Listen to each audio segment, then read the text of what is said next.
Welcome to another exciting edition of the Voice of the Colonization Radio Show. I'm the chief host, Kala Rumble. We're rumbling tonight, as usual. Thanks for joining us. Thanks for being here. And the people that's going to join us later, wait till people get in the chat room and stuff. We'll get started here. We got an interesting show tonight. Now, folks, when we have topics like diaspora wars, who's most responsible for it, things are going to get hot tonight. You know what's going down in college land. This is where you ought to be. This is a place you ought to tell people to be. So stop what you're doing. Like, share, hit that like button, share, subscribe, tell a friend, tell an enemy, tell somebody that the Kala Genesis, aka Kala Rumble, is on tonight. And we're gonna let's get ready to rumble. We're gonna rumble tonight like you never said. This is the rumble in the college jungle. Rumble in the college jungle. So we're gonna talk about that tonight. Also, more updates from our good friend at the Kunganda station. We're not, Question is Kunganda a bad thing for Africa? Excuse me, Uganda and Kenya. Really, that's why I wanted to do a topic tonight too. But this all ties on, so I just made that's a subtopic. Is Kunganda damaging the image of Kenya and Uganda with the minstrel, sambo, shucking and jiving that comes from the gutters of Black America? The gossiping, the bickering, all this kind of stupid foolishness that Black America is addicted. Some parts of Black America is addicted to. It's like we're trying to get away from that. I like being around civilized Black people, professional Black people. It's like I said, I did a thing today with our marketing person, and she, a beautiful sister out of Maryland, right? We was on the conference for like 3 hours today, ironing out our strategy for the next year because they're going to grow our agency, But this sister knows what she's talking about. And I like being around professional Black people that's skilled in their job, that do everything like that. And I'm saying to myself, wow, I love being Black. I love being Black American. I love this place. I would not trade being Black American for anything in the fucking world. I'm sorry. I can't do it, I don't want to be a Nigerian. I don't want to be a Ghanaian. I don't want to be a Liberian. Oh, look, man, I'm telling you right now, I love my people. I love us. And we could only just come together. We could fucking, Black America, the African American nation could take over the fucking world. We could take America. We could take Africa. We could take Europe. We could take over the world if we were all friggin' united and stop this bickering and beefing back and forth. It's more important to me that we as Black America have unity before we start unifying with Africans and everybody else. When I say Black America, I'm talking about the people, slave descendants in the diaspora. That includes the people who are down with us from Jamaica, Trinidad, and all these other people. People have our story, because what am I going to do? Tell me I can't talk to Maurice Bishop? No, he's a Black nationalist, Where I can't talk about Stokely Carmichael, aka Kwame Ture. No, he's a Black nationalist. Can I basically dishonor the great Marcus Garvey? No, he was a Black nationalist. So what I'm saying is this: the Black nation. Let me put it to you a better way. Instead of saying Black American, African American, the Black nation in North America. That means people who identify as a Black nation, right? That where you come from. If you're part of the Black nation, we're going to talk about that tonight. That's what we're going to talk about tonight. The part of the problem is there's people who come here who don't want to be part of the Black nation and all that comes with it. That means they don't want to have conflict with the white nation. There's a white nation in America, right? We Black people, the original story of the Black nation is the African American, aka descendants of slaves in the, if you want to get technical, the ADOS, FBA, whatever people. That's the core of the Black nation. Everybody else is just part of it, part of it. That's the core of the Black nation, the people, the story of the Black people in America. There's the 13 original colonies in the 50 states. Or whatever states Black people reside in. That's the Black nation in America, right? You can't come to America and think you're going to have your own thing. You got to fit into one of the categories. Either you fit into the white culture or you fit into black culture. Now you got an Asian culture. Asian cultures are fusion together in California. You got Latino cultures are more fused together. The only group of people, race that's divided is the black race. You know, Haitians don't want nothing to do with Jamaicans. Jamaican Haitians. Nobody wants to do anything with Black America. You know, Black Americans hate everybody else. You know, and so everybody's doing their own thing, and we don't have no working together. This is why this is probably the most dangerous time for Africa right now, because Africa is vulnerable. You have this guy from the AFRICOM, some Negro from AFRICOM that's pointed by, I think he was pointed by Biden, but he's head of AFRICOM, and he's basically saying, starting the prelude to invading Burkina Faso, saying Traore, a man who's loved by his people, is damaging his people. So that's what they always do. We got to rescue those people and everything like that. You know, we got to liberate. Anytime the white man says he's going to liberate something, beware. You know, yeah, we got to liberate the Somalis. You know, we got to liberate the Vietnamese.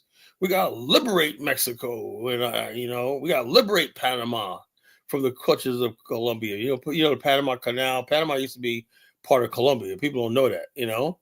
And the United States decided to liberate Panama from the evil Colombia, which history told us that's how they gained the Panama Canal.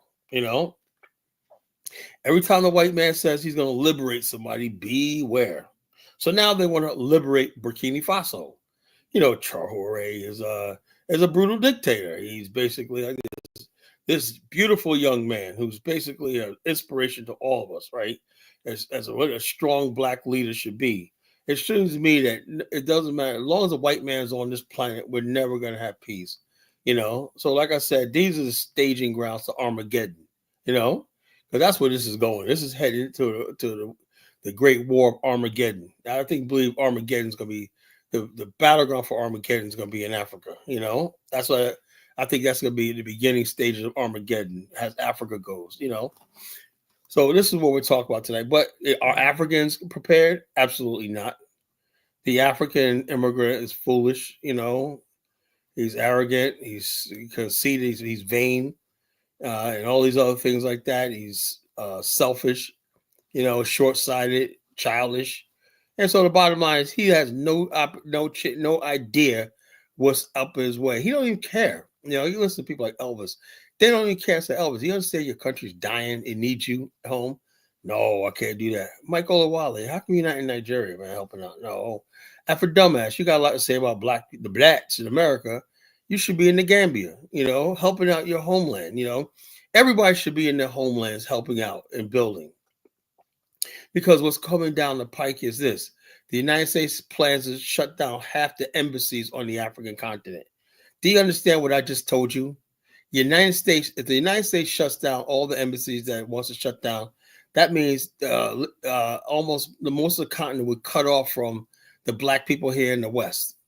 So while we having these diaspora wars, and we should be coming together saying hell no and tie this up with litigation and court and saying, you know, you're not going to cut Africa off from us, or we're not going to us from Africa and stuff like that. Just when this Pan-Africanist black nationalist movement is taking hold, they know.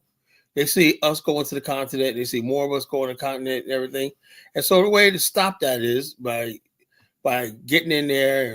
And now the United States could say, okay, this is what we want out of Africa, blah, blah. But just to shut down base embassies and everything, that means that if you're African, you cannot apply for a visa. You cannot apply for us to study here, do business here, because there's no embassy. So if the United States shuts down all the embassies in Africa, you know, that means Africa is finished. That means you might see starvation, you might see death. I got people like, well, maybe it's time for Africa to do something. Look, that's so far gone. Africa is not in no position to be in it. That'll be like a catastrophic calamity if that happens, you know? If that happens, Africa is finished. There's no catching up after that. No, it's going to force us to work together.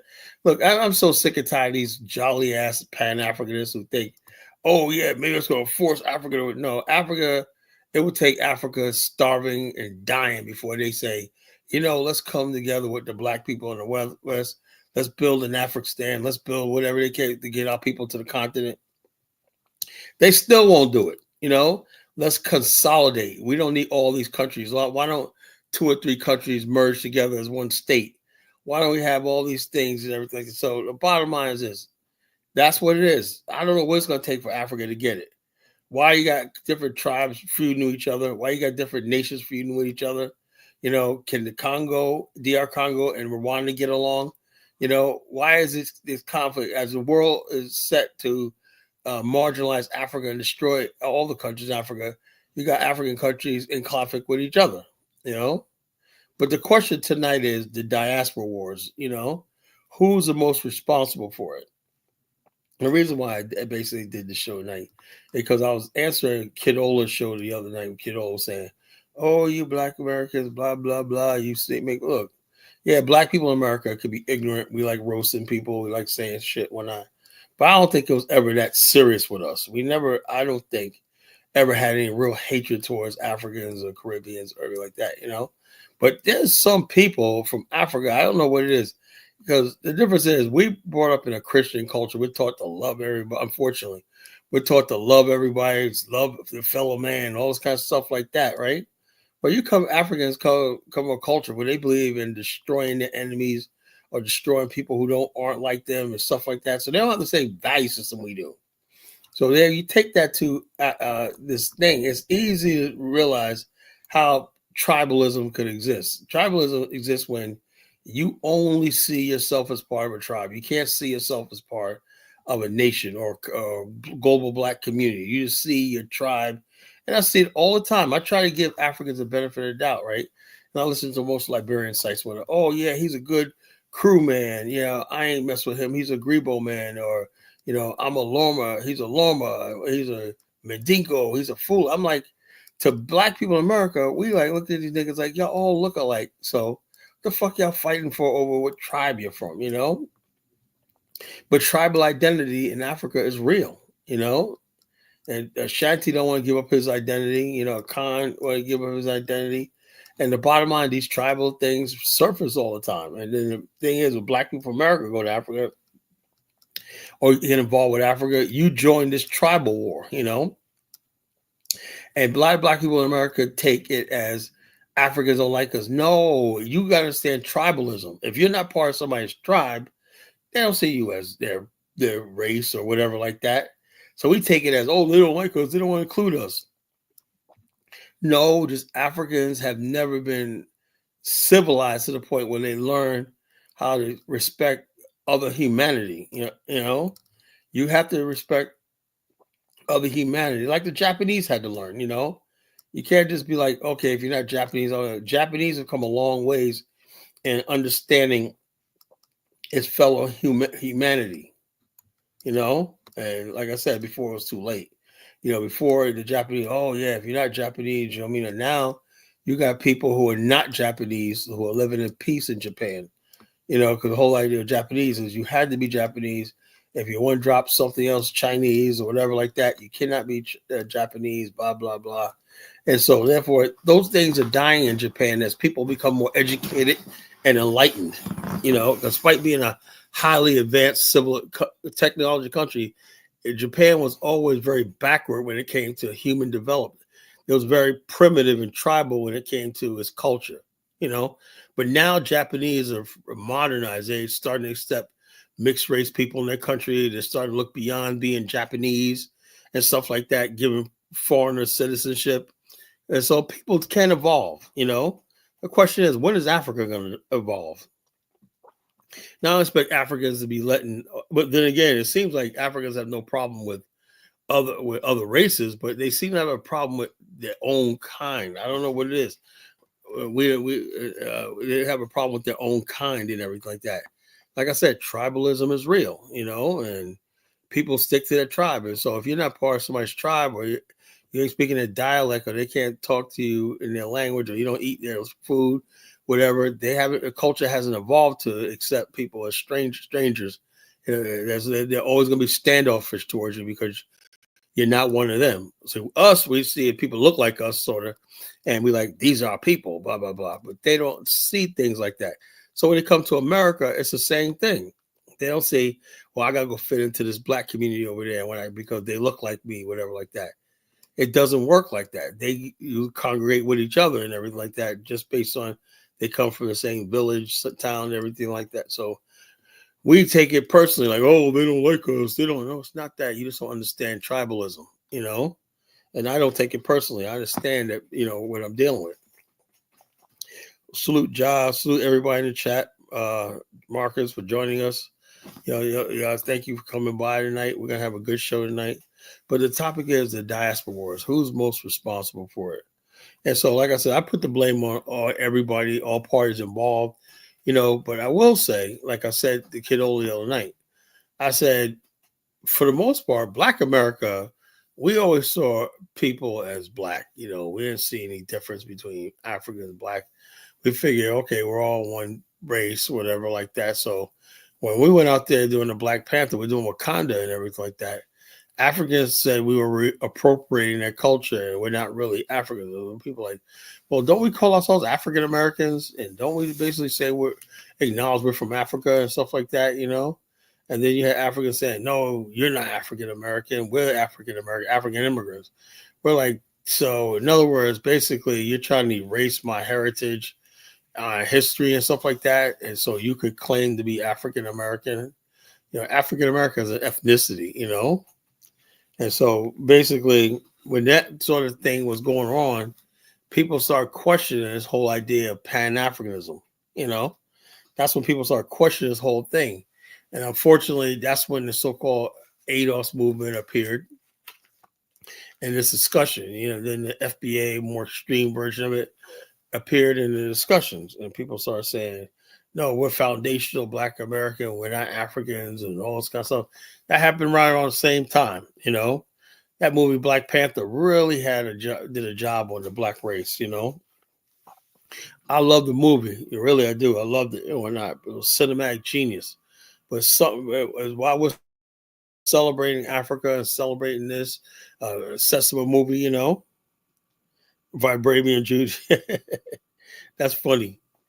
Yeah, so the bottom line is, so we were basically, while we were doing Wakanda Forever, I had this one client of mine, right? I went to her house. I was leaving, man. She gave me a Wakanda. She put an X over her chest. Wakanda, all right, my brother. I understand, my brother. I said, yeah, man. Okay, I'll talk to you later. Thank you. She said, Wakanda Forever. I was like, kind of got nervous, man. She was like, all amped up. Wakanda Forever. Oh my, she had this big African medallion. She was like, Wakanda Forever. Oh man, it's a lady like in her 60s, boy. It was just fucking hilarious. The stuff we go to do, Yeah, that second friggin' movie was garbage, man. I fell asleep in there. That was the worst movie. That was basically like George Floyd's funeral. They had T'Challa like George Floyd died. Like, had the George Floyd funeral. And then all of a sudden, Black Panther was based on a King T'Challa, and all of a sudden they made his mother, I'm a queen. Look, Wakanda's not a fucking queendom. And Ryan Coogler got into with this feminist shit, like, oh, women. And they had this 90-pound chick, let's say Jane, whatever it was, throwing M'Baku across the room. What the fuck? I was like, then this weak fight at the end. She's like, look like a bag of bones and whatnot, That was the worst movie I've ever seen in my fucking life. Wakanda Forever. A lot of Black women, they loved it when that. Ooh, see the Black women. What is this thing? In many ways, Black men are ahead of Black women in this world. Black women, like, they were celebrating Ketanji Jackson's Supreme Court. Ooh, we got a Black woman in Supreme Court. That lady is a complete buffoon. That lady is a moron. A buffoon and whatnot, and Black women just saw, oh, she's a Black woman, Letitia James, she's a strong Black woman. So we got to the point where Black men, we don't give a shit. You think we give a shit about Barack Obama? No, because Black men have advanced politically past Black women and Black immigrants. Black African American men are probably the most advanced politically in this country. Most pragmatic and advanced politically out of minority groups in this country. Do you think we give a shit about Stacey Abrams? Do you think we give a shit about what's that girl the prosecutor down there in Georgia. I forgot her name. Femi Willis, whatever her name is. No. We give two shits about that. You think we give a shit about freaking the Biden black Secretary of Defense? No, we don't freaking give a damn, because we know in the grand scheme of things, yeah, Jasmine Crockett. Do you think we give a goddamn about Jasmine Crockett? No, stop it. But black women, they love Jasmine Crockett because she gonna tell the man what she gonna stick it to the man. She gonna get out there like that, Ayanna Priestley. We get basically like this. Yeah, Michael Langley. No, no. I think his name was something else. The black general, the Secretary of Defense under Biden. I forgot his name.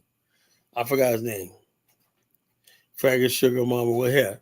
So bottom line is this: black women like, oh yeah, these women, yeah, we got strong black women, So I'm like, yeah, we black people say black men, we don't give a damn, we didn't care about that shit. We didn't care about none.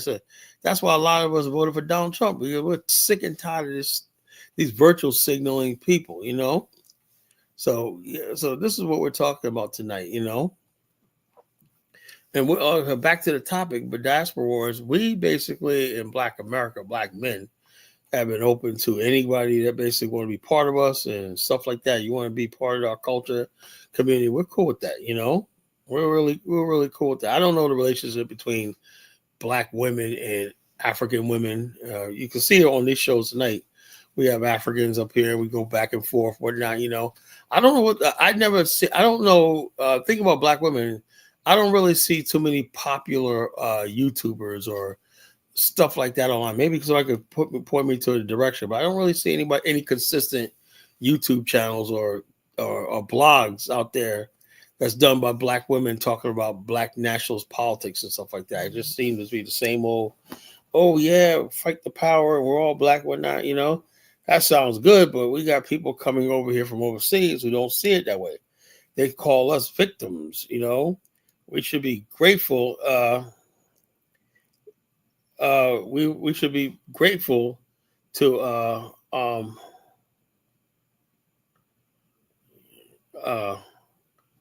we should be grateful for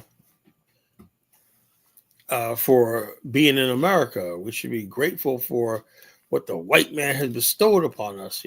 That's the conventional wisdom of a lot of people, So we basically going to talk about that tonight. We're going to open up the lines in another 15 minutes tonight. We're going to get started here. Who's more responsible for the diaspora wars? Is it African immigrants or is it Black America? Is it, or does sometimes it almost gets to the point where it seems like everybody is immigrants are just lining up as immigrants, and they're basically taking a side of we're immigrants. So we got to stick together. You got Haitians, Jamaicans, Nigerians, not Puerto Ricans, but Dominicans and all those other Mexicans.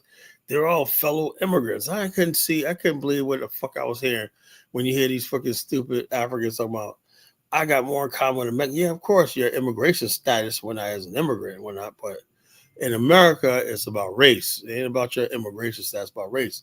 And Africans haven't figured that out. That's why Africans have coming to this country for the last 30, 40 years. They have absolutely no power in this country, no influence whatsoever. And that's why the Trump administration is going to shut down like half the, they said half the bases the United States is going to shut down is going to be in Africa. Let me tell you how it is. It's going to hurt some people's feelings what I'm about to say. Look, post-World War II, right?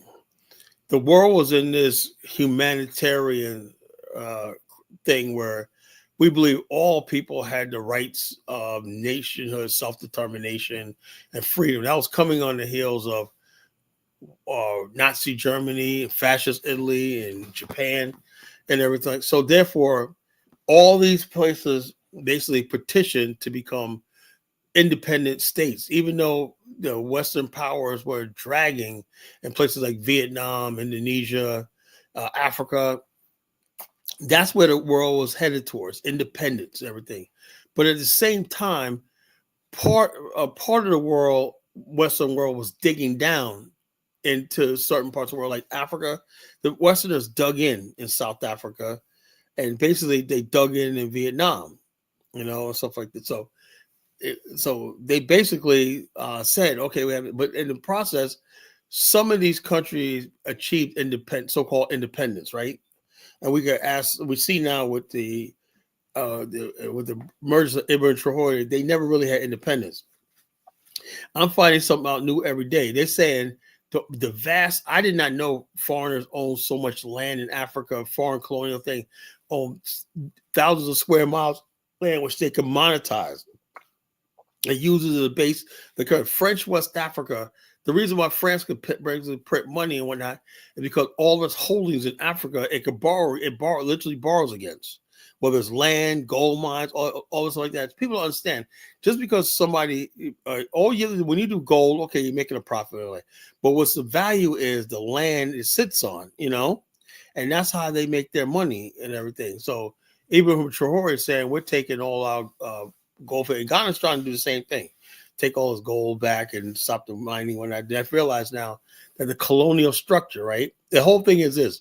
What they would do is underwrite the local currencies. That means the franc was the back, the French monetary zone was the back, with all the African currency in the Francophone Africa was backed by the French currency. France is a principal, and all these other people just borrowed. It just makes a line of credit you can spend, whatever, and stay in debt and stay in a debt trap, whatever, like that. You can qualify for loans from IMF. That was the old world order. Now there's a new world order coming around, which people say, wait a minute here, we haven't benefited from this. But at the same time, like, if the reason why they let they recognize these states was to prop up this system. Now, if they say the system of exploitation is not going to exist anymore, now they're saying we have no more use for these countries like Sierra Leone. We have no more use for countries like Senegal. We have no more use for countries like Ivory Coast, Gabon, all these other countries. We don't have any use for them, right? We can't exploit them. So what's happening is, okay, Donald Trump is saying, since we have no use for them, why the hell do we got embassies there? Why do we recognize them? And Africans are shocked. They're like, because remember Lesotho was like, how does Donald Trump know who we are? We have an embassy in your country. So in other words, Donald Trump's like, oh, we'll fix that. We'll just shut our embassy down. In other words, basically, the white man's telling you you're not important. That's what it's so many words they're telling Africa you're not important. By shutting down embassies, not just America, there's going to be a lot of countries that's basically saying, you know something, is it really worth the maintenance and upkeep to freaking keep funding? I think maybe you might have one embassy for the whole entire. That's what's going to happen. You might have one embassy set up maybe in Ghana for the whole of West Africa, and then you basically have to go to Ghana if you want a U.S. stuff like that. That's what's going to happen. We save money and we don't have to deal directly with any of these African failed states. That's what's happening. That's what's going to happen. Now, and the thing is, though, so when Africans say they don't need Black America, it's just sad. It's just sad. And this is all the reason why this is happening right now is because there's been a diaspora war. Black people fighting against each other and stuff like that. So it makes it easier for them to do this. America, the powers of speed understands. You think they listen to social media?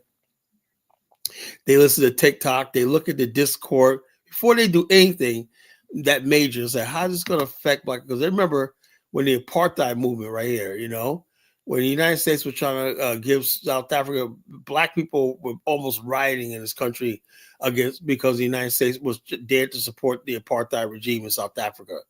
They understand how powerful that is when Black America mobilizes, on some for them global. But Black America has been silent about the mistreatment of African countries lately because there's been a divide between the Black people in America and the Black people in Africa. So that's what it is. And the question we're trying to ask is, who started this? Who was responsible for this? And that's the reason why. Because if not, then Africa is going to go the way of the fucking Eskimos and disappear off the world stage and like this, and just be insignificant. That's just what it is, because once you cut Africa from the diaspora off, Africa's finished, And then the people who are stuck here that was born in Africa, they're going to have really no recourse but to stay here in America or go back permanently on the continent. They're going to have to make that tough choice. They ain't going to be no back and forth anymore. So this is the implications, what's going on is very, very severe. And so we're going to talk about that tonight, who's responsible for this, what can we do to fix it and everything like that. So I'm going to basically open the lines up right now. Anybody wants to come on, they could give us your opinion, give us your opinion. What do you think, What do you think?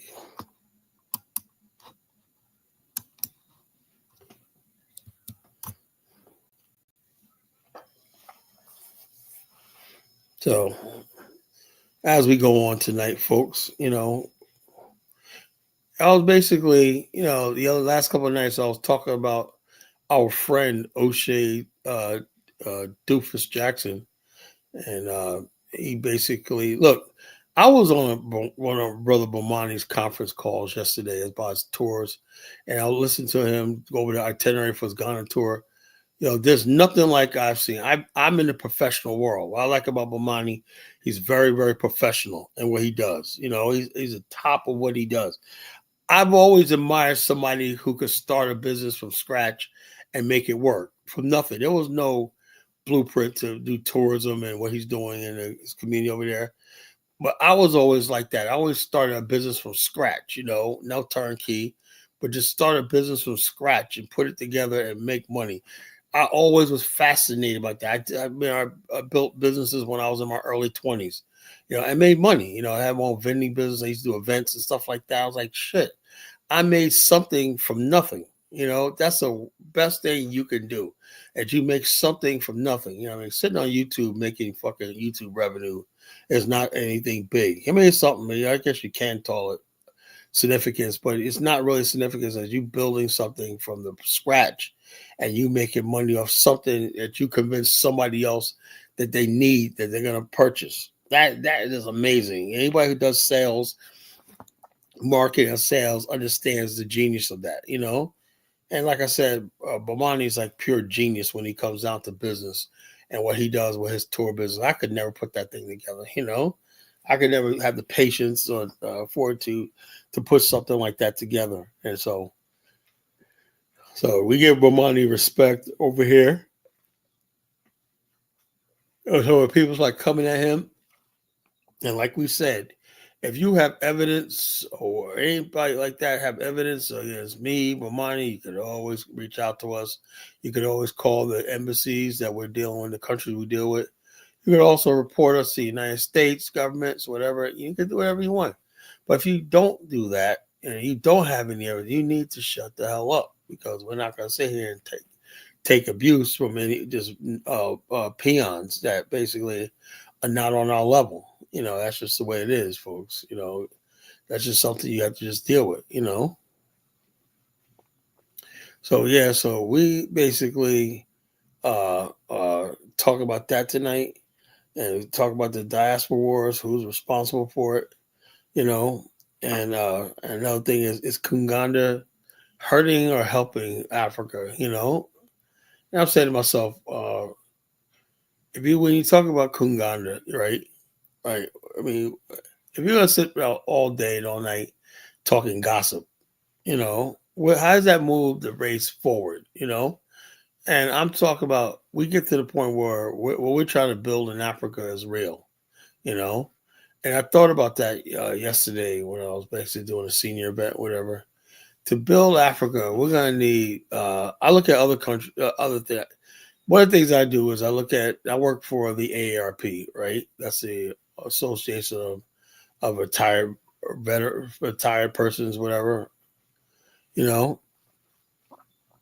So American Association of Retired People, And basically the AARP does work all over the world because They realize now, and it was a couple of years ago when I did my annual certification. There was like the ARP got branches in the Philippines, Belize. These are places where people are retiring, going there and spending their adult years, something like that, traveling, hiking, and stuff like that. Not you, Audrey. It was popping, not you. Anyway, so I'm saying to myself, in all the years I've been doing the ARP certification every year, I was waiting for them to say, yeah, we just opened up a branch in Africa because the number of Black people in America who are seeking retirement in Africa and blah, blah, blah, because ARP handles wellness, healthcare, and all stuff like that, and older people, right? Older Americans. No such thing. So in other words, how do we get to the point where we could build Africa's healthcare system up where because people are not going to go into the continent unless they got things like ARP in place. ARP is a tremendous resource and everything like that. So I said to myself, how does the Philippines have an ARP branch where American retired people could access and stuff like that, programs and everything? They operate throughout the world, but not in Africa. So I'm saying to myself, when do we get to that point where Africa could meet us halfway and say, hey, look what we're doing? I was listening to Dynasty Show today. Some clown, the Ghanaian clown, was telling that guy, Bobo, if you come over here, when I said, why do I come over there? I'll show you around Ghana. We'll give you a new name. Look, Ghanaians, nobody needs a damn new name. What we need is infrastructure. We need you guys to build countries that fucking where the electricity works, the running water, and roads are paved. We don't need no damn naming ceremony and you throwing water on me and shit like that, called libations, all that stupid shit. I think Black people in America are moving away from stupidity when it comes because like I said, moving to Africa is the most serious thing you could ever do. And going over there without a proper healthcare system, without proper being prepared and whatnot, is stupid, it's suicidal, it's dangerous, it's outright freaking ridiculous, to tell you the truth. But like I said, in the future, we gotta stop listening to Africans when it comes to our future. We just can't do it. These are third world people. They don't understand our way of life. They don't understand our expectations in life and everything. So we gotta stop listening to them. And you gotta stop listening to people who basically always steering you to Africa and steering you think we're absent a real plan, And we say, aren't you talking about the Africans? Yeah, I know, but I know I'm way off, many years away from that African actually fruition, because I know things got to be done right. But you can't just tell people, oh, yeah, go to Nigeria. Oh, yeah, Africa's my therapy. Oh, yeah, Africa's rising. Oh, yeah, Africa's the future. All this kind of stupid shit like that. Oh, shit. Oh, there's tremendous opportunity in Africa. Don't tell people that shit. Then they get over there and all of a sudden they go broke because they listen to you on YouTube. That's another thing. People stop listening to fucking YouTubers, They listen to YouTubers and next thing they go over to the continent. And next thing you know, they go over there with $50,000 thinking they're doing something. And after a year, they're broke. They got to come back to America and start all over again. They got to buy a new house. They got to get their credit right.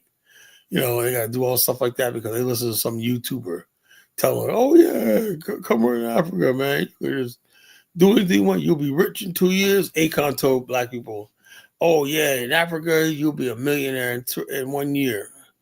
And people listen to, he must be right. He's Akon. No, Akon's a fucking clown.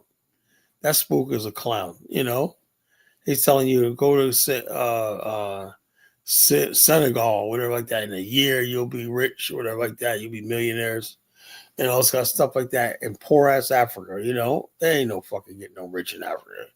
I'm sorry to tell you that, folks. If you thought anything different, I'm here to tell you the truth, man. Don't go to Africa thinking you're going to make money or make a substantial amount of money. You do better to stay in the United States if your goal is to make money. And so this is what we're talking about tonight, folks. So yeah, there was something I wanted to play. Hold up.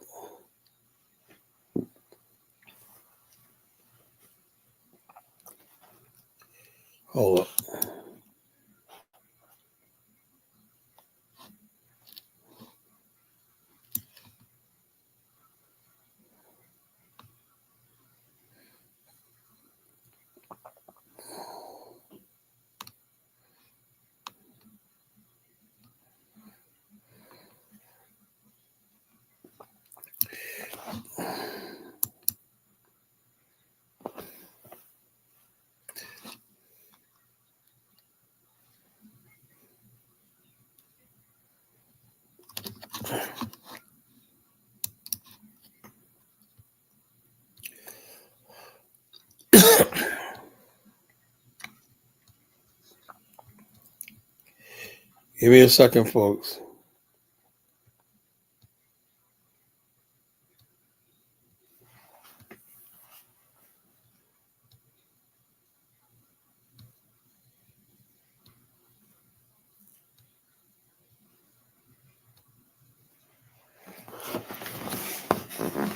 I know I saw this video. I'm looking for a video.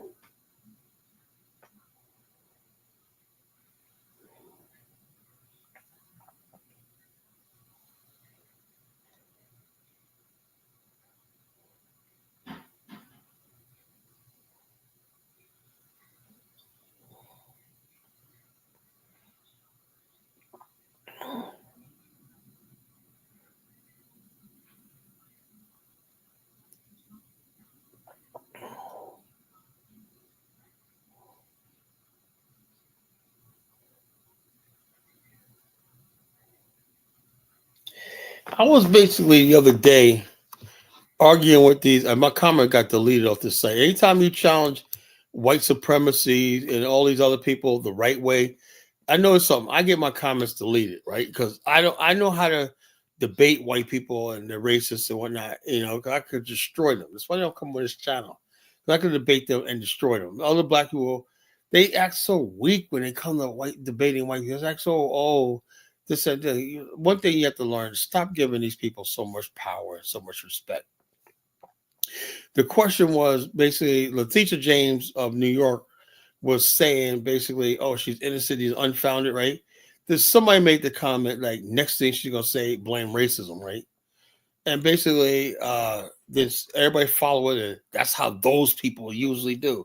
Now, not the fact that black people we have agency, that some of us may look at Letitia James with disgust and disagree with it. According to them, we're all on code with Letitia James, those people. And I said, I made a comment. I said, look, she does not speak for black womanhood in America. I said, you friggin' moron. When they asked me to delete the moron comment.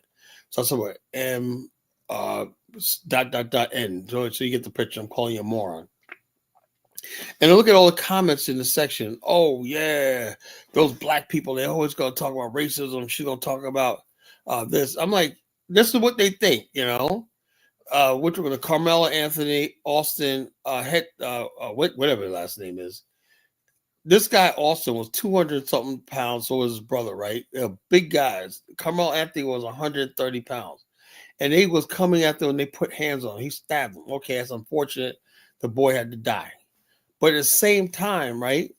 If that was the other way around, if Carmela Anthony was a big hulking black kid and that was a white kid, that kid wouldn't even be arrested. They'd be like, oh yeah, white people are like, oh yeah, he's justified, whatever like that. That's why I said we're still suffering from racism and double standards in America, right?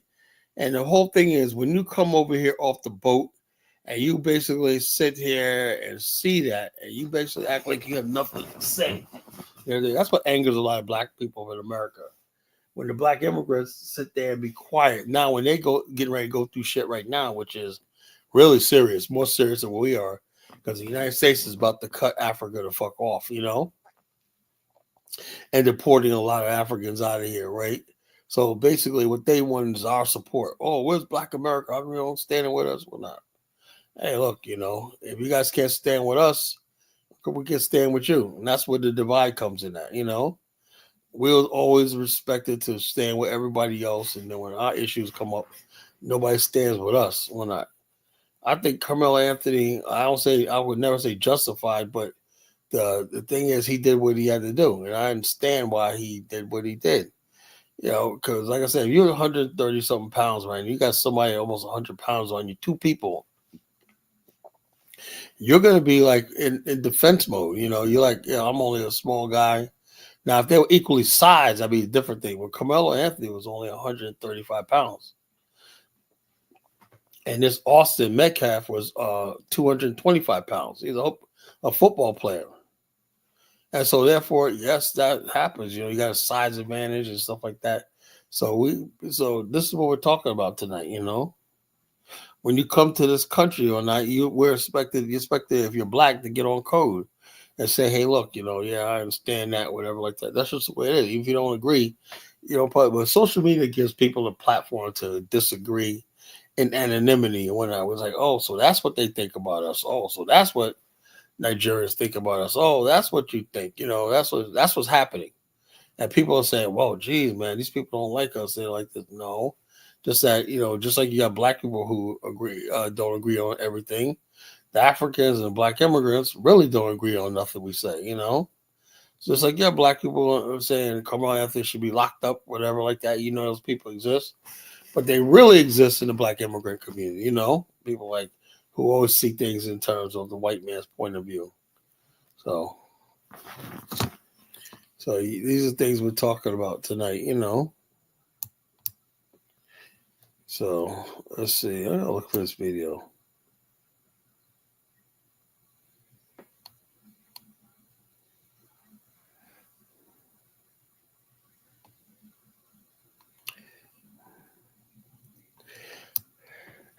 I've been following this South Africa anger towards black people in America with the Zulu thing. And they're basically saying that we're making fun of South Africans, I see, like I said, I don't know. I like I said, well, then I do know. Yeah, that shit is kind of offensive, I think it is kind of offensive, Compendium says, free the black man. You're obviously a white troll. So basically, you're out of here. Goodbye forever. You're goodbye forever. This is what I do to trolls. I don't give you a second chance. I don't give you a chance to appeal or nothing,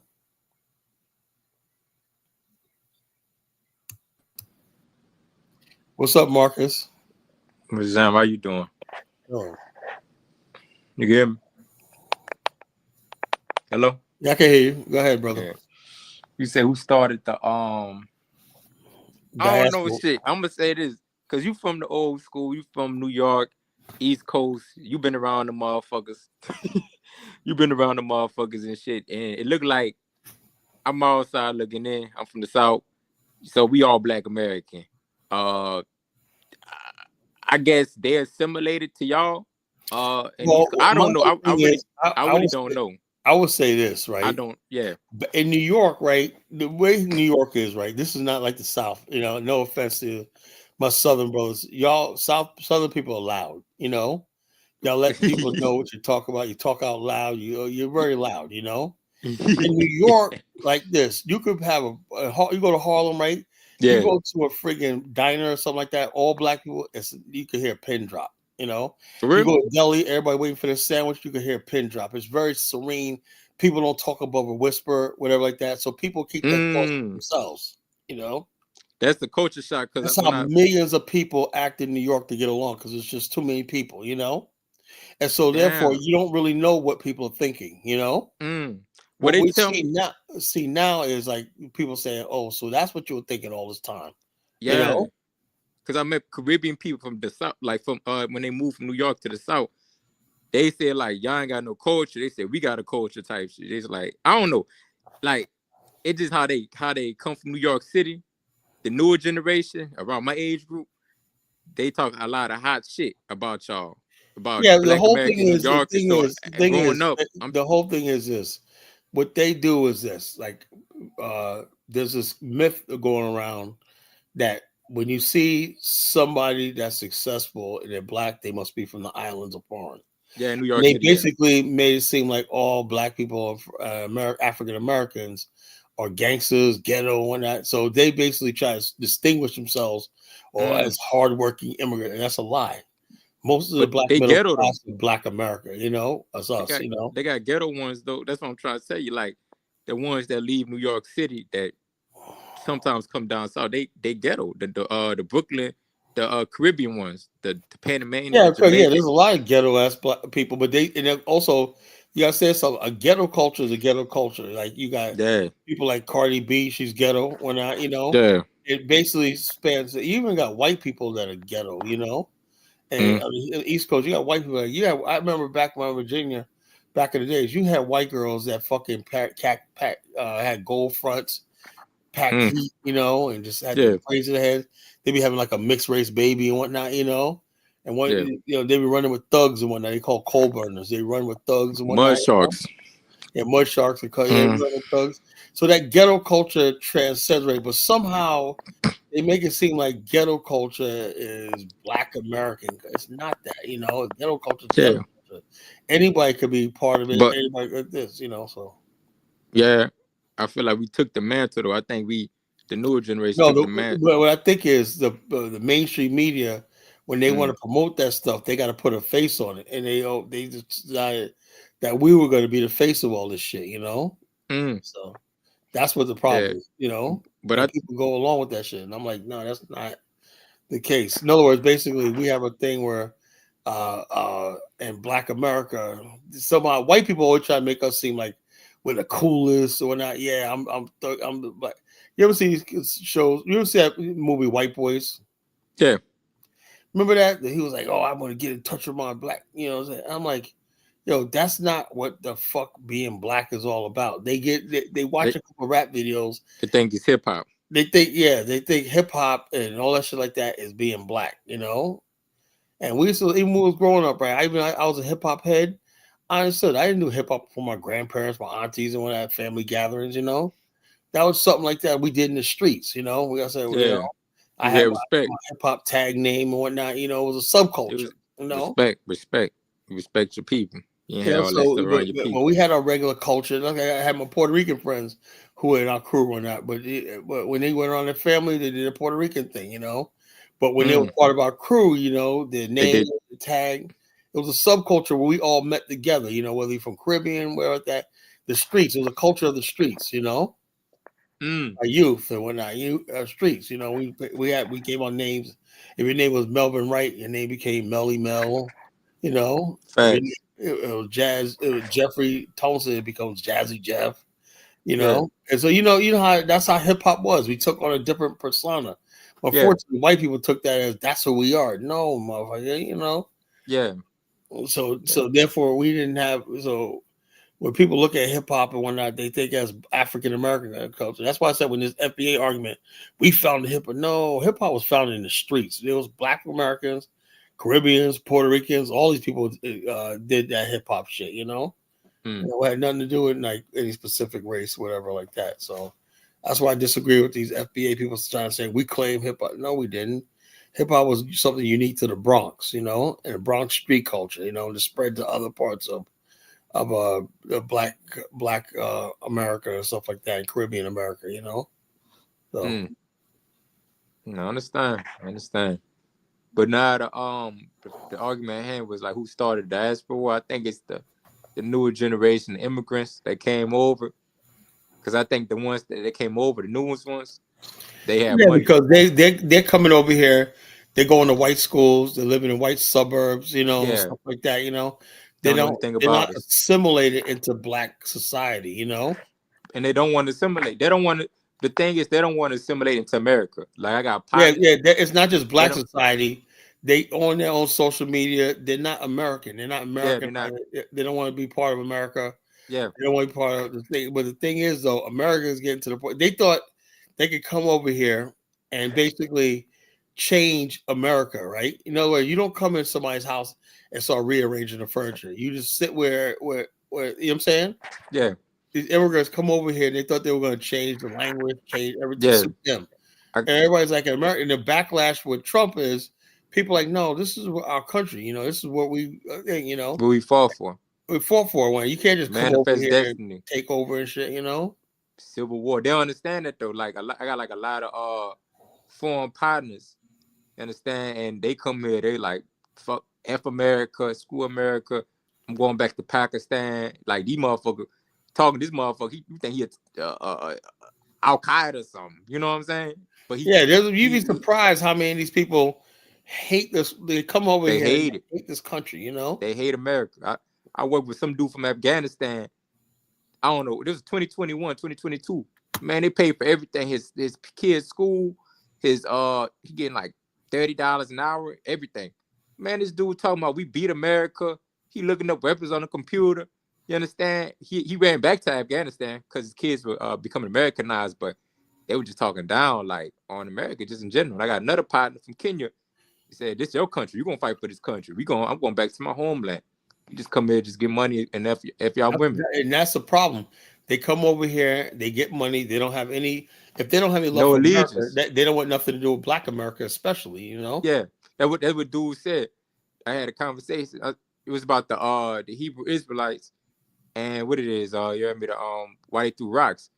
This ignorant motherfucker gonna say, you know, if you black, like we not gonna we suffer. All black people are suffering, so we're not gonna think it's a black God or black Jesus. We're gonna go for the white God and white Jesus. I said, what? They said we're Yeah, gonna that's worship what the they white. think. He said white people winning. Even if you have money, if you're a black man with money, we're not gonna listen to you. It's gonna be white person. I said that's some ignorant shit y'all got going on. You my partner, Like I but said, that's why y'all ignorant in kingdom. I said I can't listen to. I can't listen. I mean, I love my Africans, but I can't take advice from them. You know, Yeah, it's sick. Africa's too far gone, man. It's too It's far sick. gone. I didn't know that. I didn't know that until I started Yeah, it getting is, African man. That's why partner. I say, you know, if you want to get involved with Africa, you join Genesis and the Black African infrastructure. We have a way how to get what we want out of Africa without fucking losing who we are. It's You know, sick. we can't lose who we are. We can't lose our identity. You know, We can't become African. I don't want my kids to be I don't African want like to my be. people. I'm an I African love descent, Africa, but but we can I have am that not an mindset. African like they are. You know, Yeah, we can't have that weak mindset.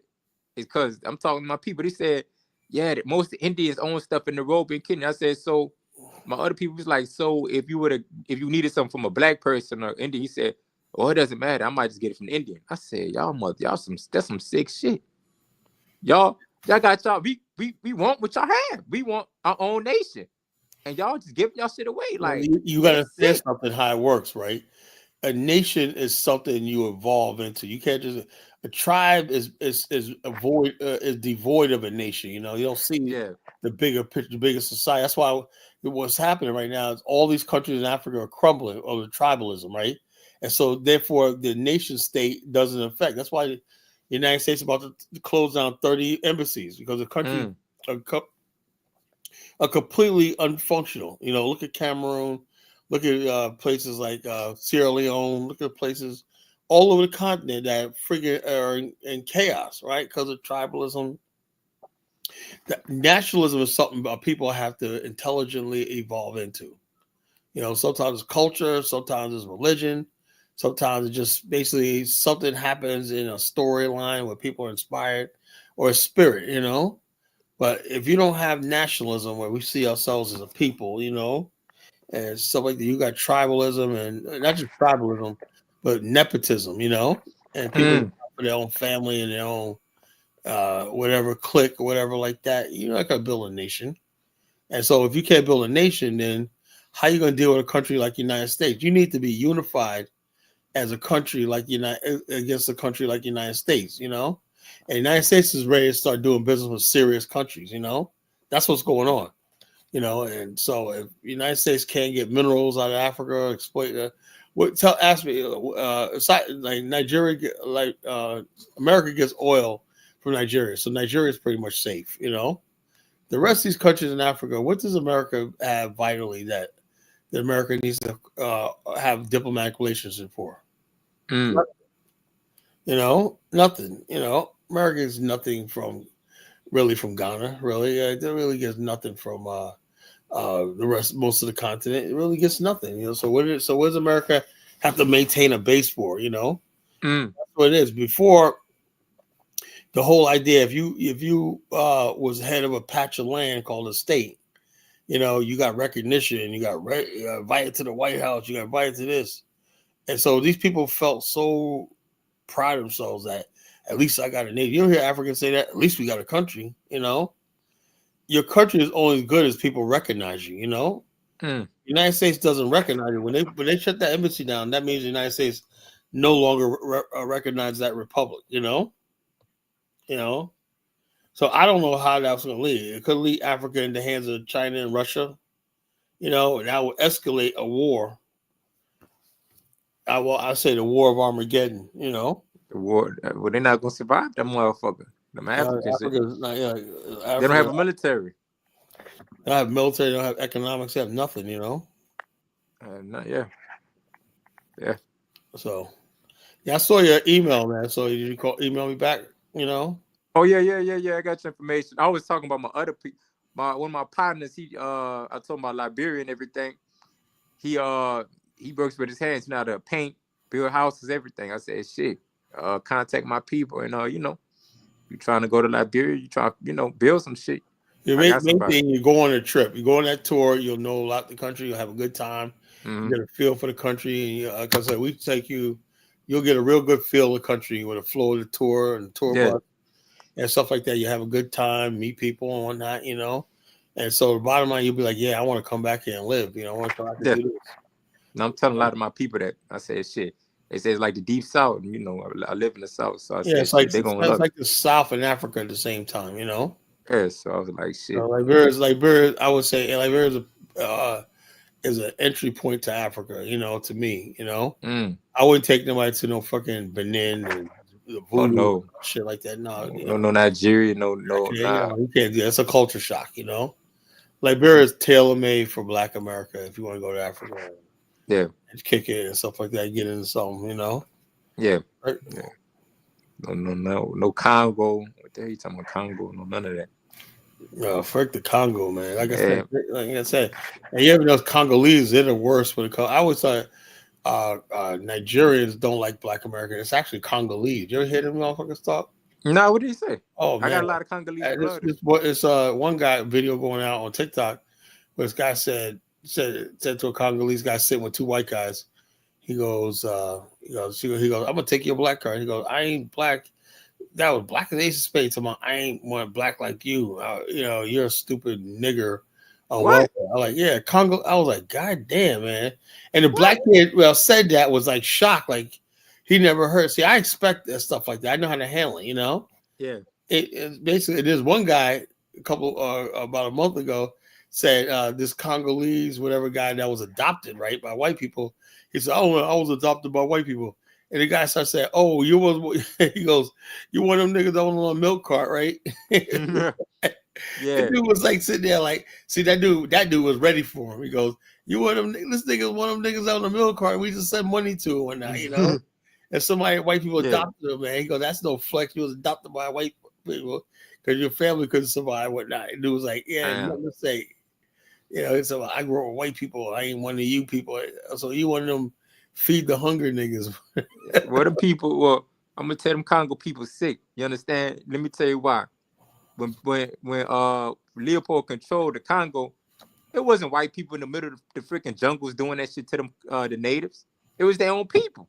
White people can't survive in the whole Congo network of this oppression and brutality and stuff like that. It was just most brutal thing. But when you listen to Congolese, you would think Rwandans did that to them. They were doing it to each other because white people couldn't really survive in tropical weather. Like they don't really survive in tropical weather, especially the Congo rainforest, the second largest rainforest in the world.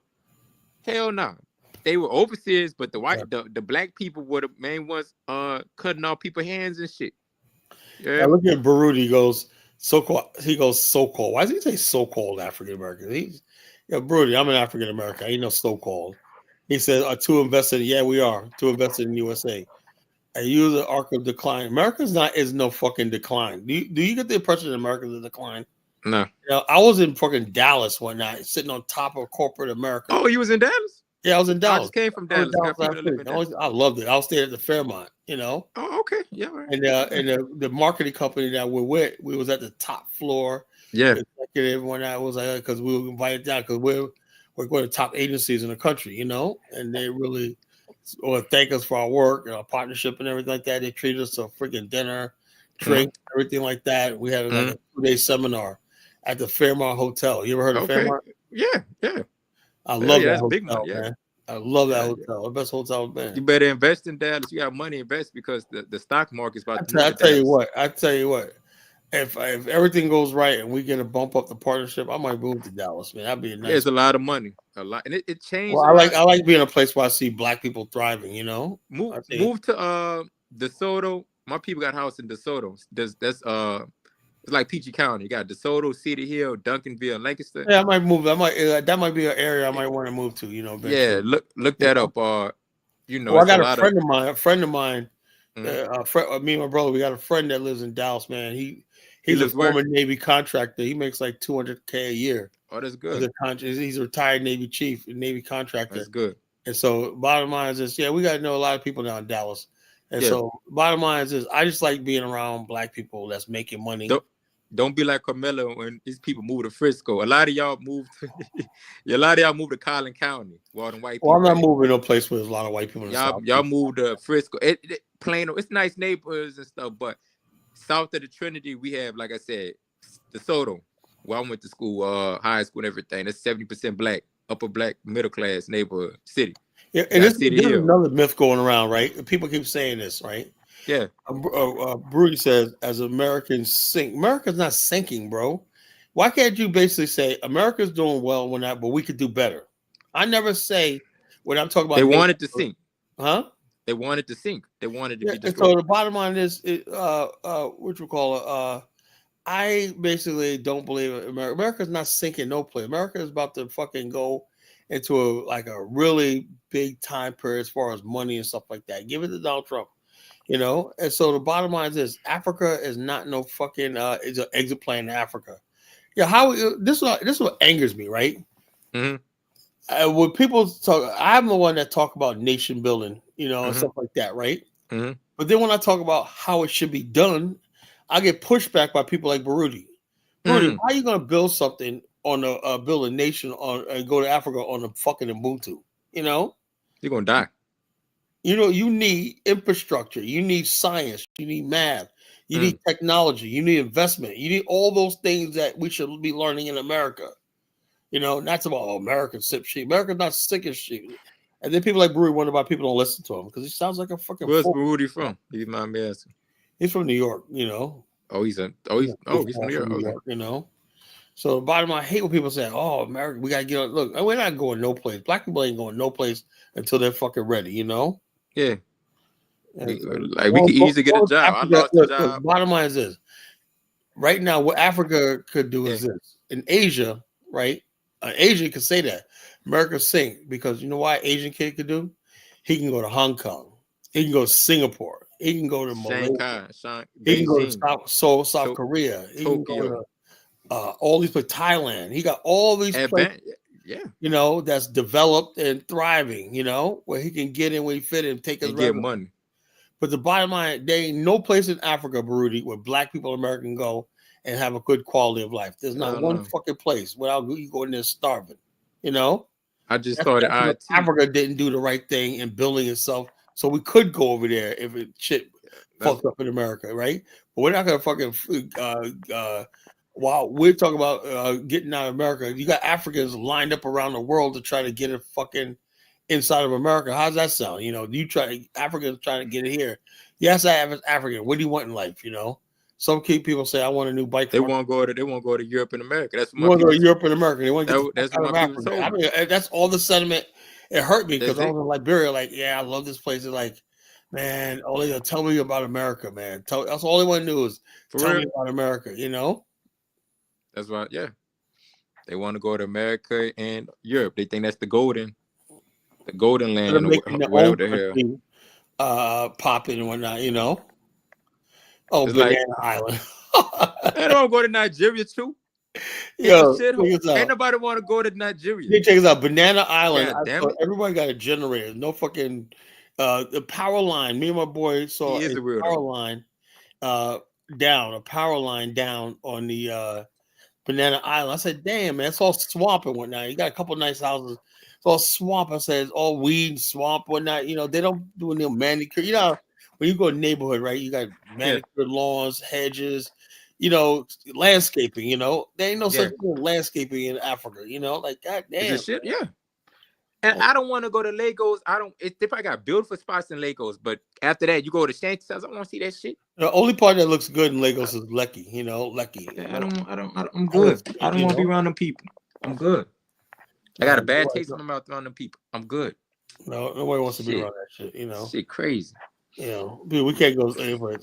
I'd much rather be in a place like Dallas, man. Dallas is nice. Texas in general, Houston, Dallas, all that. It's good. It's like a lot of business is gonna be moving. I think the ride from the Fairmont Hotel right there to the airport. They got a good highway system. Wait, which one you took? DFW Airport or you took the Love Field? Which one? The airport, the Dallas International. The Love Field. Oh, you took Love Field then. All right. Yeah, it was nice. It was the best airport I've ever been in. They Yeah, got Love a Field food straight. court on the wing, the terminal wing. I know. I used to live in Dallas. I A know. food court. I've never seen that before. Usually, a food court, you got to go Yeah. downstairs, be waiting to see if you're gonna miss your plane, whatever like that. 'Cause you got to keep. You know what I'm You saying? you understand Dallas is a corporate city. Like it changed so much. They gentrified the hell out of it. So it's very corporate now. I call it the white people's Atlanta. Very Yeah. corporate. There's a lot of money that moved through Dallas. Yeah, of course. Insurance money.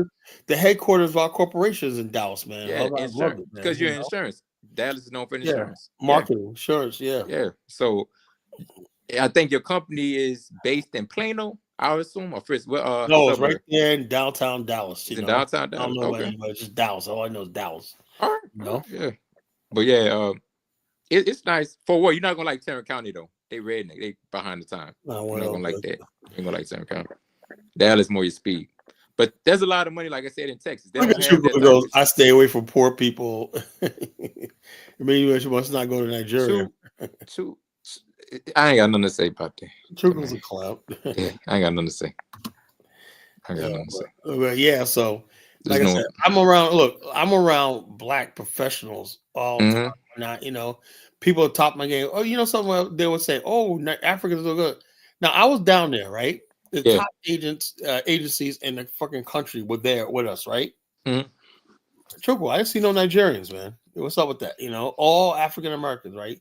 The lady that's doing our marketing, because they want to make our agency partnership, we might get bumped up the partnership. If I bump the partnership, 2 places I might move. I might move my branch to either New York, the tri-state area, or I might move to Texas. I don't know, sure. But Texas. That makes it I got move to Texas. Texas, that means I got Louisiana, Arkansas, and surrounding states and whatnot. Oklahoma. All them. Yeah, okay. So that's like New York. If I move to New York, I got the tri-state area. I love North Jersey, And yeah, you never been to the East Coast. Have you been? Yeah, I've been to the East Coast. I've been in Harlem. I've been in New York.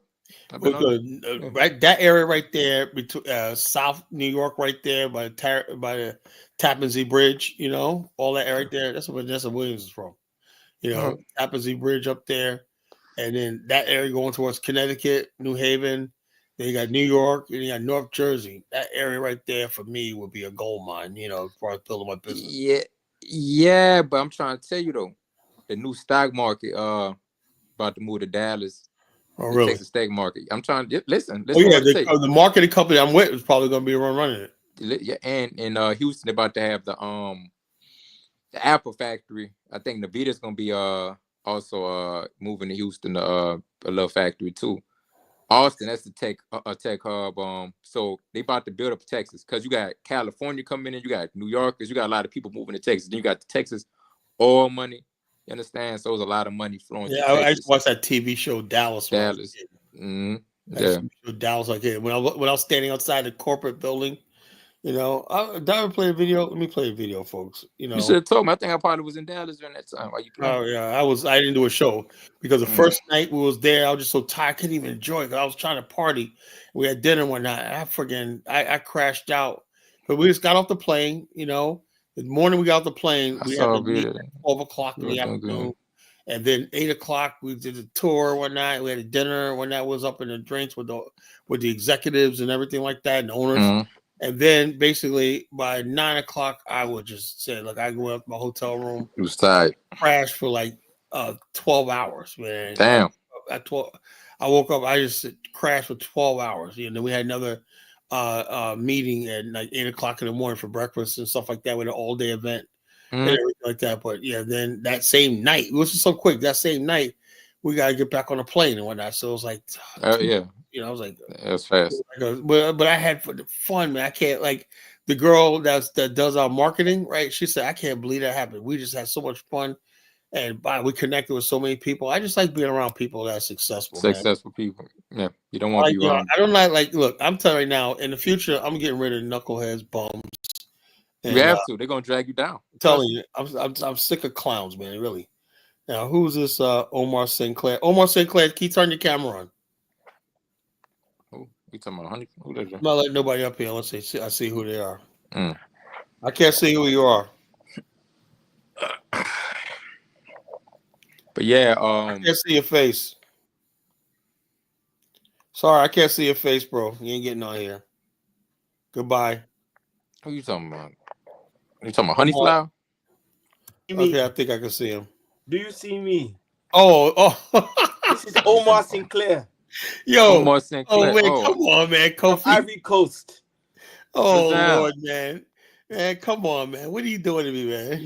You bitch ass nigga made me show my face. the people who started the diasporan war were the CIA. Oh, come on. You're going to blame the CIA? under the bus, man? Come on, man. It was always the CIA. And we didn't know them bastards.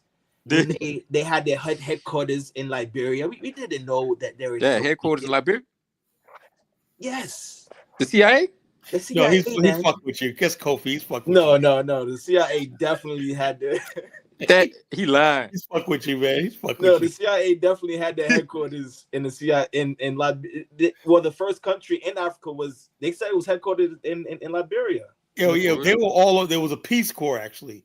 The Peace Corps is a branch of the CIA. People don't know that, you know. It is. They didn't know. The CIA was all over Liberia. You kidding me? But they were under wrap when Tubman was there. You know, as soon as Tubman died, they just took over. And when they went crazy, started recruiting natives and whatnot. You know, that's how it started. That's how the war started. Check this out. If Tubman would have been alive, that coup would have never happened. You know, for real. Kofi knows that, right, Kofi? Because he had his own CIA. He had the what's it called? The people's public relations officers. Yeah. They were like their own FBI in Liberia. They kept tabs on everybody, you know. They would never been able to survive them knowing. And maneuver. But hold on. What happened when Tolbert had the bright idea of getting rid of it and let these native people speak freely. Now the dumbest. He was too nice. He was just too nice. Yeah. He wasn't aware like the CIA started. They had different directors. They started putting in they started having like the mafia do things for them. Mafia. This starts from like when they were trying to Cubans. They had a lot of Cuban dissidents doing work too. They were trying to out Mussolini. So they was working with the mafia in Italy called Gladio, and they were like the secret army. They were going over the world and just wrecking shit. For real? Yeah, man. This stems from like World War II. But I feel like Tubman knew how they rolled. So Tubman had his own little CIA within Liberia. Like he knows how they play. Same as Kagame. Same as Museveni and any other dictator who lasted a long time. They know how the West play. Tolbert didn't know that. He didn't know they were that wicked. So Tubman was the main dude. He was Tubman was no joke, man. Tubman built modern Africa. He was a gangster. He was like he was one of the most powerful men in the world when he was alive. You know, he was like the first Robert Mugabe. Like he was like the first of that sect. You know? I feel like he would have inspired Robert Mugabe. He should inspire some black Americans to come. He did. He had an article in Ebony Magazine, 1954. Ebony Magazine put a full of articles that says, what was it called, Kofi? Welcome to Liberia. You said to the Negro in America. It's a letter to the American Negro. Yeah, that was an article he wrote to the American Negro, urging Black America to come there. Ozzie Davis was stationed in Liberia, and even before that, and Sidney Poitier. Yeah, like yeah. Let me ask you something. I guess like the soldiers who came after the Buffalo Soldiers. Yeah, they started coming to Liberia first in like the 1930s. Even before that, they were part of the Frontier Force. Yeah, they were putting in work in West Africa. No one talks about that shit. Yeah, those African Americans. Bottom line, they didn't follow up with it. What they should have did was America was smart. It brought millions of white people from Europe to back it up. You know, that's why America's strong. The American Liberian didn't do that. You know, they started feeling threatened by the black people coming from the West. You know, what was that? But let me ask you something. Yeah. Where Elijah Muhammad, he talking about that be independent. Why he never? Why didn't he Well, that's go the to biggest thing in Liberia? history, right? This is why the BAL exists, right? What? Although you talk about independence, right? If your independence only is within the confines of the white man's country, you don't really have independence. Yeah. I don't think the Nation of Islam they were trying to uplift black people mentally. They weren't trying to be politically independent. They weren't ready. They weren't at that level yet. But why didn't he go to Liberia though? Why didn't he? Oh, it's a big question. I don't think they were capable of leaving the. But they were buying land down south though. Yeah. Elijah So, Muhammad. by the way, what's the South? And they made the mistake of thinking that basically, like, let me give you something. Gaddafi offered Farrakhan land. For real? Yeah, he offered Farrakhan land. He said, "I'll give you $1 billion. I'll create like a new state for your people over here to build." For Farrakhan, real? yeah. What That's the why I fuck? said I can't listen to the Nation of Islam because all they like doing is just being a nuisance to white people. If that's what Pan Africa is, I'm not part of it. He offered him land.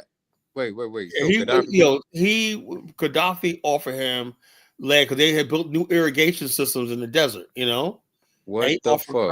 Farrakhan land to friggin' settle. So that comes to mind. We just want to stay in this motherfucker then. Of We have course, multiple times to leave. of course. Oh, that's sad. Matter of fact, Charles Taylor sent representatives at the Million Man March. For real? Yeah, Charles Taylor sent the representative. Y'all welcome to come to Liberia.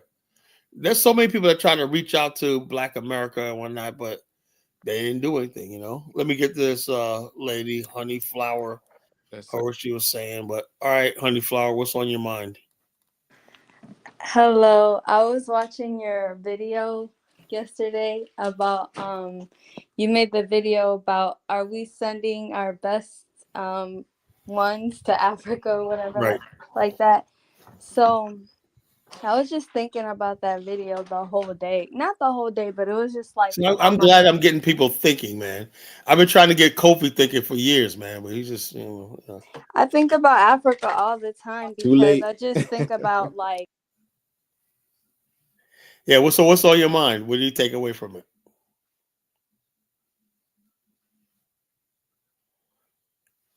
I think like I wish Africa was, more developed so well, we all do. I could live there. But we all do. We all do. But the African mind doesn't understand that. They think that that they're supposed to be the way they are. That's what they think.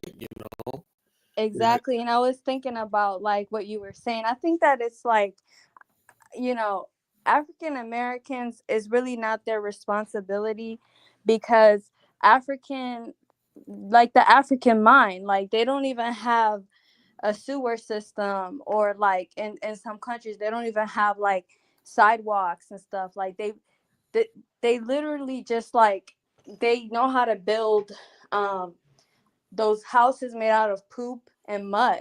Like I'm African, I'm not ashamed to say this stuff. Like my mom is in her 60s and I showed her a picture of a skyscraper and I said, "Mom, do you think that they could build this in Africa?" She said, "No, it's not possible." I said, "Why?" She said, "African men don't know how to build that." I was like, "Okay, you know what? I'm going to listen to you," because it's like, it's the thing about, I'm going to say African men. I'm not going to talk about African American men because I'm an African woman. That's not my place. But it's like, it's like so humiliating that the Chinese man is building Africa. Like, it's so shameful. Why do you think? Can I talk to Honey Flower? Why do you think that is? Because the African man's mind cannot build a civilization that is sophisticated. They have a lot of. Let me finish. Let me finish because the thing is, like, the African man is like, they are focused on just other things. They're focused on, like, when I'm watching like about like just with African men or just men, like black men, focused on women, focused on talking about women, sex, stuff like that. But when it comes to like the other races of men, like they're thinking about, okay, we need to conquer this and we need to take over this and we need to build this. Like, you need to wake up to reality. Africa's going to be taken over by the Chinese man. There's nothing anybody can do about it. They're buying all the land, they're building all the buildings, and they're gonna start, breeding themselves in. And before you know it, Africa's gonna be like the most globalized mixed race population country. It's gonna be like America but on steroids, because it's gonna be built by the Chinese. And what's the solution? The only solution is that the African man needs to build. That's the only thing. There's nothing, there's nothing that anybody can do. African Americans cannot build your country for you. The Chinese man cannot build your country for you. The African man has to build his country, because as of right now, it looks like it's over with, especially East Africa, Kenya, Ethiopia. Let me speak one language. Hold on. Do Africans speak one language? Let me ask a panel a question, right? Donald Trump is about to close down like 20 embassies in Africa. So what do you guys think about all that? Is he justified, or is he,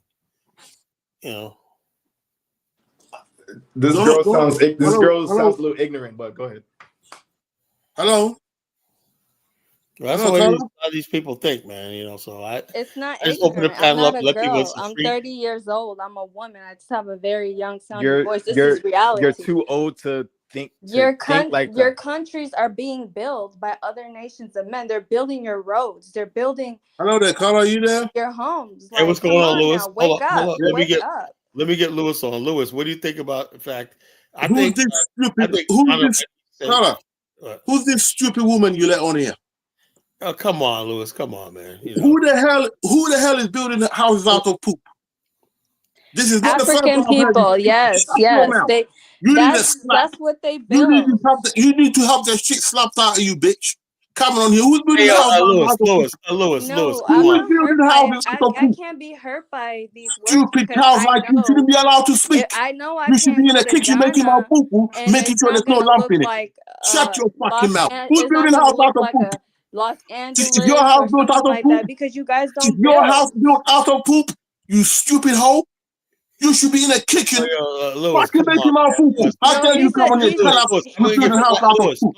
Lewis, Carla, listen, you can't let women like this on here, because this woman is gonna breed the next group of sellouts. Who built Timbuktu? This woman is gonna build the next group of sellouts, Carla. And who built America? I don't mean to be having, but I'm mad when I hear, man. When your own shut up, man. We don't want to hear you talk. Who building house out of poop? Countries men are building your country. My friend, Chinese man is fucking you up the ass, bitch. That's what you want. You want some Chinese yen so you can fucking put man, come on, man. Look how mad he's getting. He's triggered. Get her off. This is a serious platform. Don't let this woman like that on you. Who built America? Oh my goodness. I'm talking about Africans. Tell us who's building houses out of poop, you stupid bitch. You came on here the other day talking shit about Africans. Tell us who's building houses out of poop. There's still houses. Who is building houses out of poop, you stupid cow? All right. Everybody. Africans build America. African men can't handle and bring everybody Africans back build. I'll bring everybody back up one at a time. Look, everybody take a friggin' chill pill. Jeez. I want to have a productive conversation without everybody getting all angry and whatnot, angry and whatnot, Name called on call for Lewis. I am losing respect for him. Yeah, but we can't just talk recklessly and whatnot. Yeah, she has an opinion. What we could do with Lewis is this. Lewis, what you got to do is say, hey, look, this is what we're doing in Ghana, and show her an example of Ghanaians building a new town or something like that. That's how you answered stuff like, or maybe she's misinformed about what's going on, but that's a general perception. People, they believe that Africans are not building anything and stuff like that. It's all Chinese. So we got to counter that narrative and everything. And the question I want to ask is, if the United States pull out, Lewis, ask Lewis first, will China be the go-to country as far as like development and stuff like that? Let me ask Lewis first. I personally, Carla, I got no problem American pulling out, because American ain't doing nothing but messing up. No, they're not doing nothing for us but stopping us from developing. I got no time for America. Can you elaborate on that? Yeah, I want my African Americans back with us in Africa. That's what I want. I want my African Americans to have land. I want them to have an option. I want them to have a voice. To hell with the white man. I don't care about the white man. Any technology that we need, we can get it from the the Asians that we need, or any other people that we need. And plus, we have enough of our own people with the knowledge to do things the way we want to get it done. The way that the vision that the Nkrumahs had, and the early people who was in leadership in Liberia and so on, we've got the people now who can actually do it. We don't have to rely upon the white man. And the white man knows that. There's nothing that the Chinese can't build now. Because the Chinese, unlike the black people, make sure they took things into their own hands, forced people into industry they didn't want to be in, and now they got the knowledge. We don't need nobody else. All right, hear me out, Carla. Kofi. Yeah. Kofi, what do you think about the United States pulling out of Africa? They pulled out of Africa, but they didn't really pull out of Africa. No, they're talking about shutting down embassies. That means if, let's say, you shut the Ghanaian embassy, what they might do is make one embassy for the whole entire West African region. Instead of having an embassy with each country, they have like one. Maybe they're doing that to save on resources. Yeah. So how would that work if, let's say, somebody from Liberia or Sierra Leone wants to come to America and he don't have access to an embassy? Maybe they're saying that, you know what, we're going to not even deal with these countries or consider these countries, so they pull. Yeah, but what about all the Sierra Leoneans, Liberians, and other people that's in America? What's going to happen? You could say it's probably an act of war. So what can we do about it? Can't do nothing. I don't think you could do anything. There is. I'm sure you know that there is sometime you can have one country, for instance, in West Africa, controlling as an ambassador for about 4 or 5 countries, if the country is centralized. Oh, what's going to happen? That's what's going to happen. Yeah, well, it seems like it. Now, if they're cutting back on certain budgets, I can understand, because some of the countries, they don't have much of a dealing with them. They're not a threat to the US, strategically positioned, militarily, they're not in that much of a threat. So sometimes they feel it's a waste of time wasting that money because there's no business coming from there. There's no interest there. So if they want to whittle down some of the embassies, that's not a problem. Countries do that all the time. And I think if US are looking to save money, they want to do that. It's not a problem. That's not a problem for me at all. Me personally, I don't like the influence of America too much heavily now in Africa, but I know one thing, they're never going to pull out of Africa because they always want to keep an eye on the black man.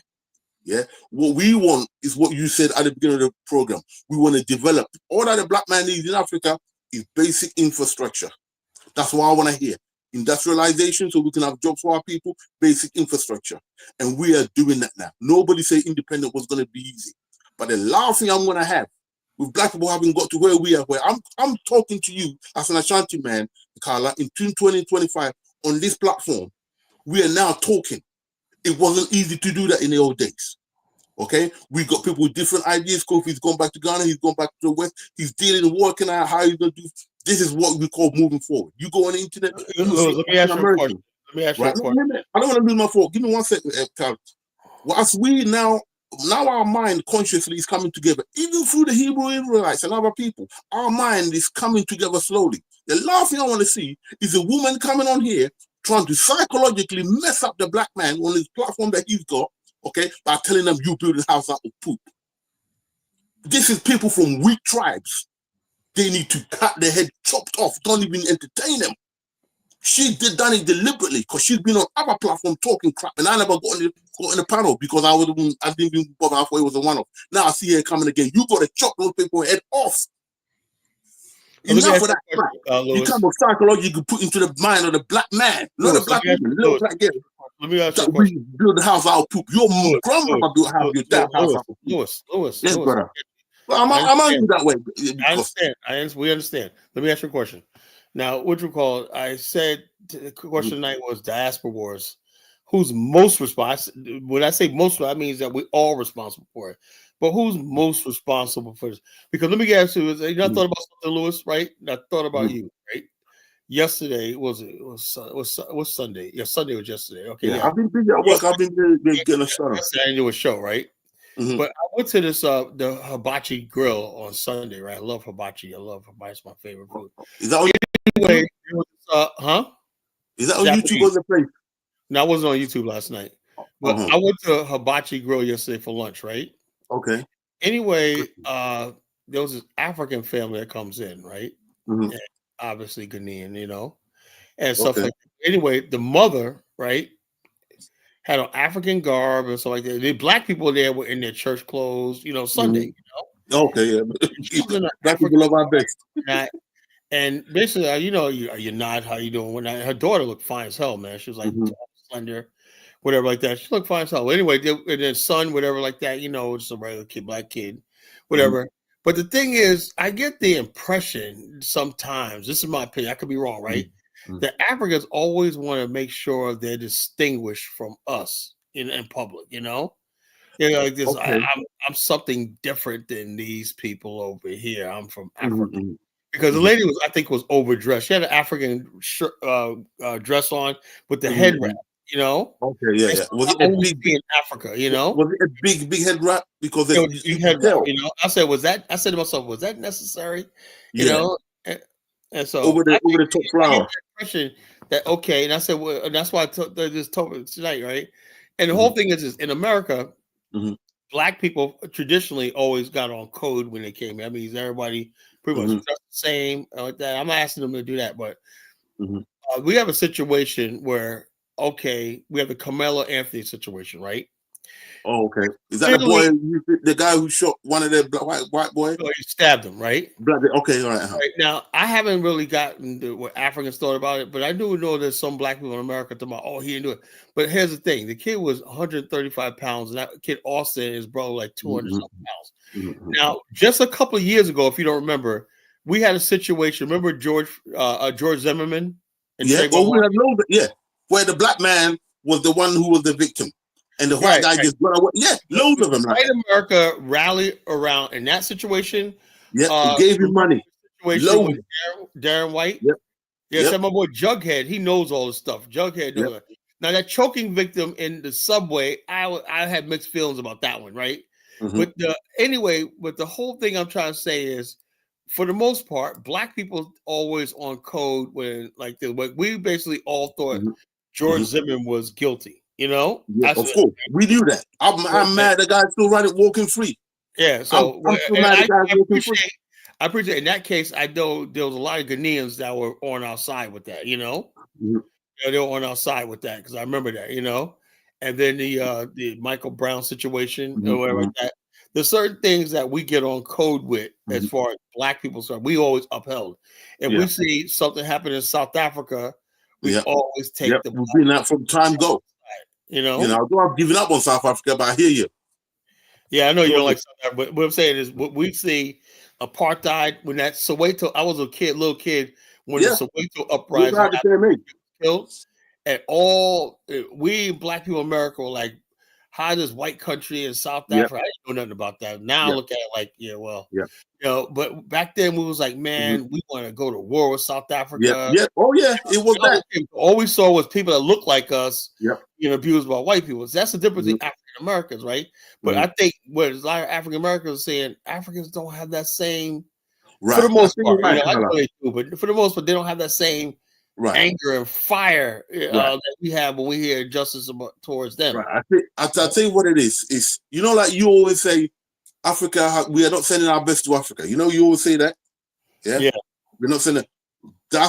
You can literally say that to the blacks in America at the moment, with black Africans leaving Africa at the moment. I'll tell you why. When I noticed this, about 20 years ago, I told you my dad was a chieftain. He used to counsel a lot of people that used to come over. You couldn't just walk into England back in them days. They vetted you. You didn't just come in. Recently, what we've had is the prostitutes who walk in the streets of Accra. They meet someone who got a connection here and there. Meet some white boy working in the embassy. Shags the man, blah blah. Gives them a good time. Then he gives her a visa. She's on a plane. She's here. Some of them are walking by foot, going to France, and then coming over here. They've let in all the unvetted idiots, as long as they're numbers, and they're letting them in the country, and they're the one representing Africans. The thing is, they're not educated Africans. They come from the poorest of background, and they will do anything to stay in a white man's land, because they got more power now than they ever did when they were back home, because they were the poorest back home. So what's happened? That those people are willing to coon out. This That is the sounds about this right. is Let me get my good no, brother. hear me out. You Let me hear go what I'm saying? So hear the my quality brother, of the Ubuntu warrior, Dollar right, Bill on. Right, Dollar right. Bill. The quality Hey, of what's the happening, African. guys? All right, there, Dollar Bill. Yeah, Right. man. I sorry I haven't been around for a while, man. Okay. Same here. I've been over Dealing a with couple of old days. man issues, you know. Yeah. You know. And it's interesting, you know. I later on I'm gonna, you know, show you guys a film. And so when we talk about the diaspora wars, right? And who's responsible? Yeah. Who's most responsible? I Who's think the we're all most responsible? I don't think there's a war, by the way, right? I'm gonna say it's all of us, right?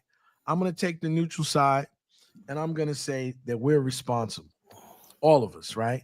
And the reason I'm saying that is because I was having a discussion the other night with Aboma, which is brother Baruti. Okay. And I don't know if you guys remember, right? So I started to pull up some information about the Latinos, and people don't realize this. They tend to believe it, even though the term Latino is not a new thing. You know, it was in the 1800s, but it was specifically the people who didn't just want to identify with Spain. They wanted to actually identify their diaspora, right? Which was in Latin America, South America, and I was trying to explain. I kept having this argument with Baruti. He got angry with me because he said that everybody in New York knows everything. You know, he's talking about you and I, Carla, of course. That was code word. But it's more of a mixed bag. It's always been like that. They got more New York. But I'm trying to explain to them that the so-called Latino people have always identified themselves as Spanish, right? In New York. They, even though they're eating black food, they're eating African food, bananas, and they're eating plantains and even the food, all of the food basically is West African food. Right. The music is from the conga, which is from the Congo. The drum, the boma drum, the big drum that they use, is strictly from the African heritage. However, what they understood, and this is, I'm gonna bring this out to Kala and the rest of the panel. They made a decision around the 90s. And I remember being in school with some Puerto Ricans, and believe it or not, they said to me, you know what? You black people, y'all always stick together. I said, what do you mean? She said, well, you know, you guys got the NAACP, you know, you got CORE, you know, look at all of the jobs that you have in the movies and all of the music. At that time, right, in the 80s, from the 70s, we had a big presence in Hollywood, right? Black America wasn't shit. Right. What are you talking about? Black America wasn't shit. And so the Latinos, the Puerto Ricans, and the Dominicans said to me, well, you know, you black guys, y'all always stick together. Now, they had to come up with something that would take a Mexican, a Puerto Rican, a Dominican, a Venezuelan, all of these people, and unify them by one term, right? And so I'm just saying, I know this diaspora wars, right? I don't want to keep fighting these guys who want to be FBA. You want to be FBA, you could be FBA. That's your problem, okay? But what I'm saying is we have to identify ourselves in the diaspora as one people, right? You want to have your individual stuff. You want to be the Jamaicans over here, the Trinidadians, the Haitians. But we, just like this, the Puerto Ricans, Dominicans, they have their own individual identity. But we have to identify ourselves as one that's people. not a problem at all. It's part of our black identity to be able to identify. Black is not enough. No, I understand. I'm just saying as a general term. Being an African American, we need a term. I say the term. Me and Bomani, we say the term Mafas. That means the Mafa. We're a Mafa. Yeah, that means that's those of the. Well, that's actually, I did. I sound like that dude, but I actually came up with a term called ADD, which is African diaspora descendants, ADD.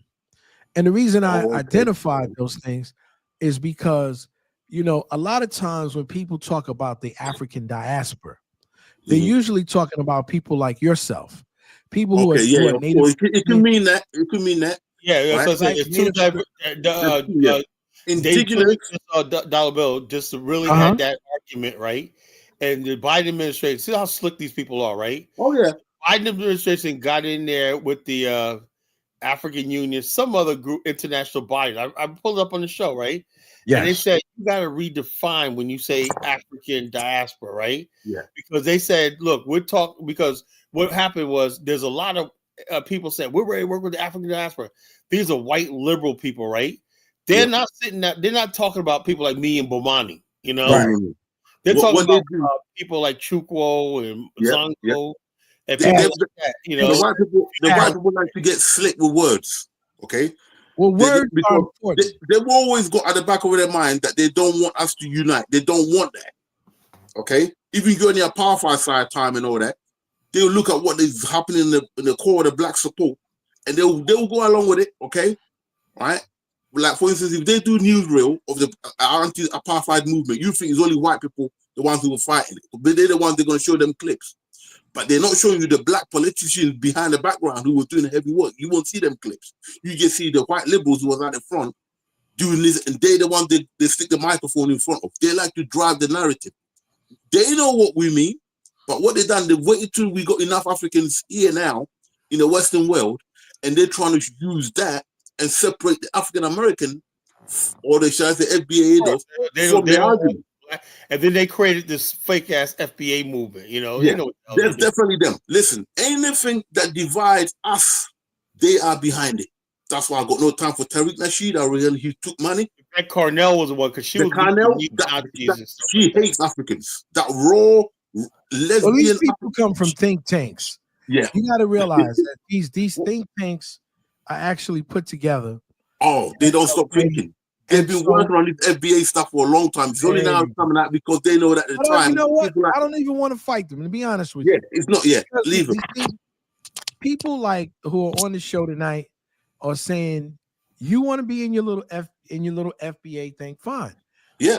I'm saying that the people who are like mine, the people who want to go to Africa, the people who want to do business, that want to do stuff, let us define ourselves. You want to stay in your own little cocoon. Right? No problem.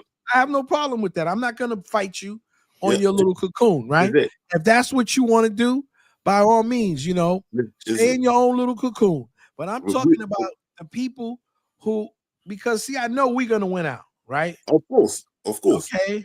They literally let again. What we've got to do is to make sure on platforms like this and dining and others.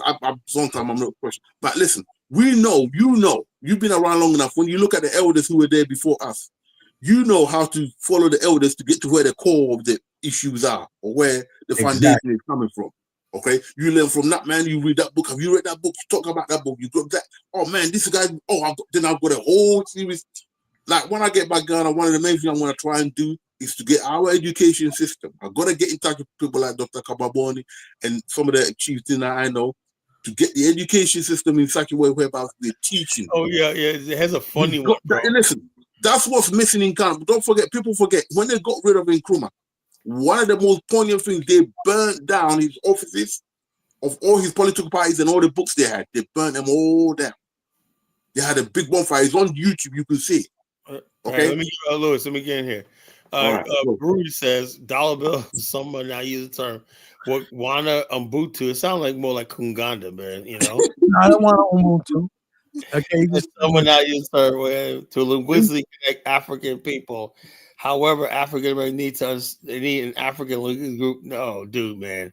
Listen. Why is it everybody wants to basically do everything other than kick the white man out of Africa and let's build Africa? Because most of our people are let's have a language.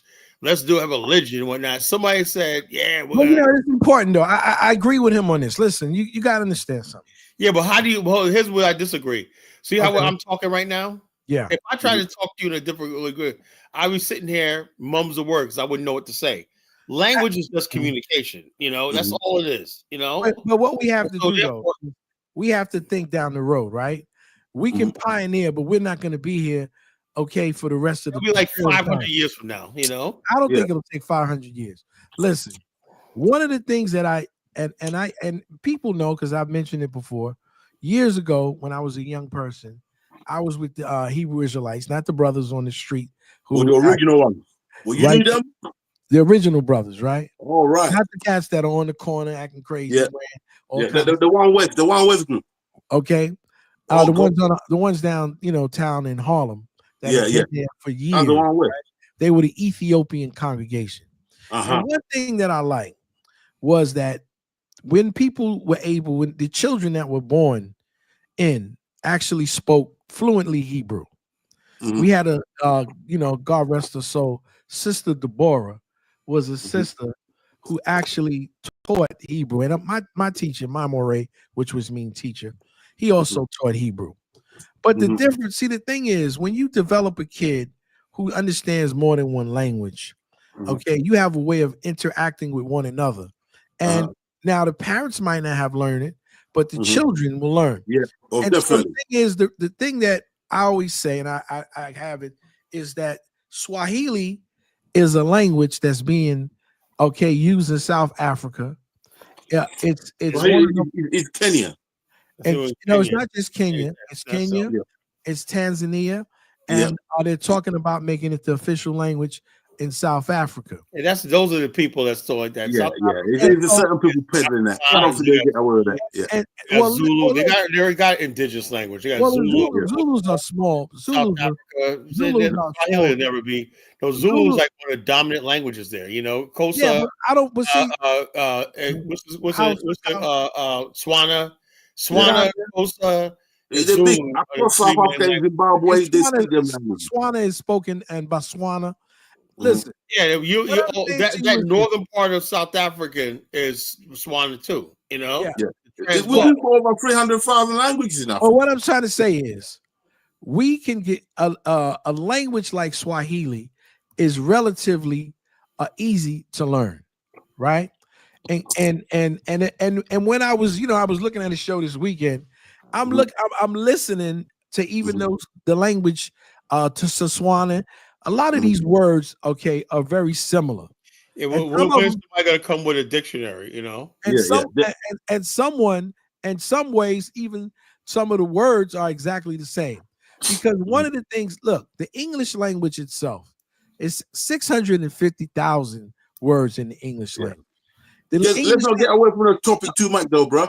No, what I'm trying to say is we do need a language that will unify us. Yeah. Okay, a Bantu language that we can unify us as a people, an African language. Hold on. Here's the thing, though. In West Africa, you got people speaking the same language. They're still divided. No, we're not. Language is not what's going to keep us divided. Is going to keep us together. Language will help us. But I think education is going to. Thank you very much. Well, that's the main thing. Because when Africa needs education. If you look at education, just keep it as it is. If you look at education, right? Initially, the popes and the people, were the ones to give you the Jesuits, were the people that gave education. Yeah. You're going too heavy off on a tangent. Listen, education is very simple. It's a language that we can use, that we can adapt. We can create more words. It's a language that is that goes beyond tribal. The only thing I have is like it's like it's like you kicking the can down the road. Where basically there's things that we could do right now. Well, me and Bomani's doing. Well, the thing we can do right now. And the whole thing is, when people start talking like Brody, it's like, damn, Bomani, Kala, y'all gotta stop what y'all doing because y'all can't speak Swahili. No. Nobody's gonna stop what I was talking about, right? Yeah. It's like we're doing what we're doing right now, right? And we're making progress right now. I was on Bomani's conference call yesterday, and I'm just blown away by the level of his tourism and stuff like that. And what we're doing in the Black Star Pan-African community. We're going to step this thing up with the Liberia tour and everything like that. We're moving to all different types of things, And so Well, what I'm listen, saying, yeah, we understand language down the road is important, but yeah. that's Tyler, honey Well, I mean, flower we can want to shoot no, them that's and we can long. shoot honey them flower and, want to Long, speak. I'm long and jump gone. over at the same time.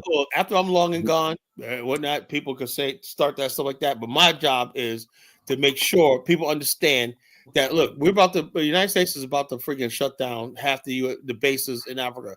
We can be Yeah. cut off from the continent forever. Yeah. Really. No. I don't want. You don't have to worry about that. Listen, at the moment, you've got a particular administration. Embassies. If the United States don't have embassies, we can't get visas. We can't. Right. Yeah.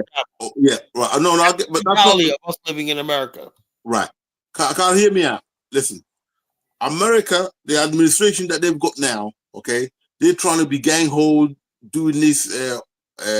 Most likely they're gonna win again. Listen, I supported some of their policies they had on paper, but in reality, I think the guys behind Trump, they way in above their depth. Right? They're trying to start a trade war with things which they're not even going to win. Okay, hold on. Let me let Honey Flower speak. She's been waiting. Let me let her speak. Okay. Then I'm gonna get focus Dave on. Go ahead, Honey Flower. Say what you gotta say. Okay, thank you. So I just want, because I gotta go to sleep soon, but I got interrupted a lot and cussed out. So I just want. Okay, all right, Lewis, let her speak, bro. So Let her say what the reason why I was saying what I was. You should have wanted to say the house out of Lewis, I I'm gonna ask looked it up. Let her say what she's gonna say. If you Please disagree, don't interrupt me. She's gonna be gone. Then you could say rebut her, whatever like that. But let her speak. Yeah. You know? Okay, I don't think that African Americans should put so much pressure on themselves, because at this point, like I was saying, there's just so many hurdles to fix Africa. Like, why are African Americans straining themselves so much, thinking about, oh, let's build Africa, when Africans themselves, they just want to run away, go to America, get a degree, and like their people are living in slums, and literally in like Nigeria. Like, why do they have to be told that you cannot swim and live on top of shit? Like, why do they have to be told? See what I mean, Carla? You cannot let bitches like this on your platform. Hold on, let me I have some statistics, okay? I gotta mute you, brother. I'm sorry. I'm used to this. I have African brothers. They be ready to smack me for saying anything. Anyways, so these are some of the things that Africans are facing. No, I'm joking. Okay, let me talk. African countries face a range of challenges that slow or block development: weak infrastructure, corruption and poor governance, limited industrialization, education and skills gap, health challenges, high rates of diseases, rapid population growth put pressure on schools, hospitals, housing, and jobs. Right. Ongoing conflicts in parts of Sudan, Somalia, Congo, and the Sahel disrupt development. Climate change and environmental degradation, droughts, floods, desertification. It says debt and economic dependency. High external debt limits government's ability to invest in services. Large informal sectors mean workers lack social protection or job security. There's more. It says here waste collection coverage in Africa. So as of 2025, waste collection services across African countries are limited and vary significantly by region and urbanization levels. There's also cultural practices and hygiene, like let me scroll up. Well, like you want to clean your pussy today? I'm not done. Is that what you mean? I can smell it from here. It says about 5 to 10 African countries show moderate levels of industrialization. Those are South Africa, Egypt, Morocco, Tunisia, Mauritius, and Algeria. Those are like the white people. And when you go up, I'm going up here, it says about the cow dung. Yes, in some African communities, as well as in other parts of the world, animal dung, usually cow dung, is traditionally used in housing construction, especially in rural areas. So I got the facts on that. I wasn't just yapping my mouth. It says 30 to 40% of Africa's population has access to sanitation facilities. the rest don't. It says in many places that people actually poop in bags and throw them, and there's like no garbage collection. How in the world can African Americans fix this? It's not that too we can much. fix it. It's the fact that everything that you say, there's a problem. You know, it also could be an opportunity. Yeah, it's an opportunity. I want you to understand something. And most people don't know it. They think they know it. When we came to this country, we came in chains, right? All across the United States, specifically mostly the South. And they didn't give us a room. You know, we had TB, tuberculosis, and all kinds of stuff that we had. We didn't get good clothes. We didn't get shoes. We worked in the sun and had our babies. Women were raped, and they would be working in the fields, and they didn't even lay down to have a baby. They had birthing stools. And so if you would think that a people like this, if you really think about us, we should have perished a long time ago, because some of the things that you're talking about that exist in Africa were far worse for us here in America. Far worse. But I'm talking about 2025. But what I'm saying to you is that technology, we have to realize that technology, we have the technology. I don't know, you're a young lady, right? There was a show many years ago, Colin knows it. It was like called the $6 Million Man. Remember that? Yeah. The $6 Million Man actually broke down, and he had to get all of these different things done to him. You want to hear it? What you want to see the intro? Yeah, sure. Why not? Yeah. Okay, I'm done with what I had to say. Despite, I'm gonna drop now. I'm just despite what's happening in Africa, their populations are dwarfing us. Their populations are growing. Our populations are sinking. This dude is crazy, and this is why your country have no Ghana populations. will never be. Carla, listen, you cannot let a are woman growing. like this, Africa a has the demon, a population. rich Protestant warlock from a village like this, onto your show. You act like an animal. Lewis, you chill act out. like a Protestant an animal, warlock. And check us She's out. a witch. We're gonna basically we're gonna lighten the Africa mood still up. has the populations. We're gonna lighten the mood up a little We bit. don't have the wait, population. so when you this is give like facts being dollar about bills Africa, days. Oh, this is what being dollar bill when we were kids. Despite everything that's happening, our populations are sinking. Despite everything that's happening in Africa, our populations are dwindling. What are you talking about? Africa's got the youngest population in the world. What are you talking about, brother? Population is rising. We've got the highest population in the world. Okay, look it everything. up. Exactly. Carla, please pull it up. Because you guys have sex. You cannot and you listen. Carla, that's listen all to that me. matters. Is the cycle. Don't think about you cannot entertain demonic witches. What is our excuse? She's a demonic witch. What is everything you got to say is completely negative. Okay, let's look at what you cannot let the CIA agent like this on your show, bro. Yeah. This is what we grew up. ABC television, man, back in the day. Sunday night, right, Aldo? You know it. Night, bro. This is the Incredible Hulk. Take it back, Incredible Hulk too, Louis, chill out for a minute, bro. Chill out for a minute, man. Check us out. Cyborg.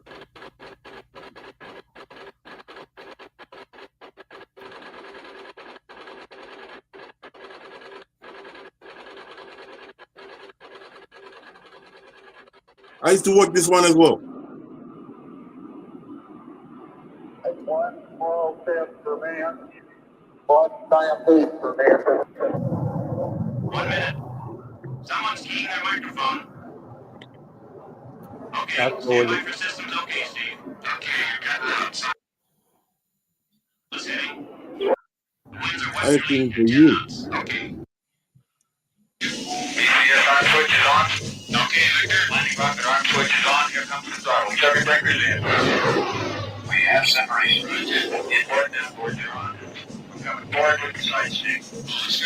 I've got a blowout. Neighbor 3. Get your pitch to 0.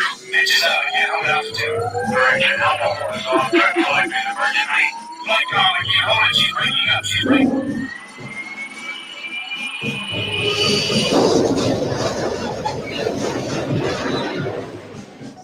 Steve Austin, astronaut. A man barely alive. Gentlemen, we can rebuild him. We have the technology. We have the capability to make the world's first bionic man.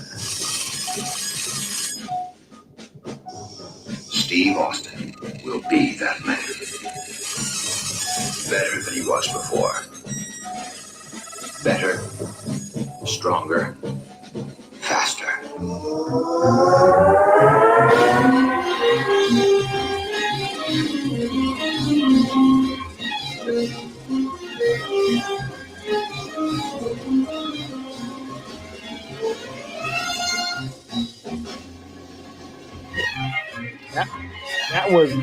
That was the show we grew up with. Yeah.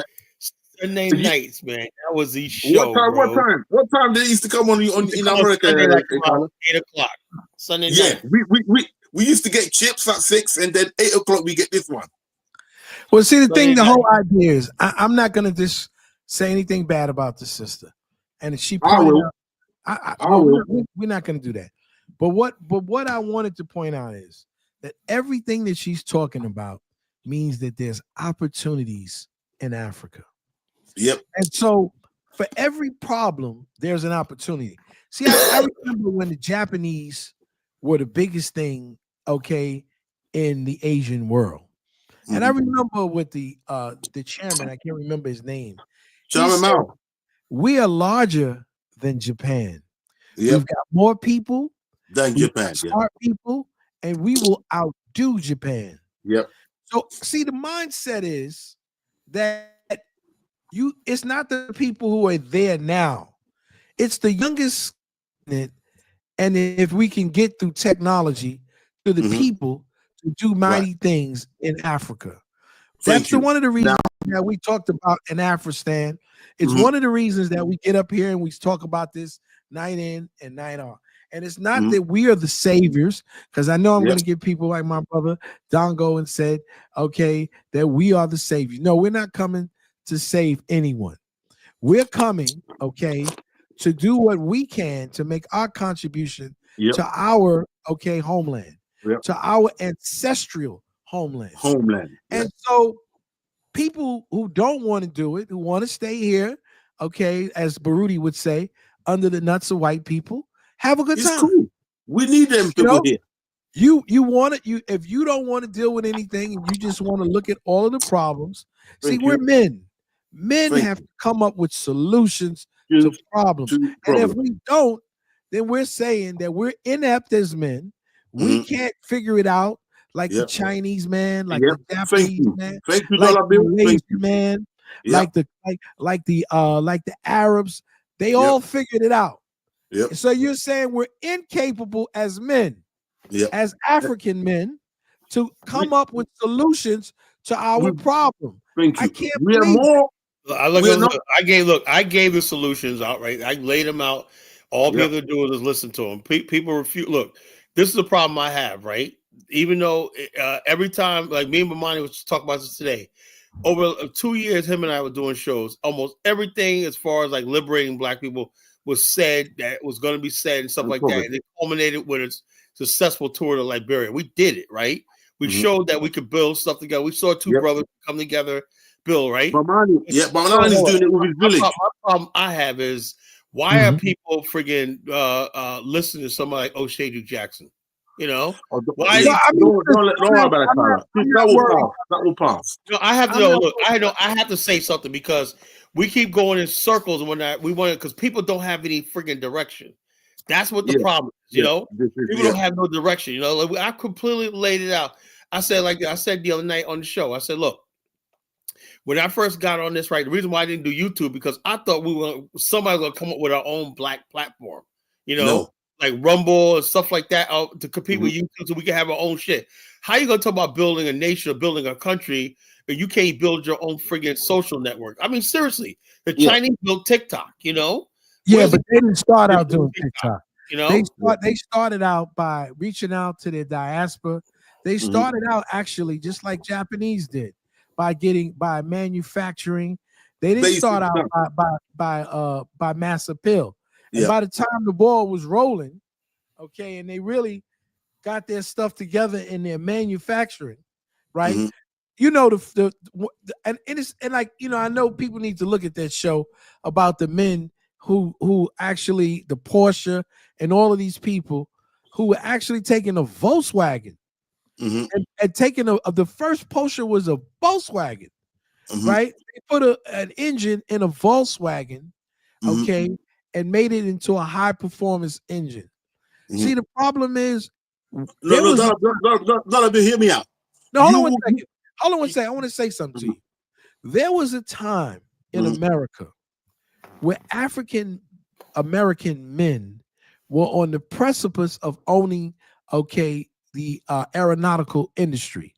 Mhm. We had our own schools. Mhm. We were teaching it in college. Mhm. We knew how to do it. We knew how to mechanic. Yep. We knew how to fly. Yep. And so the thing is, a lot of us, and I'm not going to blame it, deferred our dreams like these FBA people want to do Mhm. because they felt that they were part of the larger society. And so our yearning, whether it's an African who comes to America chasing the dollar bill, Mhm. or an African American who desires to be an Indian chief in a powwow, Mhm. white people are telling you that you will never be accepted. You can have an American citizenship, Mhm. but you'll never be an American because Exactly. the American person is the white He's right, person. man. They created This that. country, this Yep. country was made as a settlement for Yep. European men. It wasn't for a thing. It wasn't for us. Yep. We were the credit, the collateral, okay, To get it up and that running. this wealth was built on. And the Thank white you. man never intended to share it Yep. with us. Every time. Listen, have you noticed something with the African American story and the rest of black story in Africa? Whenever the Africans picking his head up and starting to move along to do, they cut it off. You go back and you look at the archives of Nkrumah's factories. If you get a chance to do that, Carla, you do that. We were building trucks, not just regular cars, trucks, TVs, But refrigerators. we were building airplanes. Thank you. Right now, can you imagine if you listen, hear me out, Dollar Bill. There's a brother Listen. now who has Dollar Bill, hear me an out. Listen to me. car. Right, listen to me carefully. If they would have left Nkrumah's administration in power, okay, and and you got engineers, African Americans doing stuff like that in America, what was happening now in Ghana would have happened 60 years ago. It would have been the end of idiots like this woman calling in and talking crap about black people. The whole aim is to psychologically make sure you are always dependent on the white man. That's why I've got no time for this hoe who's on here trying to psychologically we're not going to get into that. in black people's heads because they know people are listening to the Carla Genesis now. They know this is how it starts. They know it's like old pirate radio station in the old days. They know this is how it starts. That's why I've got no time for literally, she's probably sleeping with some white man right now. Getting instructions, come on a black show and talk shit so that our mind does not even wake up to begin with. I know what we're capable of doing. I know the history of biblical history. And I know what we're doing individually. I myself sitting here, trust me, because I'm not practicing my trade. If I was practicing my trade, you couldn't come talk shit to me. There ain't no white man who can do what I can do with wood that I don't know. That's how dangerous I know I am. That's what I've learned. And there's many black people like us, but they take him out. When Dr. T. Mensa decided to go back to Ghana and start helping him out, the American government wasn't going to have it. He's got the game now. Hold on, Lewis. I got a good friend in the chat room for Righteous. She says he's worried we. Oh, Lord. Look, for Righteous, my brother Mamani is going to be in Ghana next month with 40 people for a tour. I'm going to be in Liberia next year. We're going to Tanzania. We're going to be going to Zimbabwe. He's adding Zambia, Zimbabwe, and Botswana to a tour. Zimbabwe is a gem. You're freaking Bomani's no freaking joke, man. He's like, listen. Let me listen. Bomani's got a unique. He's a real original Pan-African tourist guy. He's the best. He ain't got no competition. That's why I don't want you to get involved with other stuff. Bomani, when it comes for the tour, Pan-Africanism, he is the original Pan-African man. That's why I say he's got no competition. Let me say something about while we're on that, right? See, the reason why O'Shea will never have a tourist business because, You gotta say something. When I'm on his conference call, Sunday night conference call, once a month we have a conference call. The people that's on there, these are hardcore Pan-African and Black nationalists from back in the days. They heard O'Shea's ranting one night. They looked at it like, man, who is this clown? You know, nobody in a serious pan that's gonna make a move to Africa, go on a tour by land, whatever like that, is listening to nobody. They listen to Bomani because 20-something years of proven record of a work and doing. And also, most of the people that buy land in his community are people he knows. And people well, that's the evidence there. So if you got one or two little shady, don't worry about it. You know you're dealing with black people. So that's why I said, Carla, don't panic. Don't worry about all that stuff. I'm not panicking nothing. Right? I'm just angry with the fact what you're doing. People like Truco say, oh, you got to answer. Get the fuck out of here. I'm not answering nothing. O'Shea's a clown, man. You know? Don't forget, a lot of people come on here looking for entertainment, okay? So, you know, so there's certain things that Bomani has done. His work has allowed him to have a certain amount of shield that even if anything goes down, he ain't really got to worry about that. He just got to tell him what he's doing. He ain't got to worry about that. You know? Yeah. So in terms of what Dollar Bill was on about, that we've got to the stage now where the white man cannot stop us from doing the most basic thing. And as we said at the beginning of the show, once an African country has got a basic infrastructure, you said it before, Carla, African American will come.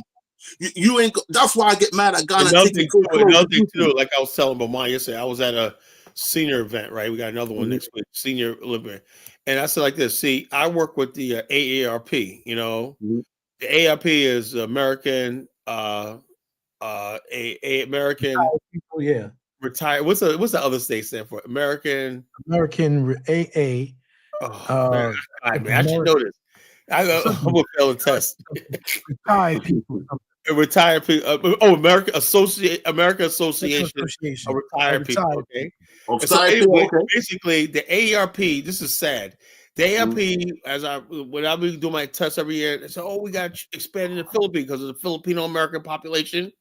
And so they basically in the Philippines, like retired people and whatnot, you know, the ARP's there. They're in Belize. They're in Europe, you know. They're in all these countries, right? But I have not seen the AARP in Africa yet, you know. They don't have one in Ghana, no?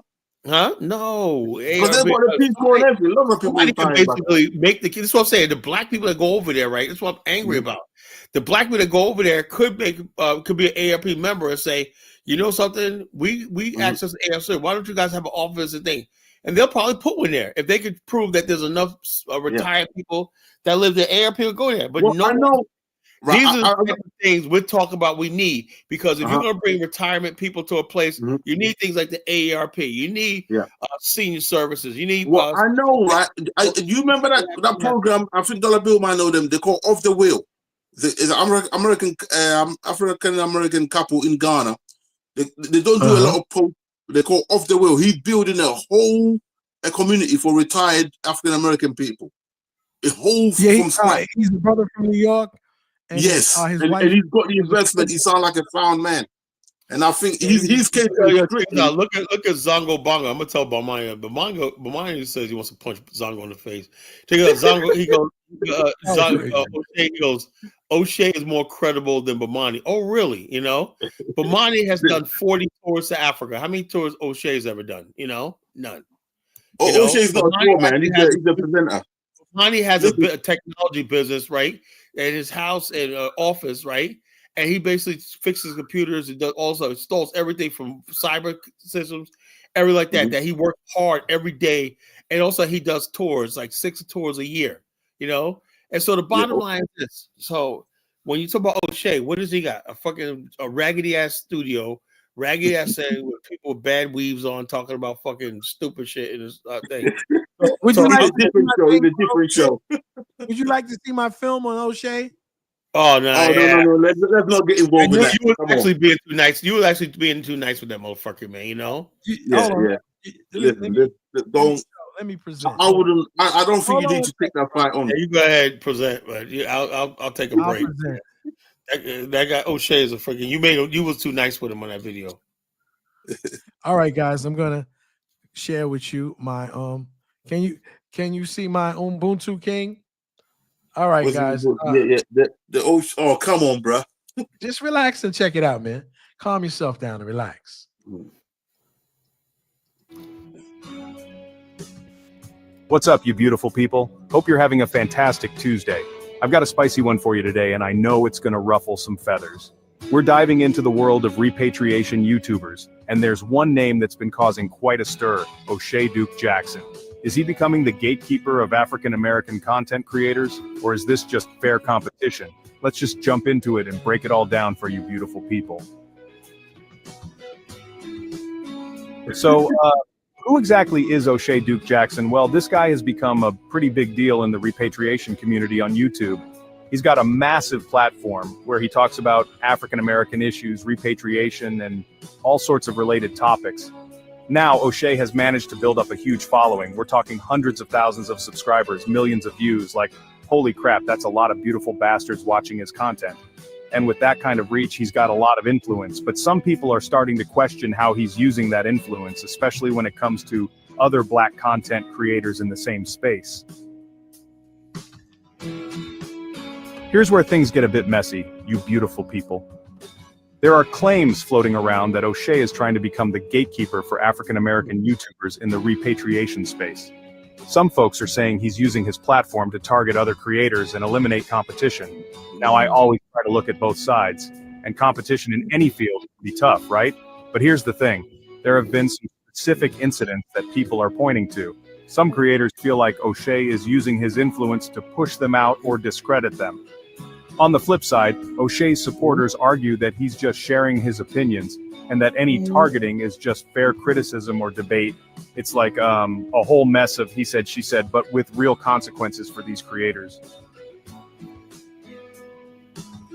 The repatriation and African-American YouTube community is pretty divided on this issue, you beautiful people. You've got people who are 100% Team O'Shea, saying he's just hustling and succeeding. Then you've got others who feel like he's becoming too powerful and potentially stifling other voices. I've seen heated debates in comment sections on Twitter, you name it. It's like a virtual battlefield out there. When you compare O'Shea to other big names in the community, like other influential figure, it's clear he's carved out a unique position for himself. But the question remains, is this good for the community as a whole? Is having one dominant voice helpful? Or does it limit the diversity of perspectives? These are questions that the community is going to have to grapple with moving forward. And that's where I'm going to end today's video, you beautiful people. Of course, as always, I want to know what you think. Is O'Shea Duke Jackson a gatekeeper, or is he just a successful creator facing backlash?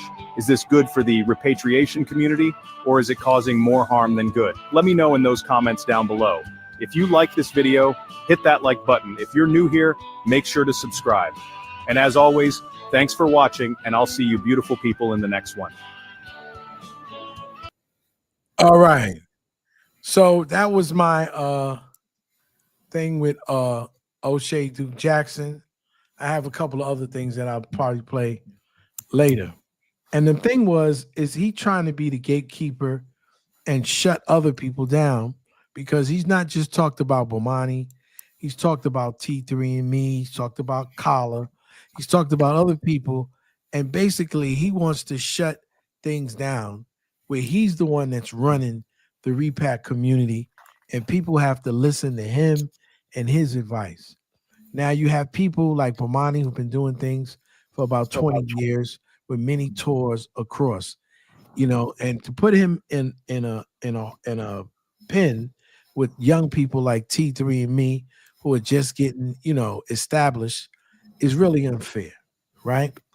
And so I don't want to just come out and blast them, but I want people to be able to open up their eyes and see. When what gets me, hold up, Dalbill. Like you had this person, Melissa, talking about O'Shea saved lives. When people are ignorant. O'Shea knows most of the people are ignorant. Bomani already has 50 people with purchased land, building their homes on his property, right?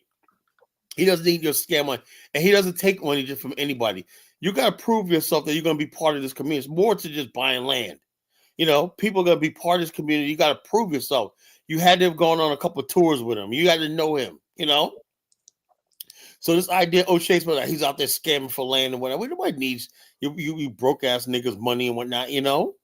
So the bottom line is get that out of your friggin' head, you know? And so well, it's even more than that. He wants to try to take control of the you know, expat community. He wants to try to be. Nobody respects O'Shea is not a credible person when it comes to this movement, right? I told you he got into the movement off of Kung Fu Fanta, got him into Africa, you know, a white guy got him into Africa, you know. I remember he went to Kenya and Uganda, and next thing you know, a year later, he's a bona fide Pan-Africanist, you know.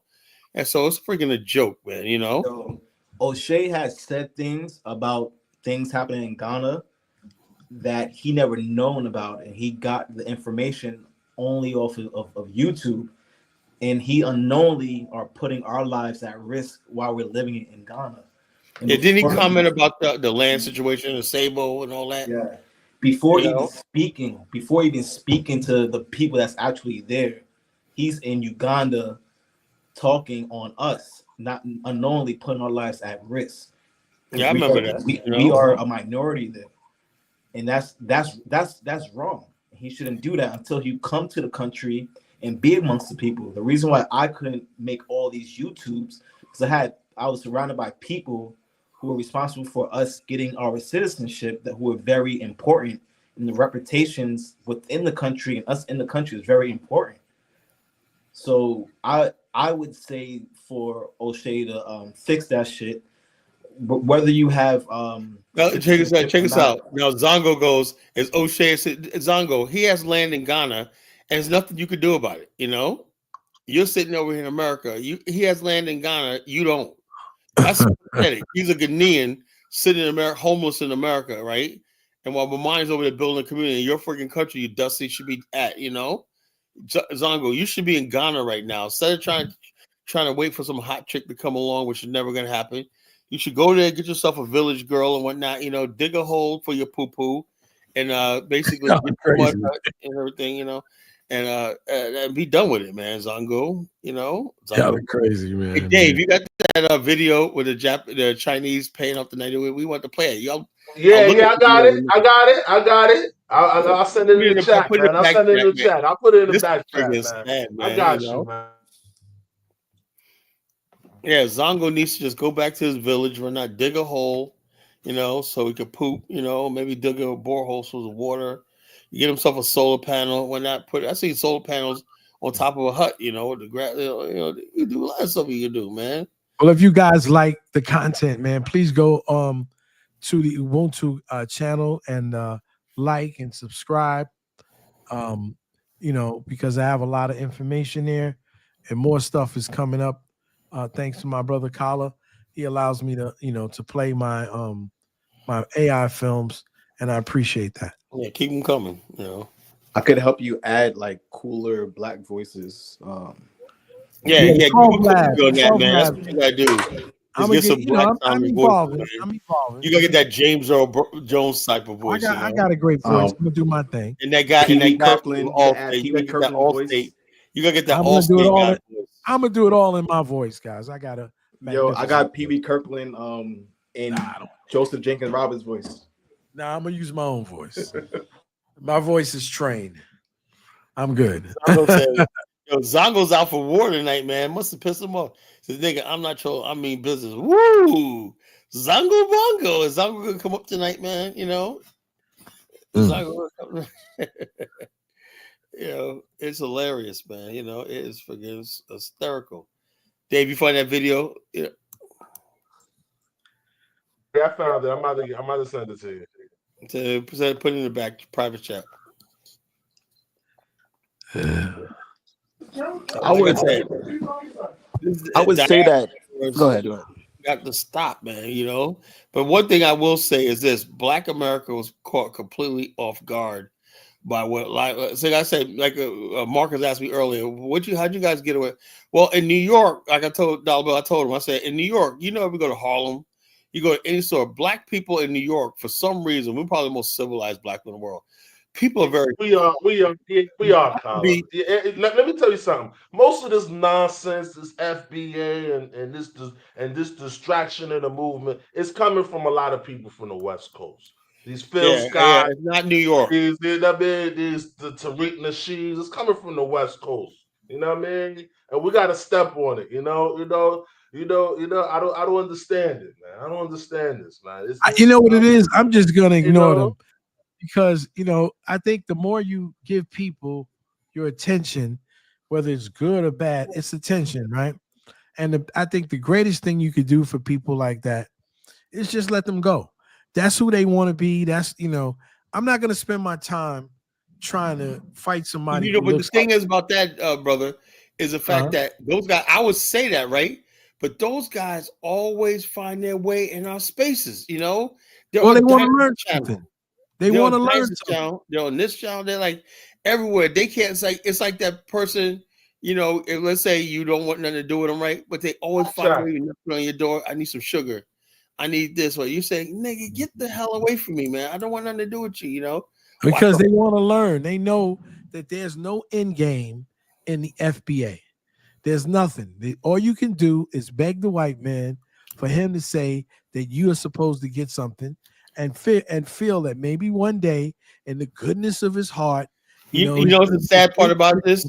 These guys went from the white man's the devil, this and that, to all the like even Jonathan, who believes in FBA reparations. He really thinks that the white people are gonna just have a change of heart and like this. Oh, they're gonna look everything you do. That's why we're nation building.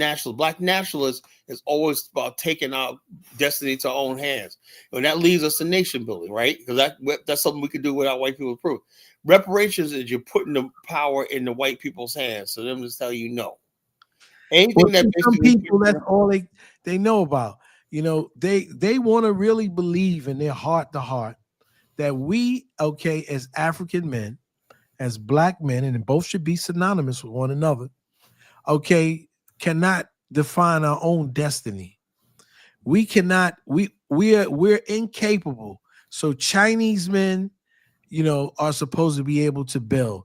Indian men can build. Mexican men build. But I know for a fact, I live in a city where there's some stone buildings that were done by slaves, people who were enslaved. Same thing here in Norfolk. They're still up. Norfolk and Petersburg, you got stone buildings that were built 300 years ago by black people, Yes, people who were enslaved and still up. So I'm not going to accept that nonsense. Oh, we can't do it. The mindset. Woe is me. And the funny thing is, right?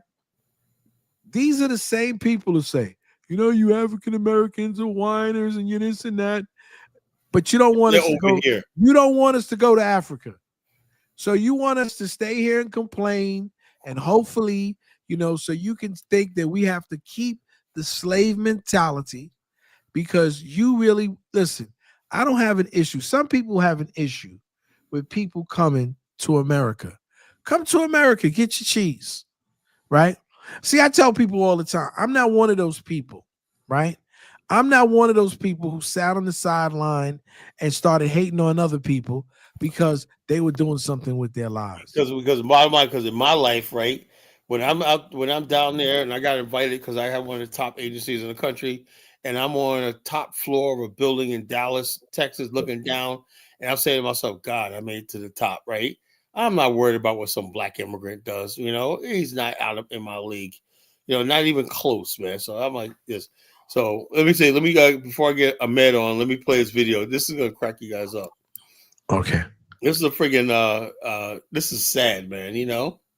And so this is about bribery in Nigeria. What?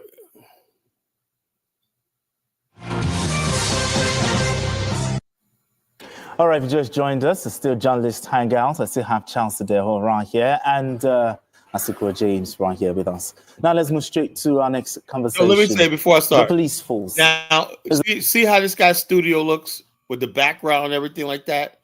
They're like, that's what, if you put $1 million in Kinganda, that's what it should look like, This is what, if you're going to do see the journalist, TV news, when $1 million could have built this in a place like Uganda, But please, like O'Shea, please talk to somebody. You're fucking with the wrong person.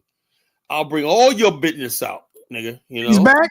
O'Shea's here. Established to provide. I know he's listening, man. So that's why I said that. I know he's listening, nigga. This is what his studio, a Kinganda studio, should. That's what I thought it would look like. Something like this. You gotta give it to him, Security for. What gets me is Africans have some nice studios and television. Ain't it right, Dave? Yeah, they got especially this Yeah, are Nigerians. I It's have dozens of Nigerians. Africans that got nice states, nice. So even the Spoon TV Yeah, is a nice Spoon platform, you nice, know, yeah.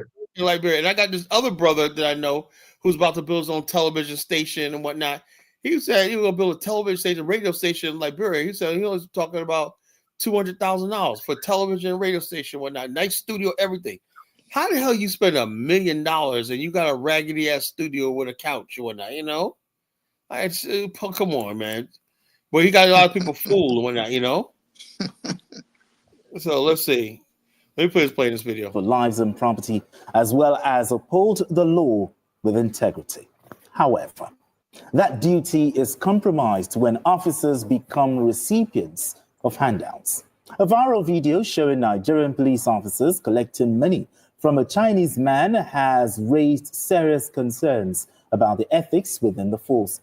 The Chinese involved has, however, denied any intent of bribery, claiming that it was simply a goodwill gesture to appreciate the professionalism of the officers. A goodwill gesture. Yeah. Now he has come out to disagree. He said that it's not bribe. That's how Mike But talk to me. Do you believe? Well, there are two ways to this. Yeah. You know, That's sad, man. Yeah, you got dressed up, put your African cloth on, just be in Liberia. You know, you big chief. You apologize, give him money. They love you. So yeah. Oh yeah, I can't do that, man. I say, look, at this time I was like, niggas, get the fuck away from me, you know? I'm sick of the brother, big man, boss, whatnot. Everything is to get a fucking $1 here, $1 there, you know? I mean, when I first got there, I felt like a big man, you know, like, you know. Yeah, look at the China man. He passing out money in the when Big Black goes there, man, they're gonna love him, man, you know. Big Black they're gonna love him when, oh, my brother Big Black and whatnot, you know. My brother Big Black, they're gonna suck him for everything he got, man, you know. It is what it is, you know. We gotta get to the point where Africa is like a money-making machine where everybody got money. And then the culture will change. I don't believe you can have a culture. That's why I understand something. I don't believe you can have a culture in desperation. I don't think you can have a culture in extreme poverty. It's got to be balance and harmony. You know, if you think about culture, most cultures are defined by when people are able to go through a struggle and they overcome, right? Or they have good times when they didn't want to preserve, right? If you got a culture where people are like, you see that new drug that's going around Liberia right now, Kush. Yeah. Yo, I'm telling you right now, I am so heartbroken because I understand. But Kyla, all those things wasn't going on when the Congo people was in It wasn't, right? But the problem is I have is like this. When I meet these young Liberians, I want to tell them you got a future. I want to tell them that all things gonna be better. But in my heart, I know, God, my God, think about it, right? I'm going to be out of here in a week. I'm going to be on a plane back to my life in America. This is what they got to deal with. And you look at the government and everything like that, they got nothing. You saw Yaka's new outfit? You saw Yaka's new outfit? Oh, yeah, I saw that, you know. He's like a clown, man, you know. This guy gets up in front of the Congress that's who's in charge of our future. And who knows? He might be elected president, you know. Can you imagine? Can you just imagine Yeka? Imagine it's a wear a Yeka ticket, you know? Yeah, I'll be like, yo, just all is lost, man. Let me cut ties with Liberia. Let me get the fuck out of here. I'm just saying myself, man. It's just really, really sad, man. That's why I say I talk the way I do or not. Maybe I sound harsh or whatnot, but I think Black people in Africa could do better. You know? I think it could do better. And it's not necessary that Africa has to suffer like this, you know? They could do one thing. If they could have did one thing is reach out to Black America like the China reached out to its diaspora and stuff like that and brought them in. And so they make them a part of the development, give them a stake in it. We don't have any stake in Africa, right? Do we have any African-American business groups that have an oil well stake in oil? No. No. We have a stake in any rail lines? No. Any power lines, everything like that? Can we invest in the African grid and whatnot, where we can invest in a West African power company? No, we have nothing. You know so we have pension funds here that invest all over the world. How do you think all these countries, Central America, South America, they're developing using the pension funds that black people pay into, 401ks that you pay into. And I said that at that business conference, right? I said, the last thing I'm going to tell you at this business conference is this. If you don't listen to nothing I've said to you tonight, I said, some of you are going back to the United States, right? And I hope people listen to what I'm saying, because I get angry when people say, oh, we don't have no leader. No, I give you the fucking leadership. You know, I get mad about this shit, right? I tell you what the hell we should be doing, right? But people don't listen, you know? Everybody's off in their own freaking world. I said at that business conference, I said, black people in America and friends of black America like that, we're sitting on literally trillions of dollars worth of pension funds that we pay into every year through employers, unions, so especially in big cities, right? How much are the pension funds that basically that go out to China, that go out to Southeast Asia? You know, it was in pension funds and Wall Street loans that built Southeast Asia and Vietnam. You know, what's the city? What's the city? The Pearl of Southeast Asia. What's the city of capital of Vietnam? Bill. What was the capital? What was it? What'd you say? Huh? What did you say again? The capital of Vietnam back in the days that got bombed. That was once a beautiful city. You know? Oh, what's that? They changed it to Ho Chi Minh City after they died. Yeah, what's it called, man? Ho Chi Minh City. They named it. Yeah, they named it after him. Ho Chi Minh, the great general of Vietnam. The pullout of what? The pullout of what? It was the city of the name of the pullout. They pulled out of the city. Ho Chi Minh. No, it was called something else. Pull out. Okay. Pull out. Pull out. City. Let's see. I'm looking it up.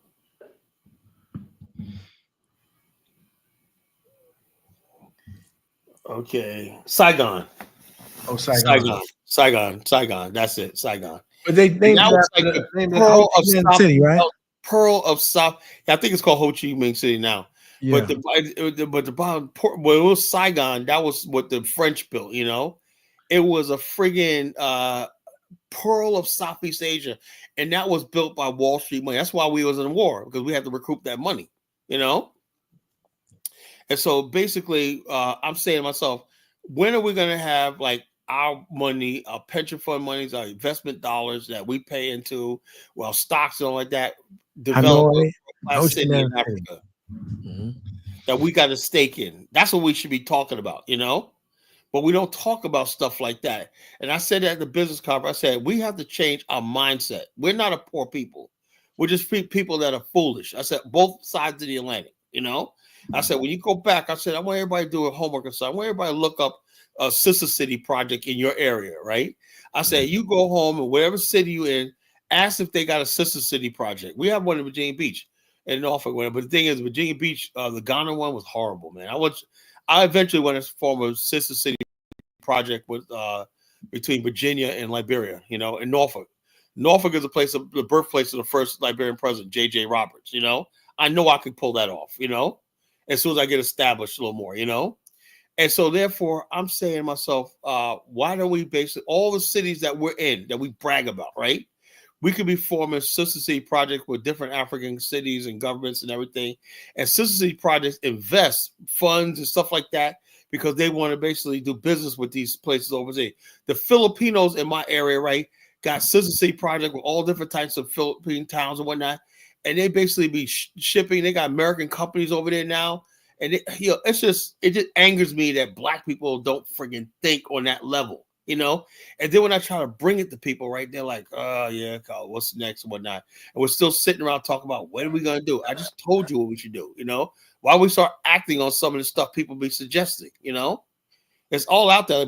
Amos Wilson wrote the book, Blueprint for Black Power. A lot of stuff I'm talking about, you know? Those people pick up that book and say, let's just do something with it. No.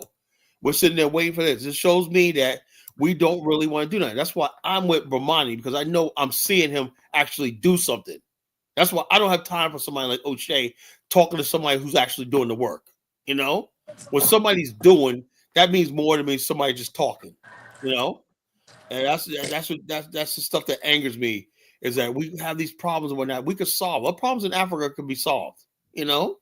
It can be solved, you know, but we don't want to do that. What we're going to do is sit around talking, pointing the finger at each other. And like I said, for Black America, I know there's a lot of people I know that's in Liberia from Black America, right? But they can't really get audience. What is second thought? We can't get a really audience and everything like that. Dave, you know who Val Thomas is? Nah, I don't know who Val Thomas Your is. friend request him on Facebook. You know, that's the guy that International Focus magazine. He has an office. He's a consultant. Him and Cynthia Blanford. You know who she is, right? She's the one who got the King Deja opened up. You know, Okay. with Bob Johnson. I met them when I was over there. They got an office inside the Royal, the Boulevard Palace. Oh, okay. You know, so they said they bring trade. Well, in fact, I showed the other day. They got a trade group coming to Liberia. You know, on July. You know, that's a result of on the 26th. You said July 26th they're gonna be here. Yeah, during the week of the Independence Day. You know, and so therefore we're basically the work we're doing over there is piquing people's interest in Liberia, and I believe one day we're gonna get there. You know, I believe one day we're gonna get there. We're gonna make this work. You know, and so therefore, time. you know, we're gonna give. Things take time. What I'm not gonna do is have people like O'Shea and all these other goofballs just distracting people. You know, I just hate that shit. People are distracted by foolishness and nonsense online. You know. And so that's what I'm saying. You know, we need more people that's doing the work and talking and stuff and basically getting work done and everything like that. So what we got in the chat? Okay, Ahmed, you want to say something? Oh, it's Ahmed. Bang. Ahmed. Nah. What's this show about? You quiet tonight, Bang? Read the title. Can you read? Oh yeah, you talking about like the Diaspora wars? Who's responsible? Yo, check this out. Let me tell you something. If you know Bomani, that dude is the most professional dude in the world. O'Shea don't come across to me as professional, Zongo. I know you like him and you hate me and Bomani, but let's be real. That's when you lose credibility. When you say something about O'Shea's more legit than Bomani. Bomani's been out there for 20-something years, did 40 tours to Africa, you know? Has a business and stuff like that. Zongo just trolling. Zongo just like the troll, man. You know. Come on. Zongo, and when you talk about employs Ugandans, paying somebody $20 a month is not really employing somebody, you know. That's not what you call gainful employment, you know. Zongo just hating because he's not doing what Bomani doing. That's all. He hating. That's what I'm saying. People, it's all jealousy. That's all envy and jealousy, you know. You know, the diaspora. I mean, I think it's both our fault, Colin. You know, it is. It's both sides. I believe both sides. We didn't set up, a guideline or infrastructure for them too. We're supposed to be giving the African jobs and stuff like that. We're supposed to be, but we didn't set up anything, no mechanisms. So, right. And then another thing too. We let these anti-African people speak for us too much. You know, I can't stand that. Yeah. The Africans, I understand. Majority of people in Black America call themselves African Americans. Like 80% of us use the term African American. You know, that's the truth. Most of us understand who the hell we are, where our heritage is, and most African Americans. But these FBA people know they can't go to no critical like university or go to professors or there's no book. There's no book. They can't go to no professional Black people who making $250,000 a year or and say this nonsense. FBA. I was on a conference call. I was on a conference call with our marketing builder. You know, we paying her thousands of dollars to rebuild our organization because they're going to get us ready for partnership. You know, in a year, right? So anyway, basically, I'm on the phone with this beautiful sister from Maryland, right? And the way she talks, all professional and whatnot, I couldn't go up to her and talk about, Tariq Nasheed, Adolf. People look at me like I'm fucking insane, you know. And so real, but I can talk to her. We talked about Juneteenth.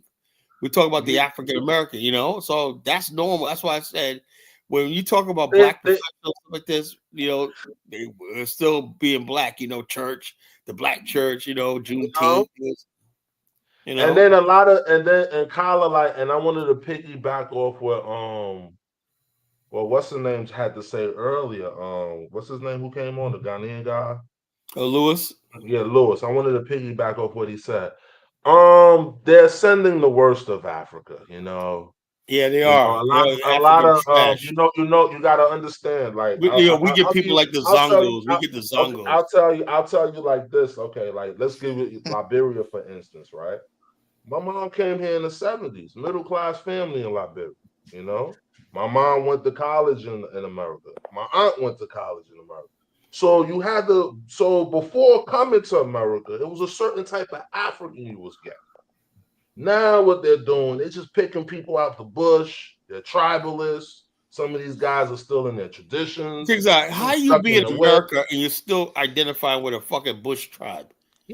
That I don't understand, you know. And also, like they're not getting on. They're not coming here with that decorum. Like they know, you know. My mom knew about African not Americans before civilized, coming. You know.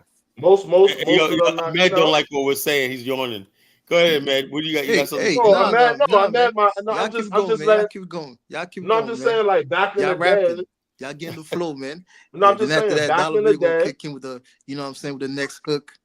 If then you David were, that's how it was, you know, David gonna if lay you're out a real, Nah. I'm just explaining a little something. You're You coming know, over here and trying to invite us back to Africa. You're trying to say, come back, come to where I'm coming from. Okay, listen, man. Let me say something, right?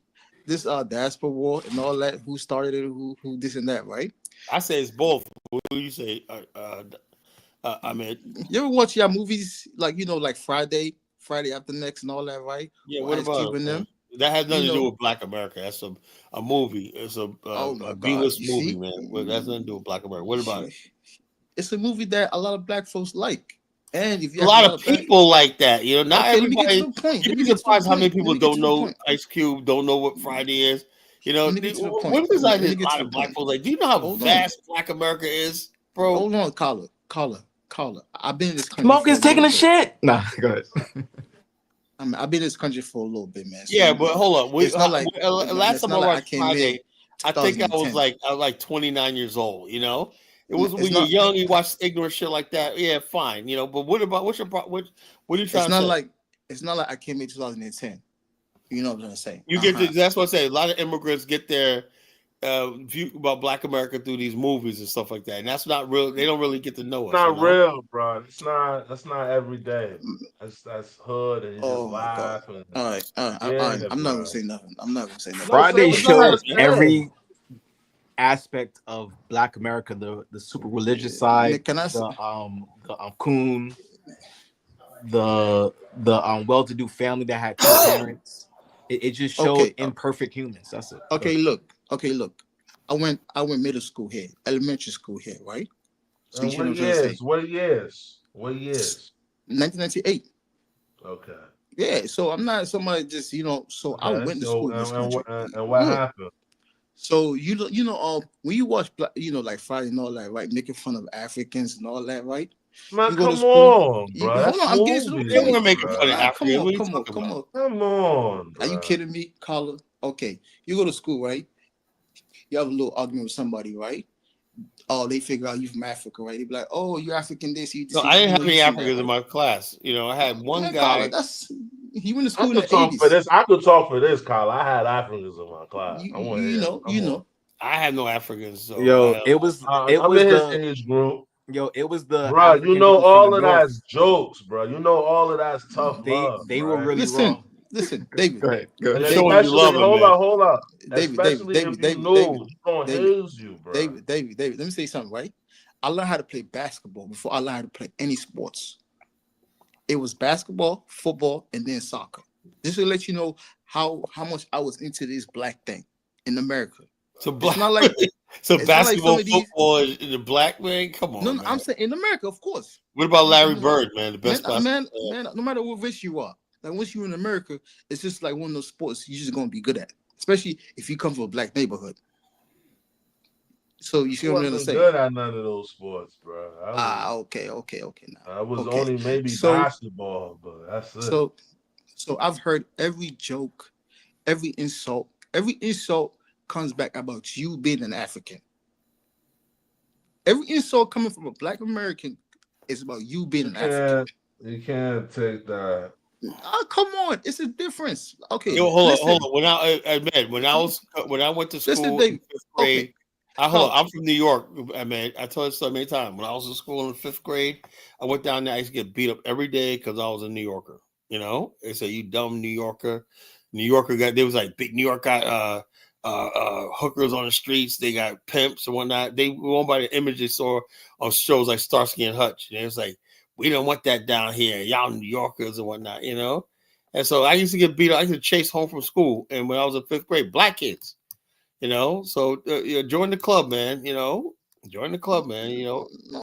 That's not about join the club. Like, you That's know. how it is when you're from hold on. Let me explain something. That's how it is when you're from a different culture and you come into a new culture here in America. Okay, even when you come from a similar black American even when you coming from another state. What about with me when I moved from from New York to Jersey? They was hazing me because I was from New York.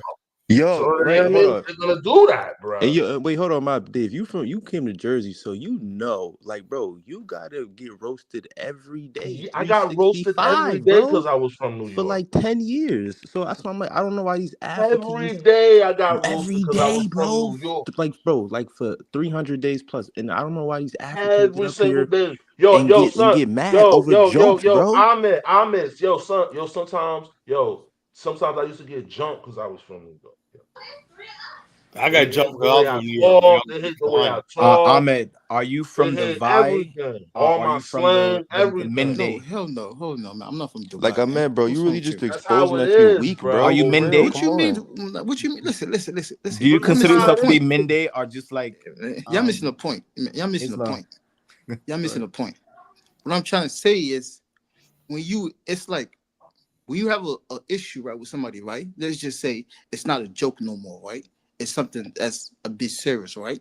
Because everybody jokes, you know what I'm saying? DC, they call us joining, right? Me and you join, each other and stuff like that. Like we all clowns. It happens all the time. Everywhere you go in schools, you know what I'm saying? That's just typical. You know what I'm trying to say? But when you constantly attack somebody, when it gets slightly personal because they come from Africa, you gotta understand, like America, Black Americans, right? In the 80s, in the 70s, used to think that Africa talked like this. Whoa, whoa, whoa. That is facts. No, white people just think that. That is not true. Listen, can I say something to you? Yo, white people used to say, they used to say, Yeah, he's trolling us, bro. they used to go up to us, ooga booga, booga. Nobody got picked on. No one Yeah, I've never ever heard got that one. Excuse me, gentlemen. I live in No DC. one I ever don't live got in a picked small on town more in the than white fat side. people. I ain't never heard that. No one never got picked on. You more guys than think fat that we people. used to talk? Tell me you didn't pick on fat people. You guys believe that we talk with animals? Now answer the We talk question. to animals, Bro, man. Tell me you there's didn't not pick even on that many fat people. Africans in school for y'all to be this mad. Like, that's what I'm like, I never had bro. one African in my school. Oh my God. Like, for real, it's not even that many. Yo, in let there, him bro. cook. Because you don't express want to himself. acknowledge that. Let him express himself about how he was treated. I'm not. Come on, Bro, It's not. I'm It's not saying about though, that. like everybody went through worse. That's why I'm like, I don't know why he's All kids get picked crying. on This wherever is they come facts. He's from. like 40, This bro. is- Come on, I'm leave not that You shit can be from the alone. north. Stop They're gonna pick on you I'm because not you're from 40. the north.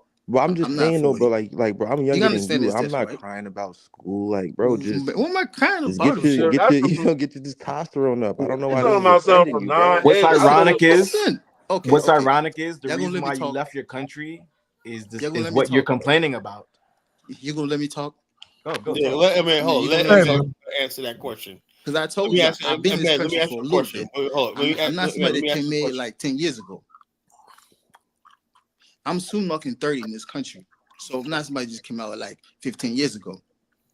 Just like I told you, I learned how to play basketball before I learned how to play any sports. Okay. And Nigga, everybody you from New did York, that. dollar bill. You know that, right? That means you've been around black folks in this country. No, you've been around the people that you were around that were black. Bro, what Yes, does this is basketball DC. got to do with anything though? I'm just saying though. I used to be in black folks like 24/7. Bro, I've seen white people at basketball. You know what I mean? Okay. Basketball not a black thing, bro. Okay. It's just a kid Okay, thing, Carl, bro. what's the question? Okay, my whole thing is, Ahmed, all right. Now, the question we're talking about is diaspora wars, right? What do you think about? I think your wish is about to come true. Didn't you say America is this empire, or whatever? Like, isn't that what your word was saying? Of course, man, America is an empire. Now, what about the fact that Donald Trump probably was listening to the show and said, "You know something, Ahmed? We are an empire. We're tired of oppressing you, so we're gonna pull embassies out of Sierra Leone." That's what he's talking about doing. What do you do if the United States Donald Trump goes through with his shutting down embassies in Sierra Leone and stuff like that, and said we don't need one, whatever like that. How would you guys get? How would you access the United States if back and forth? How if you're going to go back to Sierra Leone? How would you get back to the United States? Would you just forget about Sierra Leone and assimilate to American society, or what would you do? Man, first of all, man, I'll always be African. Always. Well, I know, but the whole thing is, I mean, this is the problem, right? Number two, people always say, "I'm African." Right? Look, I can say no, that too. No. It's a difference. My reality is I live in the United States. The reality is you live in the United States. I'll give you an example. Elvis, he's an African. I'm a different type of African than him. Different type. And we're different Africans than you. What difference does that make? Because Elvis believes that his people are not superior. Yeah, everybody thinks they're superior. No. Elvis believes that. There's a difference between you believe. Well, everybody believes that. Everybody believes that people. I believe Black America with the superior. So everybody knows that. I know that. That's just an American belief. No, I know that. You think I don't know that? Every group of people is healthy for every group. Is superior to the other. Number one. He believes that the African itself are not superior. He believes that we are beneath. It's a big difference. You know what I'm trying to say? He believes that we're what? You're what? No, what I'm saying is he believes that the Black African are not superior to any race. Who told you? I never heard him say that. Elvis. Zongo? No, Elvis. I never heard Elvis say that. You know, much as I get on Elvis, I never heard him say that. No, I never heard him say that. Come on. Trust me. I've listened to him too much. That's what I'm saying. You have different type of Africans. I don't pay attention to Elvis anyway, to be honest with you. You know, the whole thing with us going back to Africa is to try to prove that we're like as Blacks we could do it for ourselves and we're superior.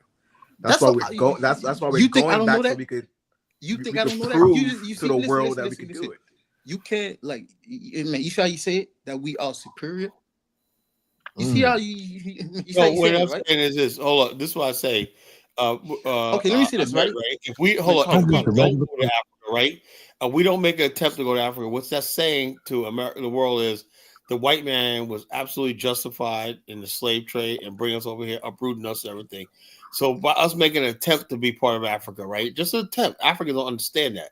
We're just basically saying we're trying to basically say, okay, we have other alternative options when and Africa, unfortunately, has not been like that because the worst thing you could tell African Americans or make it seem like they don't have a home in Africa, you know? And so, therefore, when they do that, what that does is tells the white man that, yeah, you know, what we did was right and they still our slaves. Because our white people still say under their breath, they're still our slaves. You know, we set them, we just turned them loose a little bit, but they're still our slaves. And Black people want to know what it's like to be free. You know, okay, and let me give you an example. When we go to Africa, but unfortunately, Africans have their own issues. They're coming over here kissing the same people we say that's trying to oppress us, you know? Let me give you an example, right? Okay, a couple years, right? Before you had all this Spotify that came online, took over music, right? You know what I'm trying to say? Like you go back, let's say about 6 years ago, right? Before that, let's say like the early 2000s, right? Black folks in America already knew about the music industry, right? How they shady, how they make sure like they own these artists, you know, rights and everything, right? For years, right? And then here comes like, let's say 2015 and stuff like that, or 2013, right? Here come like streaming and everything, right? Black folks in this country, right, did not even take advantage of it. Instead, they allowed the white folks. We allow white folks to do what? To capitalize the streaming market. We are allowing white folks. So yeah, 100%. We are allowed. Does that make any damn sense? Look at Does that make sense? Look Think at it about right what now. you say. What I'm saying we is are this, allowing white folks. Yes, 100%. Let me tell you something. That's like Africans allowing white people and Chinese right now taking everything resource-wise. The Africans are the ones allowing it. It's the same thing with the music industry because you look at, let's just say, like the streaming, right? Black folks had, in this country, they were like, you know what? Nah. We're not gonna allow these folks come out here and completely take 100% of the streaming market because we look at the music. We let them take 100% of the live stream market with YouTube and all stuff like that. Yeah, because they have control over That's what I'm trying to say. I'm saying they have control over like what Spotify, Apple Music. What's the other one? What's the other one? It was Tidal, whatever the fuck it was. Pandora. So you see what I'm trying to say? Yeah, Pandora. All these things. You look at early 2000, right? When you look at all these rappers, all these R&B singers, all these jazz, whatever, you know what I'm saying, blues and all that, right? White folks had all the copyrights to them. They bought them out, you know, with a fucked up contract and all that, right? 2000 come through, right? 2010 come through, right? Black folks and I say, you know what? 2015 comes through. We can't allow them to get 100% of this streaming market. 10 years later, right? We're in 2025. Who owns all these market? White folks. So we you allow go back. them. Come on, Dollar Bill. The 80s, the 90s. So we the early allow the 2000s. white people to own it? You know exactly what I'm trying to say, Dollar Bill. I'm just trying to get you to understand what you're saying. I mean, the whites fought for it. If they didn't, they would have died off. But go ahead. They stole it. They had You can't to. say they stole it. Okay, listen. Their survival depended on it. Listen. Early They 90s. took illiterate guys out of the hood. Okay. who Early couldn't read. 90s. You can't took keep going their back to shit. the illiterate ride. You know, niggas can't read and all that, right? That's why I say early 90s, right? That's a check, right? We get that out of the way. 2000 come through, right? The same thing happens. 2010 come through, right? And then you telling me, after all these years, 2010 come through, right? Here comes 2015. Black folks in America cannot say, oh, nah. We're not going to allow you to get 100% of this market. We're going to have at least 40%. Diddy was? Do you see how rich Kanye West was? Do you see how rich Jay-Z is? Do you see that? Dollar Bill. But they don't own any we talking about central streaming. banks. We talking about streaming. Who owns Spotify? Jay-Z got more damn. Jay-Z got more boats than Gambia has with damn name. Dollar Bill. Listen, Dollar Bill. I'm not trying to diss nobody. Both entities don't own. I'm not trying to diss central nobody. banks. I'm not trying to diss you guys in this country or Africans. What I'm trying to say is I'm trying to compare to things that you guys supposed to have control or at least put your foot down. The same thing in Africa that goes in Africa. A lot of these dudes have more ad control. They just freaks and fucked it up. Africa is just a bigger version of Black America. That's all. No, I'm not buying that. P. Diddy had all of this control, all of this power, but he was a freak. Okay? He made more money than most you know of what the white these folks did guys during this time? Together. You know what they did? Remember, I always told y'all white people are sneaky. Y'all don't understand the sneaky. Allegedly. Okay. I'm gonna say remember during this time it was Jay-Z owned about I think was certain percent of title, right? Certain percent of title, right? And then what they did was they used black folks to go and attack Jay-Z at the same time. I don't know what really happened, but then yeah, a lot of people on social media and then online on the radio talk about Jay-Z this, Jay-Z that, Jay-Z this and that, right? Instead of them looking at the bigger picture, you know what? Streaming is gonna be the next hit. We can't let these dudes take 100% market control of this streaming. It doesn't make no sense because they already fuck us up in the contract in the music industry, the masters and everything. So we can't streaming is gonna be the next big thing. Instead, they kept on attacking Jay-Z. Instead of them coming together, at least have a body and say, you know what? Let's make sure we own at least 20% of if it's Spotify or Tidal or something or Apple Music. They didn't. What the white folks did, they slowly creep in. You know why? Because the white folks own the country. When the white folks own the country, they own the laws. They own the antitrust laws that allow people to say that you're monopolizing something. See, this is the whole thing that we've been trying to tell you. It's not that people were allowing people to do it. People were doing it. They were taking people's likeness. I'm gonna give you an example. I'm telling you, man. I'm telling you what I know, not what I don't know. So what I'm trying to tell you is that the only way, this is what Colin tries to tell you guys over and over again. Then you call him a colonizer. He understands something that a lot of you people don't want to understand. When you're in ownership, right? You're the person, it's the golden rule. The person with the gold rules. You're the person that set up the laws. You're the person that set up, the contracts.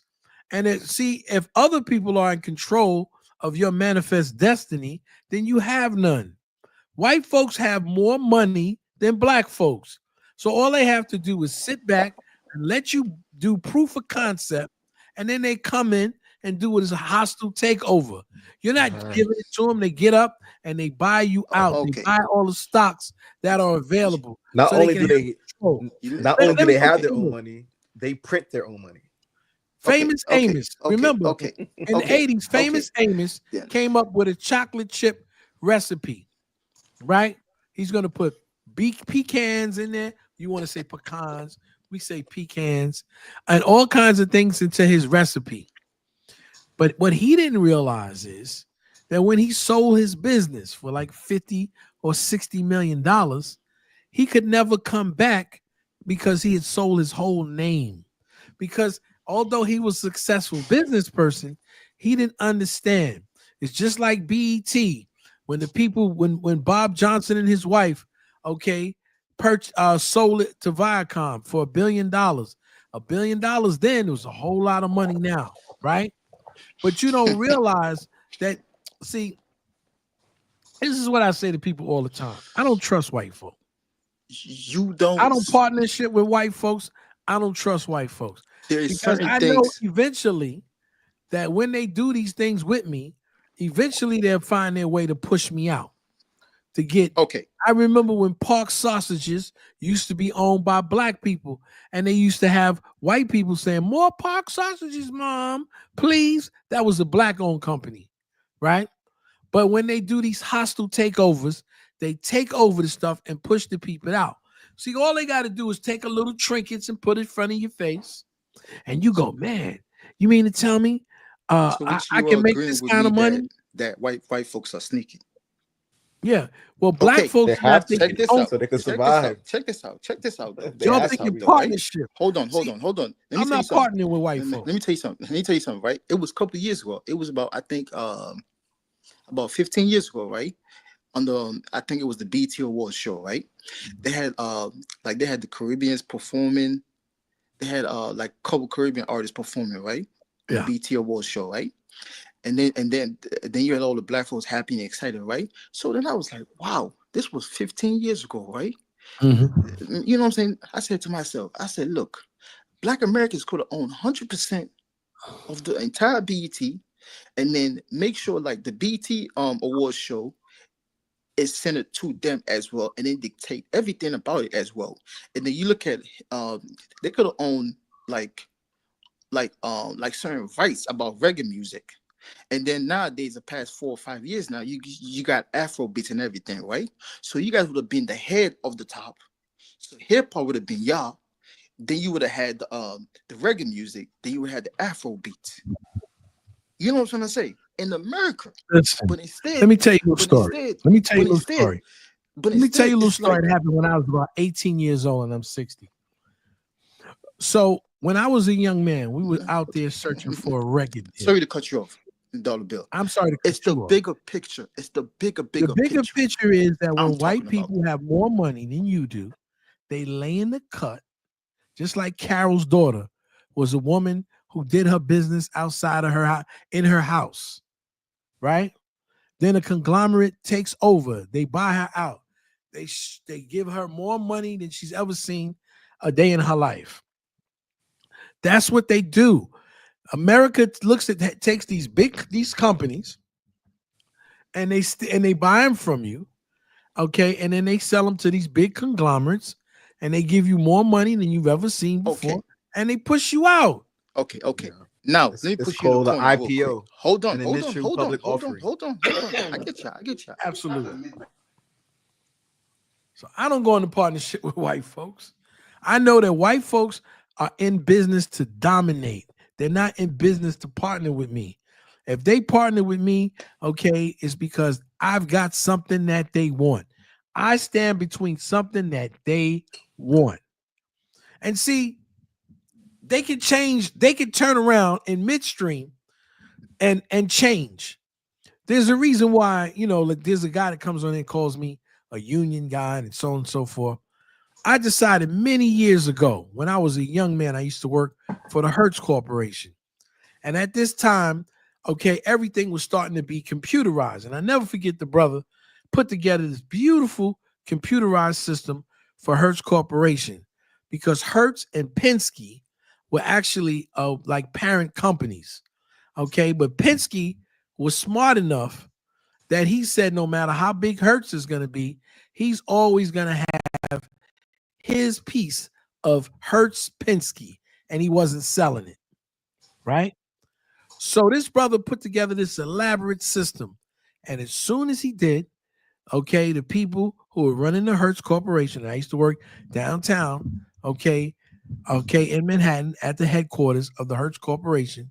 As soon as he got it done, you know what they told him? Thank you very much. And they fired him. They said, we paid you for your service, and now you're going. That took a profound thing in my mind. I'm saying I could work private, but what stops anybody who's private from saying anytime that I'm fired and they can do anything to hell? What recourse would I have? Absolutely none. Because they'll say, I paid you for your service. That's what they did to the brother. The same thing in any other business.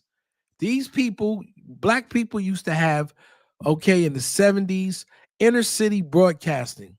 They were in Chicago. They were in Los Angeles. They were in Atlanta. They were in New York City. Percy Sutton and his family from Louisiana. Percy Sutton, okay, the attorney for Malik al-Shabazz, known as Malcolm X, had a big stand, was doing well. We had all the things we talk about right now on the white man's YouTube. We used to talk in a black Afrocentric. We used to have a brother named GBE, Gary Bird, the Global Black Experience. I played it one night for Kala. What happened? The white people decided. You got to understand. Listen, I understand. I'm trying to get you to understand. The white people decided that because it was too Afrocentric and they were waking up the minds of black people, that they got to the advertisers and told the advertisers that if you continue to advertise on these waves with these black people, okay, we're going to boycott you. Then they went further and got into the antitrust laws in the 80s and said that they had a monopoly, and they broke it up. And so they broke up all of the Percy Sutton, WLIB, WBLS, 98.7 KISS was all black owned. So you just know about BET. I'm telling you about the radio and television organizations that were owned black people. When the white people who own the business, okay, who are in control of the revenue, decide that you're too black and you too strong, we're not going to do business with you. They shut you down, forcing you to sell. Then they say you have a monopoly and they break it up. We didn't allow people to do anything, okay? They came after us to destroy us because this is their country and it's twice as many or 3 times as many more than us of them than us. That's what they did. We didn't allow anybody. Okay. Can I say something? Yeah, say what you like. What I was trying to, you know exactly what I'm trying to say. People in the 70s and the 80s, it's a much more different world compared to right now, especially the last 10 or 15 or 20 years. I don't have issues with black folks in the 70s or in the 60s try to fight and better themselves when the system was way difficult for them and the law was much more struggles, like much more difficult for them as well. I totally agree. I'm not one of the people that come from another country, come to this country and start believing that garbage. You understand? I understand. What I'm trying to say is, in every nation you have to have some type of power. Your power come back to whatever that you have is for your people, or you die for it. If you we got plenty of people who died and do not have that mentality, at the end of the day, you're gonna have zero power. There are plenty of people. What I'm saying is, I'm talking about real plenty power. of nationalist people. You do know, like the brother Shakur, Tulupi, I can't pronounce his name correct. He's the one that married Tupac's mother. He's not his biological father. And his Tupac's mom is Afeni Shakur, right? And she was the Black Panther, but her brother was a medical doctor. So when his aunt got together in the Simeonese army, and these were some radical Black nationalist men and women who went and started, robbing banks and to get money to free people in Africa. And they started buying, they went out and they got into a shootout, and they said that they killed these white officers. So they put her in jail. They claim because her brother was a medical doctor. Okay. Tupac's stepdad, who just recently died, who they had him in jail for 40 years. He was a medical doctor. Atulu Shakur? I forgot his name. Shakur, yes.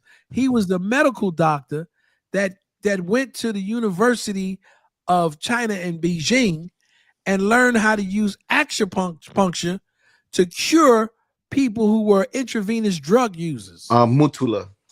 Right? Mutulu. That's like Mutulu. Yeah. He changed his name. He changed his name.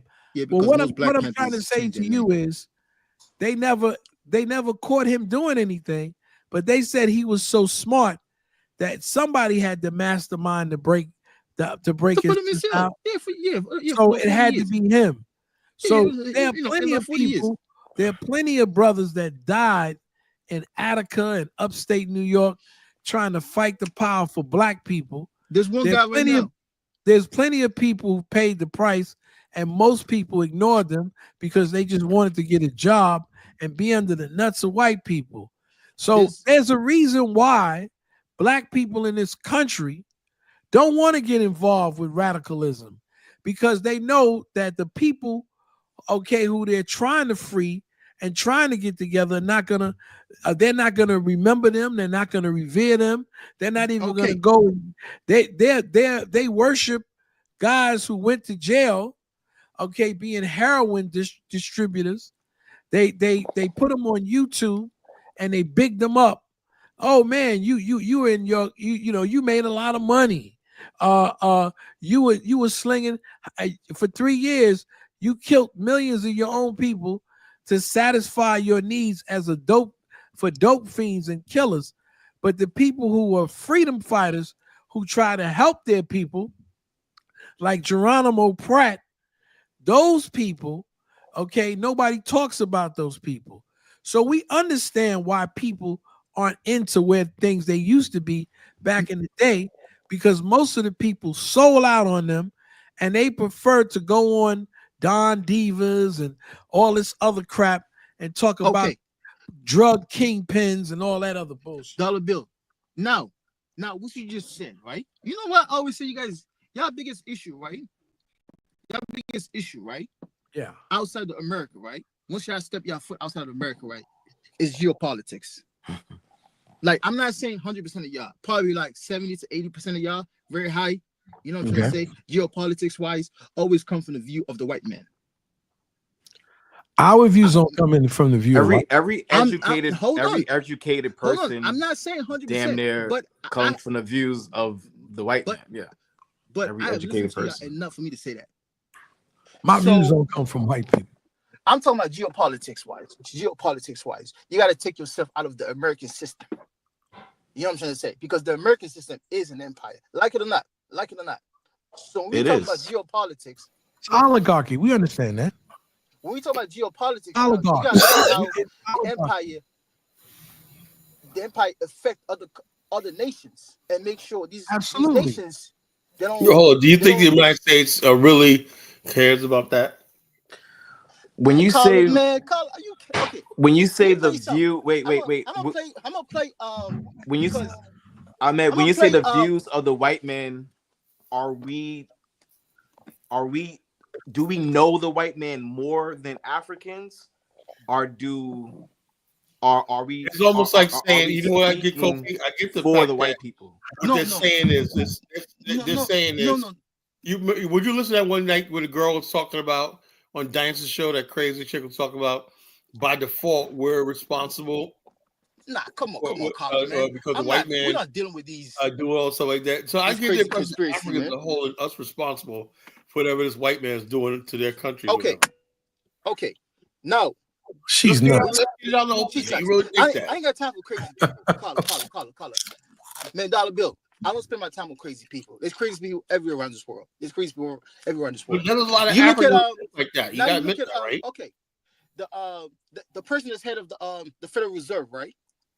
Right now, this is what he said. He said out of his own mouth. I'm gonna find the video and then I'm gonna put it in the chat, right? Out of his own mouth, right? He said China is over mass producing too much, right? So he wants China to stop mass producing, and then he wants some of these jobs to come back to America, right? Well, what is wrong with that? Let me finish. I support that.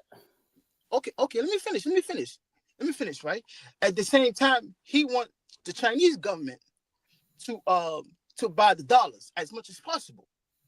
Okay, then China was the one responsible for American jobs shipped to China 40 years ago? No, it was the American government that shipped all these jobs to China. Absolutely. American policy. You know what I'm saying? You understand like how things change over the time period. Now, the American government saying we want some of them jobs back, whatever like that.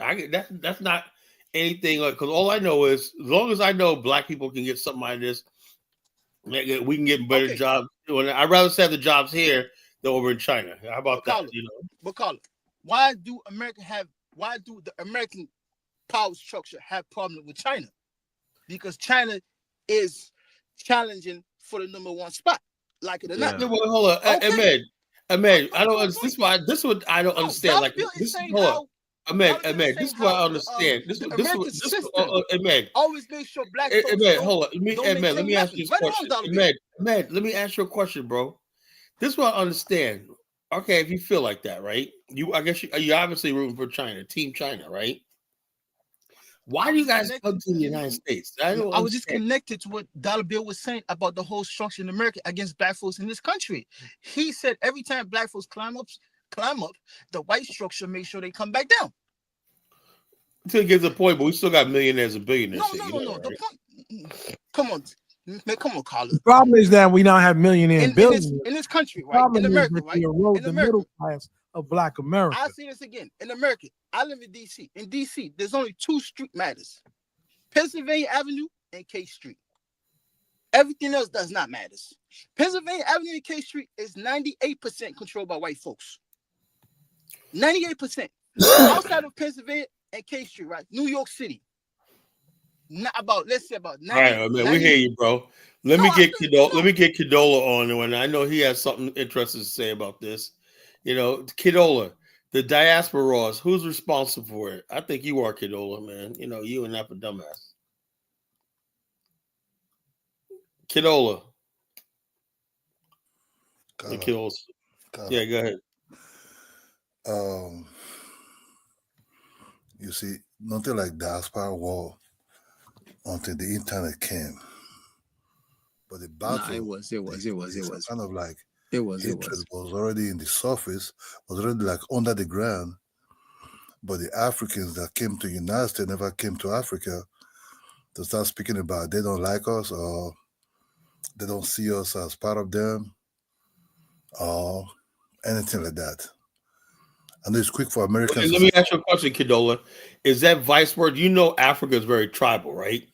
Kidola, let me say this. Africans, you guys have a problem with each other, you know? Not just by tribe, but by family, you know? What part of the village you grew up under, you know, what part of the city you came from. You're going through all that too. So we come over to America, you got tend to limp up, not just by country, by tribe, by region you came from, all those things, what school you grew up in, all this stuff like that matters. So, and then everybody else who don't fit into your little mold, you don't pretty much get along with them. And then, then a lot of black people in America like, hey, my African brother, and the African you're like, you're not African. So that's what we're going through. So we, like me, I understand, right? You cut me off. I think Kala, you generalizing about. I think the tribality you talk about Africa, you don't really know too much about it. Depend on the source. Nah, no, nothing about it. Hold on. Liberia is the case study. No. Liberia. Man, y'all need to stop about Liberia, man. Y'all need to stop Kala, about you allow me Liberia, to come in, Y'all need but to stop with this BS they about cutting me Liberia. off. You guys be talking since, bro. Go ahead, Kadola. Go ahead. Get it out. Before the peace. You know, tell us about the white salt. Hold on. Before the peace, we fought each other. Yeah. But peace came by navigating.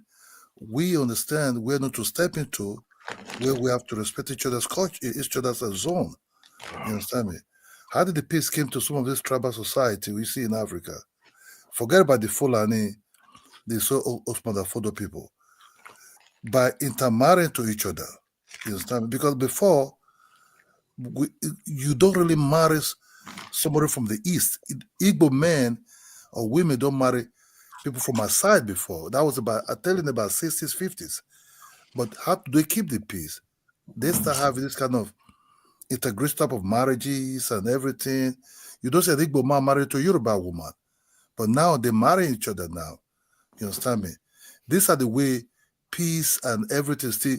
But doesn't mean because you marry somebody, that person is automatically a part of your tribe. A woman will never be part of your tribe, but the children will be part of the tribe. But you have to respect that woman because it's all people are looking at you. How you Let me ask you a question, though. I understand that, right? But you understand when you cross over the Atlantic, all that stuff goes away.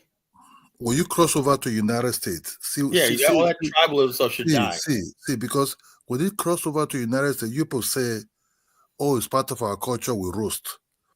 Yes, these Africans.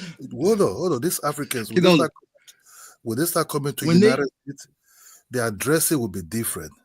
When they say, the way they speak will be different.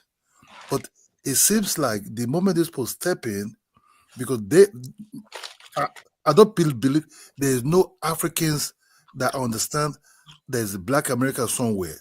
Apart from those people that went, first that came to the United States in the 50s, people like them, Kuruma,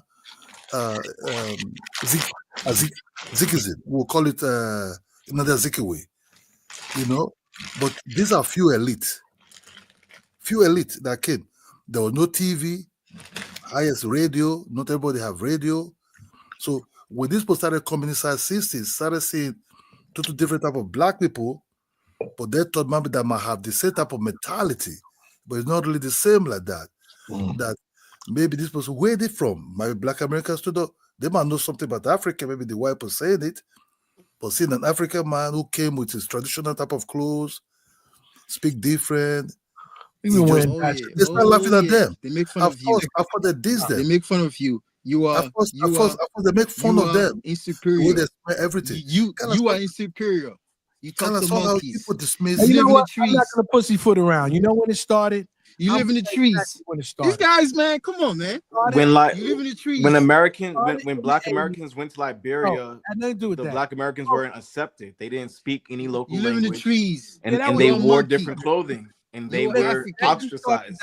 You talk with animals. Diaspora, these are facts, man. Excuse me. The diaspora wars started in the 80s when the Nigerians came to New York.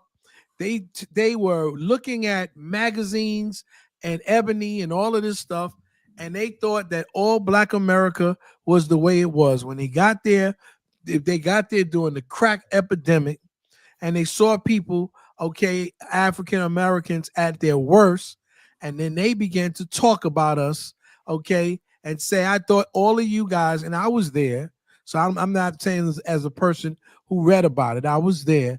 They had these nasty opinions of us based on what they saw and what was going on and ravaging the Black communities.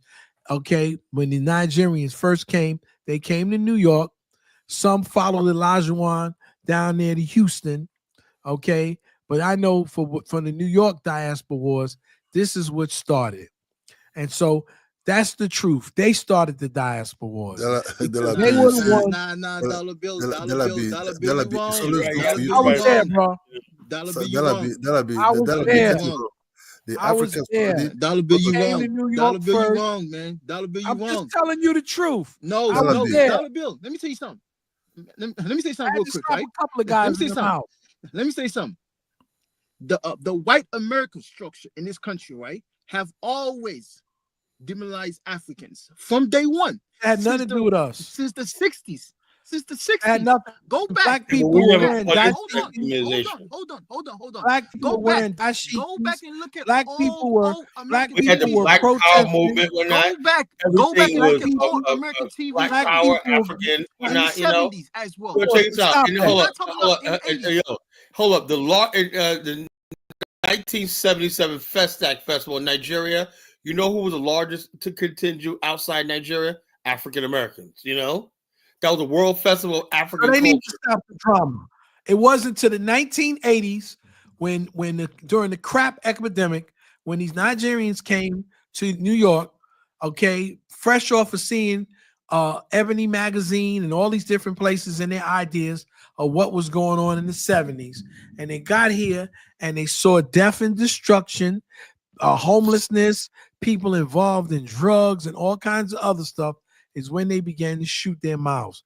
And they participated and enjoyed all of those years, but then they taught their children, okay, nasty things about African Americans. That's when it happened.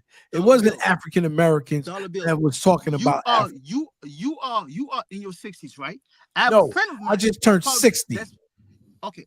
You just turned 60, right? I have a friend of mine that's probably around your same age. Yeah. So which means that it comes from your generation. He No, told me it came from his generation. It came from his generation. You know why? Because he came here and he got a green card, okay, messing around with a crackhead. No. He's a Black American just like you. And after he got his green card, he talked about her like she was a piece of shit, okay, because he came here being a student, and then he probably was driving cab.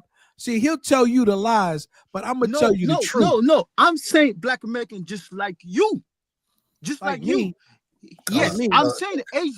I'm telling you the truth. He's lying to you. He told me out of his own mouth. Hold on. I'm telling you out of my own mouth. He's lying to you. You're getting it wrong. Nobody was bothered. He knows more history than you, Dollar Bill. He knows way more history than you. Dollar Bill. He knows way more history than you. I doubt it seriously. I guarantee you. I guarantee you. Bring him up.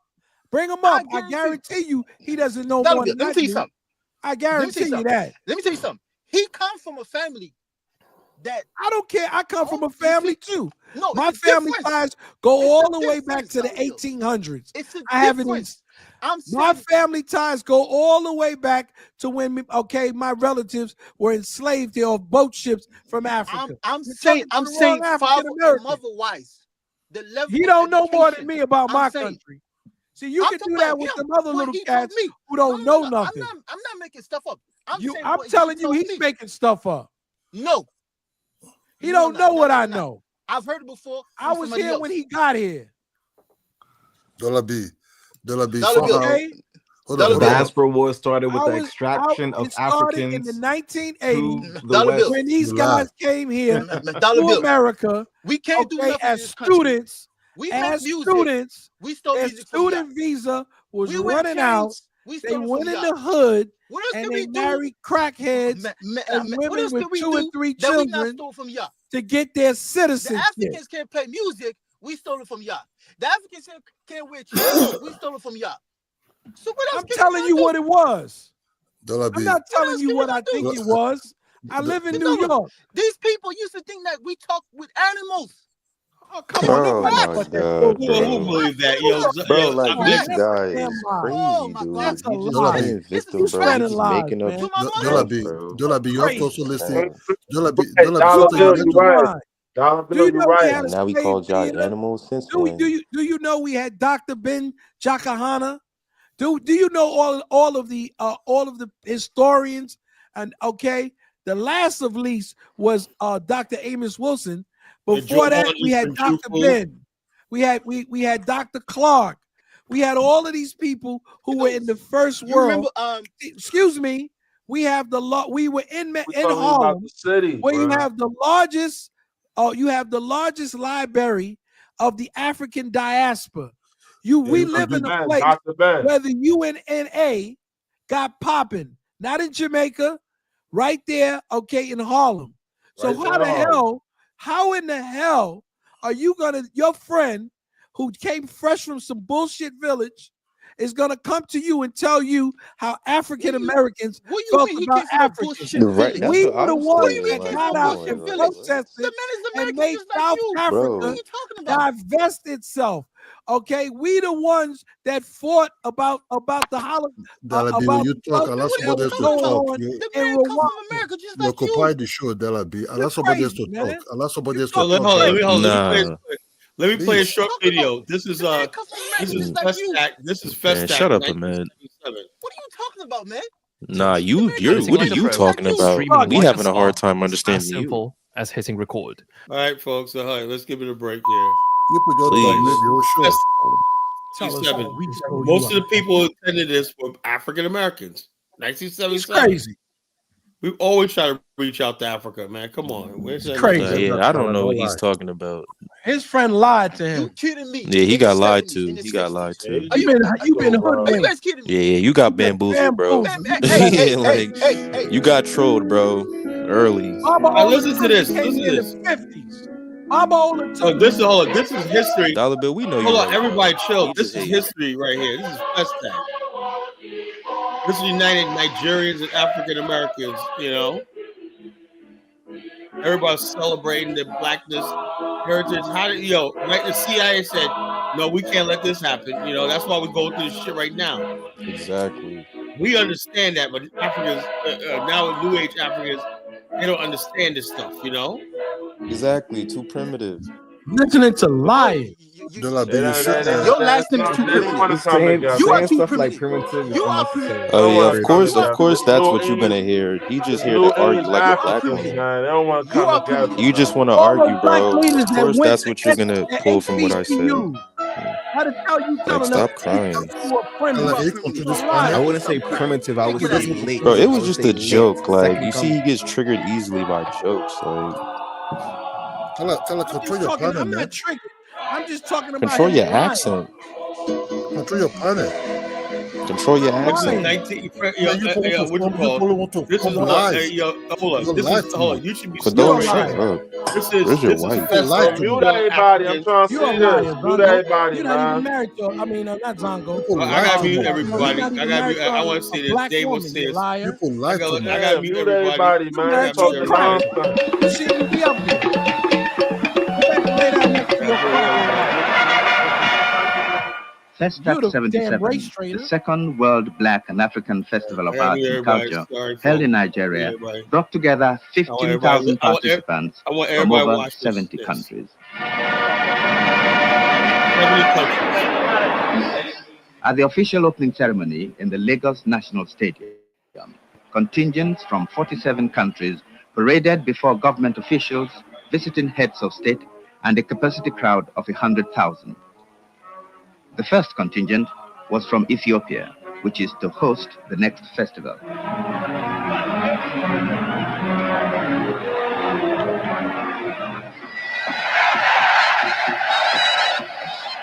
The aims of this festival were to revive and promote Black and African cultural values and civilization, to illustrate the various contributions that Black and African peoples have made to the universal currents of thought and the arts, to foster better international and interracial understanding, and to give Black artists, writers, and performers all over the world a feeling of belonging to a common root, despite the diversity of their individual cultural identities.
Daughters of Negus by Ossie Murray of Great Britain, and finally, from Kwasi Setu Asante from the United States, Toussaint Louverture.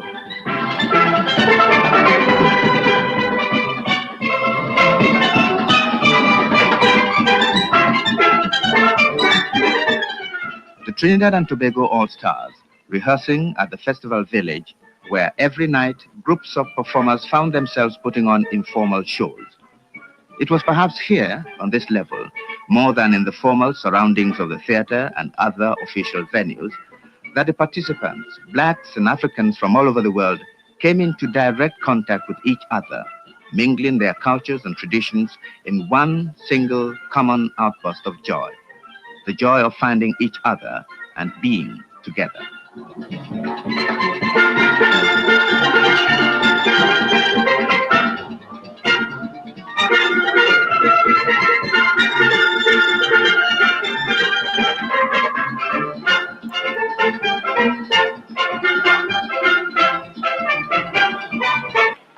That you know that he, that you know that he,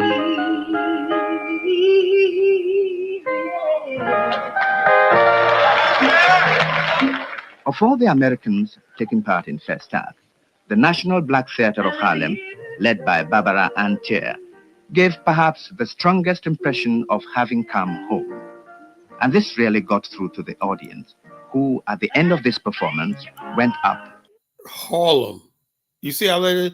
You had the culture of Harlem, Trinidad, all over the black world. National Black Theater of Harlem. See, this is the stuff. They went to war and they got race traders in Nigeria who still to this day talk about Festac was an embarrassment one night. You know, this bringing these tribalists, you know. They tried their Baba best. Olatunji came here in the 50s and had one of the biggest troops bringing in Yoruba culture. So I'm tired of people telling me what some old African guy who's lying to him is telling him. I want to play something, Carla, present one thing before. But Dolabi, you have to also let somebody speak also. You also you want to believe your own stuff. No. You speak too much. Kidola, I want you to know, before Kidola speaks, Kidola, I want to know, what do you think about the Festac of 1970, Lagos, Nigeria? Oh, so give me the time. No. Do you like it or do you approve it or not? Too much. Well, can you give me the time to speak? Because you cut people off your time. All right, everybody let Ola speak. What do you think about this? Let me look. That's when we all believe that we can come together as one people. If you check first, no, you missed the point. Hold on, you missed the point. Let me stop you right there. No one said about one people. It was a celebration of diverse cultures. They said everybody was celebrating their appreciating each other's cultures. Not no one people. We're different people. We come together for a common black. That's what I told you. That's what I told you, that we have to navigate to respect each other's zone, each other's space, each other's culture, each other's diversity. So it's not like no one ever said we're going to take away. Kala, you have something. Let me take away your Yoruba-ness, whatever that is. We're just saying respect Black America. You know. You see, you ask me questions. This is the problem with Black America. Before we started seeing this hatred from the internet, get to the point. A lot of Black Americans came to form. Before this song, a lot of Black Americans came to Nigeria to settle what called Soul Train. Soul Train started 1970-something into 1980. Soul Train was booming in the club. Before the early 90s, 1990, a lot of Black Americans came. If Africans hate Black Americans, why would they be bringing them to come and set up FM radio? Are you joking right now?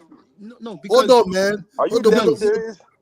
You don't like to generalize and blame. It's not fucking Black America. Bro, this nigga's bringing up Soul Train, Colin. Come on. It's not that. 7 years old Nigerian man who's an Uber driver. A fucking Black American. Do you see Nigeria? Man, kiss my ass. You're pissed. Okay, you see Nigeria? This nigga brings up Soul Train, bro. Come on, grown man. Talk about Soul Train. Nigerian man. You're fucking Black America. You just mad. You not cool, bro. And your wife really likes Black Americans. That's really the your people. She would the Black American accent. Everybody chill. CIA. When I bring it down, Everybody sounds like the CIA. Motherfucker. Man, just get your accent up, brother. Everybody sounds like the CIA. It's 77 years old man will be smoked to death by Black America. Shut his head. How old are you? How old are you, Quidola? I got a question. I got rid of his ass. That's why I'm like, come on, bro. I got rid of him with grown ass, hating ass old guys. He's a black man who's married to a cracker, okay, from Europe. I don't even know why we would spend our time trying to spazzed out. Street. Right? My thing is like, spazzed out like his wife only like him because of us. Like, let's be real. Come on. But I'm just saying, Africans was never cool until Black Americans pulled up. Let's be real. He's a sellout. Oh, he's a sellout. It's a fact, bro. Once again, come on. He said it. He said it himself. He said Soul Train. You don't even like his own song. Y'all been thought we was cool. Bro, obviously, I've been thought we was cool, but he just said it. He just said Soul Train Awards in the 70s. What are you talking about? He said it himself. It goes back to it. Y'all just too envious, bro, and we can tell. Africans are inferior. Bro, you have to understand, bro. Somebody said nothing about inferiority. Bro, we can tell. We've been in your mind. Everybody know how to see it. Y'all play your video. Play your video, brother. Thank you, bro. Oh God. Can you see my Yeah. All right, so this is from 1976. Okay, this is James Earl Jones in a drama, The River Niger.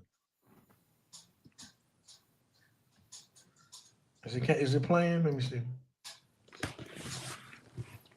Yeah, it's playing. There's no sound. I don't know why. Let me see. Spinning around. Let's see what's wrong. I had it queued up. Record, edit, and share your podcast all in one place with Riverside.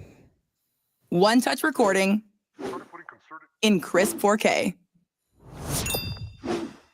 And finesse it with idiot-proof editing. Clean up audio like magic with plenty of ways to make it your own. You can generate viral clips auto-magically. So you can post with confidence. And blow your audience away. Meet your end-to-end podcast studio. They must not like the video. Try it for free. I hope this thing goes all right. Talking afterwards, Oh. overgeneralize and I don't know oversimplify what the hell happened. the events that unfolded. All right, so I'm going to stop. Okay, I'm going to stop sharing. Anyway, I was going to show you something from the 1970s, 1976. I was in kindergarten in 1971. It's James Earl Jones and the River Niger. And so black people were firmly, despite the idiots that came up here and started spewing lies, black people were firmly engaged in African culture. My father's going to be 90 years old in 8 days. And I remember him as a child having a dashiki and taking me to different cultural events and teaching me about Africa. We used to have a show that used to come on every weekend, okay, called Positively Black. What about Getting to Know Me? Getting to Know That was Me. Yeah. Gil Noble was, oh, matter of fact, let me see if I can get him. Man, my thing is that, like, it's sad that y'all even got to explain yourselves. Like, we know this. We know. It said what? The elders. What you say? I'm not talking to you, but now, like I said, like, it's sad that the elders just shut up. Oh my God, come on, shut the fuck up, nigga. Shut the fuck up. You sound like a bitch. Anyway, like I said, it's sad that the elders got to even explain themselves about this shit. What you saying? We all know that. If you grew up in America, we all know the story. You know what I'm saying? We know the elders was going hard. These niggas had a hard time processing that shit. We know that already. Dollar Bill. You don't even got to explain yourself. Thank you, man. I try to you're a do grown-ass man. You're a grown-ass man, right? And you're offended about when you were telling your story, you forgot about the Ghanaians. Just grow up, my nigga. You grown as fuck mad about getting called booty scratcher. Like, come on, nigga. How old are you? Some shit from Like, '98, shut up, bro. bro. Like, Get off nigga, like that, the bro. sad part is, like, I actually want to do business You with gotta get African off niggas, that, bro. right? On the land, but I can't because I gotta worry about niggas getting mad about booty scratcher and shit. Like, what the fuck? Like, we grown as fuck. We trying to get money. Why are you mad about that? Just do business, nigga. What the fuck? No. We're not gonna do business with certain people Bro, like you. exactly. I know you're not We're because not you're gonna do certain afraid about getting called like you. booty scratcher, nigga. Like, just grow Oh up. my God. Just You grow see, up, like nigga. Damn. You like 30, bro. You still mad about jokes, nigga. I fuck your girlfriend. Bro, this is oh my God. My girlfriend I don't like guarantee you Africans, nigga. The fuck, nigga? You know what? He had to go. Yo, crashing out. Like, what, like that's what I'm He had to saying. go Like, because he you know what older it than is. me, and he mad about that. Like, come on. I You got know, like he 4 had to go girlfriends, by because the way, he's an my nigga. idiot. You know, I try to give him. I heard him on other shows. I'm trying to give him the benefit of the doubt because he came in like a lamb, and then he likes to go out as a lion. What he does is him and Ola, a few other these idiots, they like to talk smiggity smack because they don't want to see black people in Africa make it. They don't want to see your generation get there and do money. And when I questioned him and said to him, okay, who is being bullied more, okay, than Africans? Fat people, right? And he didn't want to acknowledge that. He's a liar, okay? And him and Ola, they can go somewhere in a butt buddy corner and play with each other, okay? The reality is what it is. Yo, we would bully. Yo, Africans would come over here and get bullied, but we would go to Africa and you could get fucking killed. Right. That Like, was what their the form fuck? of good. Hey, Niggas yo, sacrifice Kofi. you ASAP, bro. Like, come Check this on. out. Hold up. There was a show from the early '80s called "Getting to Know Me." Right? Africa. Listen to this, folks. There's a show called "Getting to Know Me." This show basically, one of the boys' name was Kwame, and so his mama Violet. That was in South Carolina, right?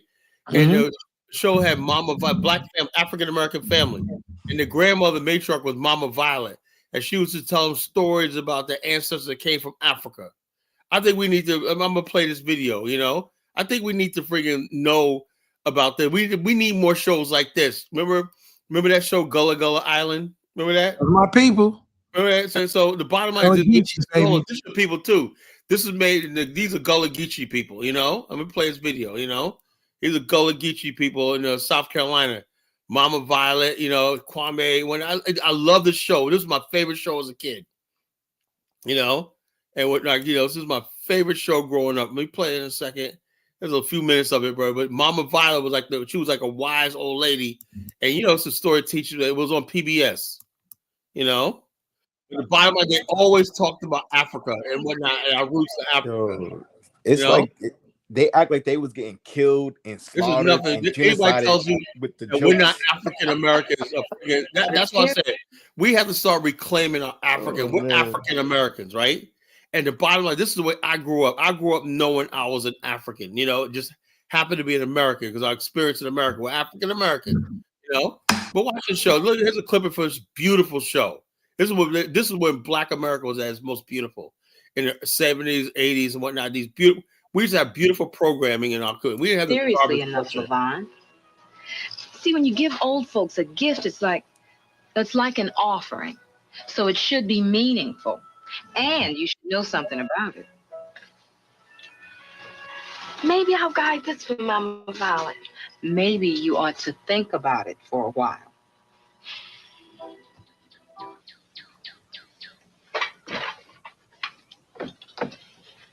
Need some help, son? No, I can make you, Grandpa.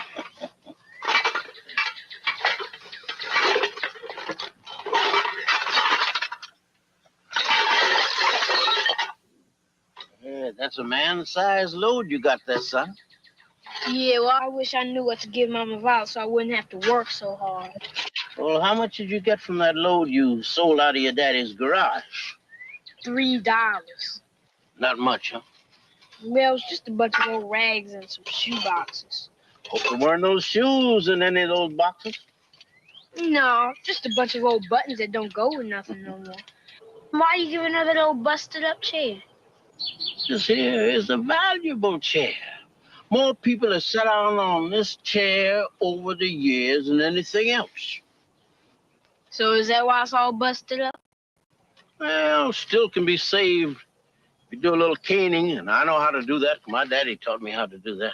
I used to cane all my mama's chairs. You remember that technique, Dalbo? My father-in-law Yeah. Used to do that. Had a shop, and he did bamboo and stuff like that. Yeah. So the bottom line, this is our culture. This is our culture right here. I love this show because they always talk about African drum making and stuff like that in different episodes and whatnot. We were literally Africans in America, you know, at one time, you know, and we still are. Give me one of those canes out of there. But this guy, you see, people like Ola been soaking overnight, so it's soft and pliable now. Put a knot here, and then you'd go over, under, over, under, over, under, over, under. Turn around, come back, and go under, over, under, over, under, over. It's easy when you know how. And pretty soon this old chair will be just as good as new, even better. Because a lot more people have sat down on this chair than anything new. Can I try? Yeah, I got the knot in there now. You just practice. Don't try. Go, remember, say, go over. Over. Under. Press that down. Over. Under. Over. Under. Over. Under. Under. Let's skip a little bit.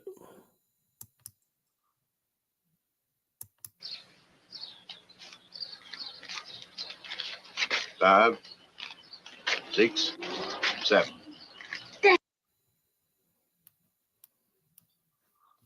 In my vault.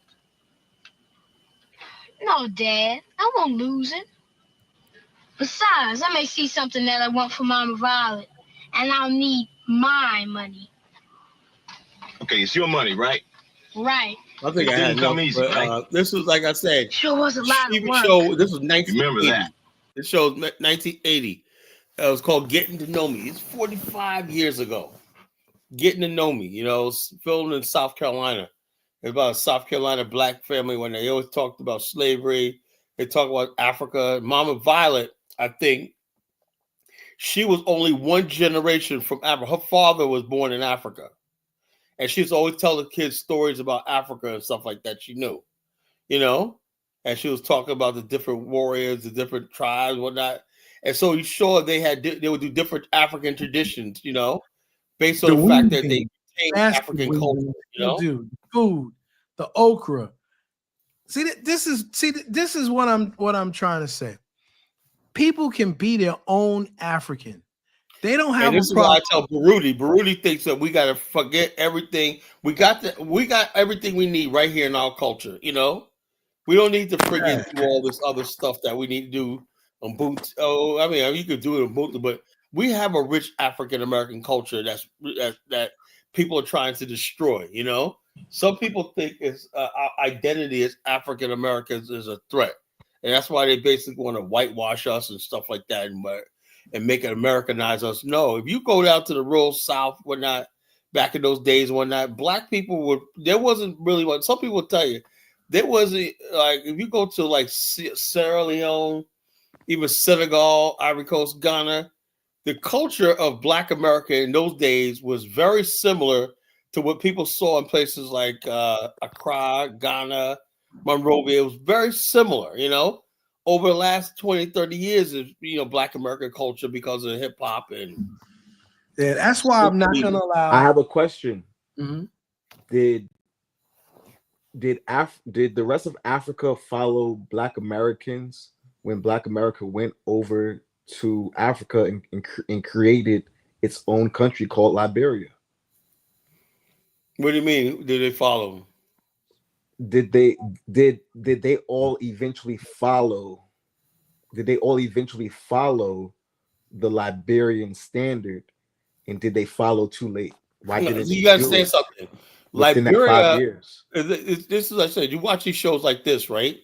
And when you watch this show like this, you realize, man, this is how similar. This is what a typical American Liberian film would be like. Some people say, "Oh, the American Liberian," but when you look at it from this point of view, these are very much African Americans. You know, that's what the American Liberians were. Just people like this. You know, they still had some African retention culture in them. You know, But the thing is, though, the only way this culture can work is in the modern world. You know, you see, I drive in a car and you got modern stuff, but you can retain African culture through them, but you can't retain almost everything. You know, you can't retain almost everything because let's be honest with ourselves, we're not going to go out there fishing in a net. You know, we're not going to do all the stuff they're going to. We're not going to pound cassava leaves for 10 hours. You know, make cassava pounding it for 10 hours. We're not going to do it, stuff like that. So, guys, I got to get out of here. I appreciate all of y'all, man. No, all right, Dollar. So we can basically do everything the African way. Now, when we went to Liberia, the idea was to build a nation state, you know, a republic, you know. Just like the United States built to combat the British. Go ahead, Kofi. What are you saying? Just like the United States had to do after they beat the British. Yeah. So even though, let me tell you something, like Liberia, right?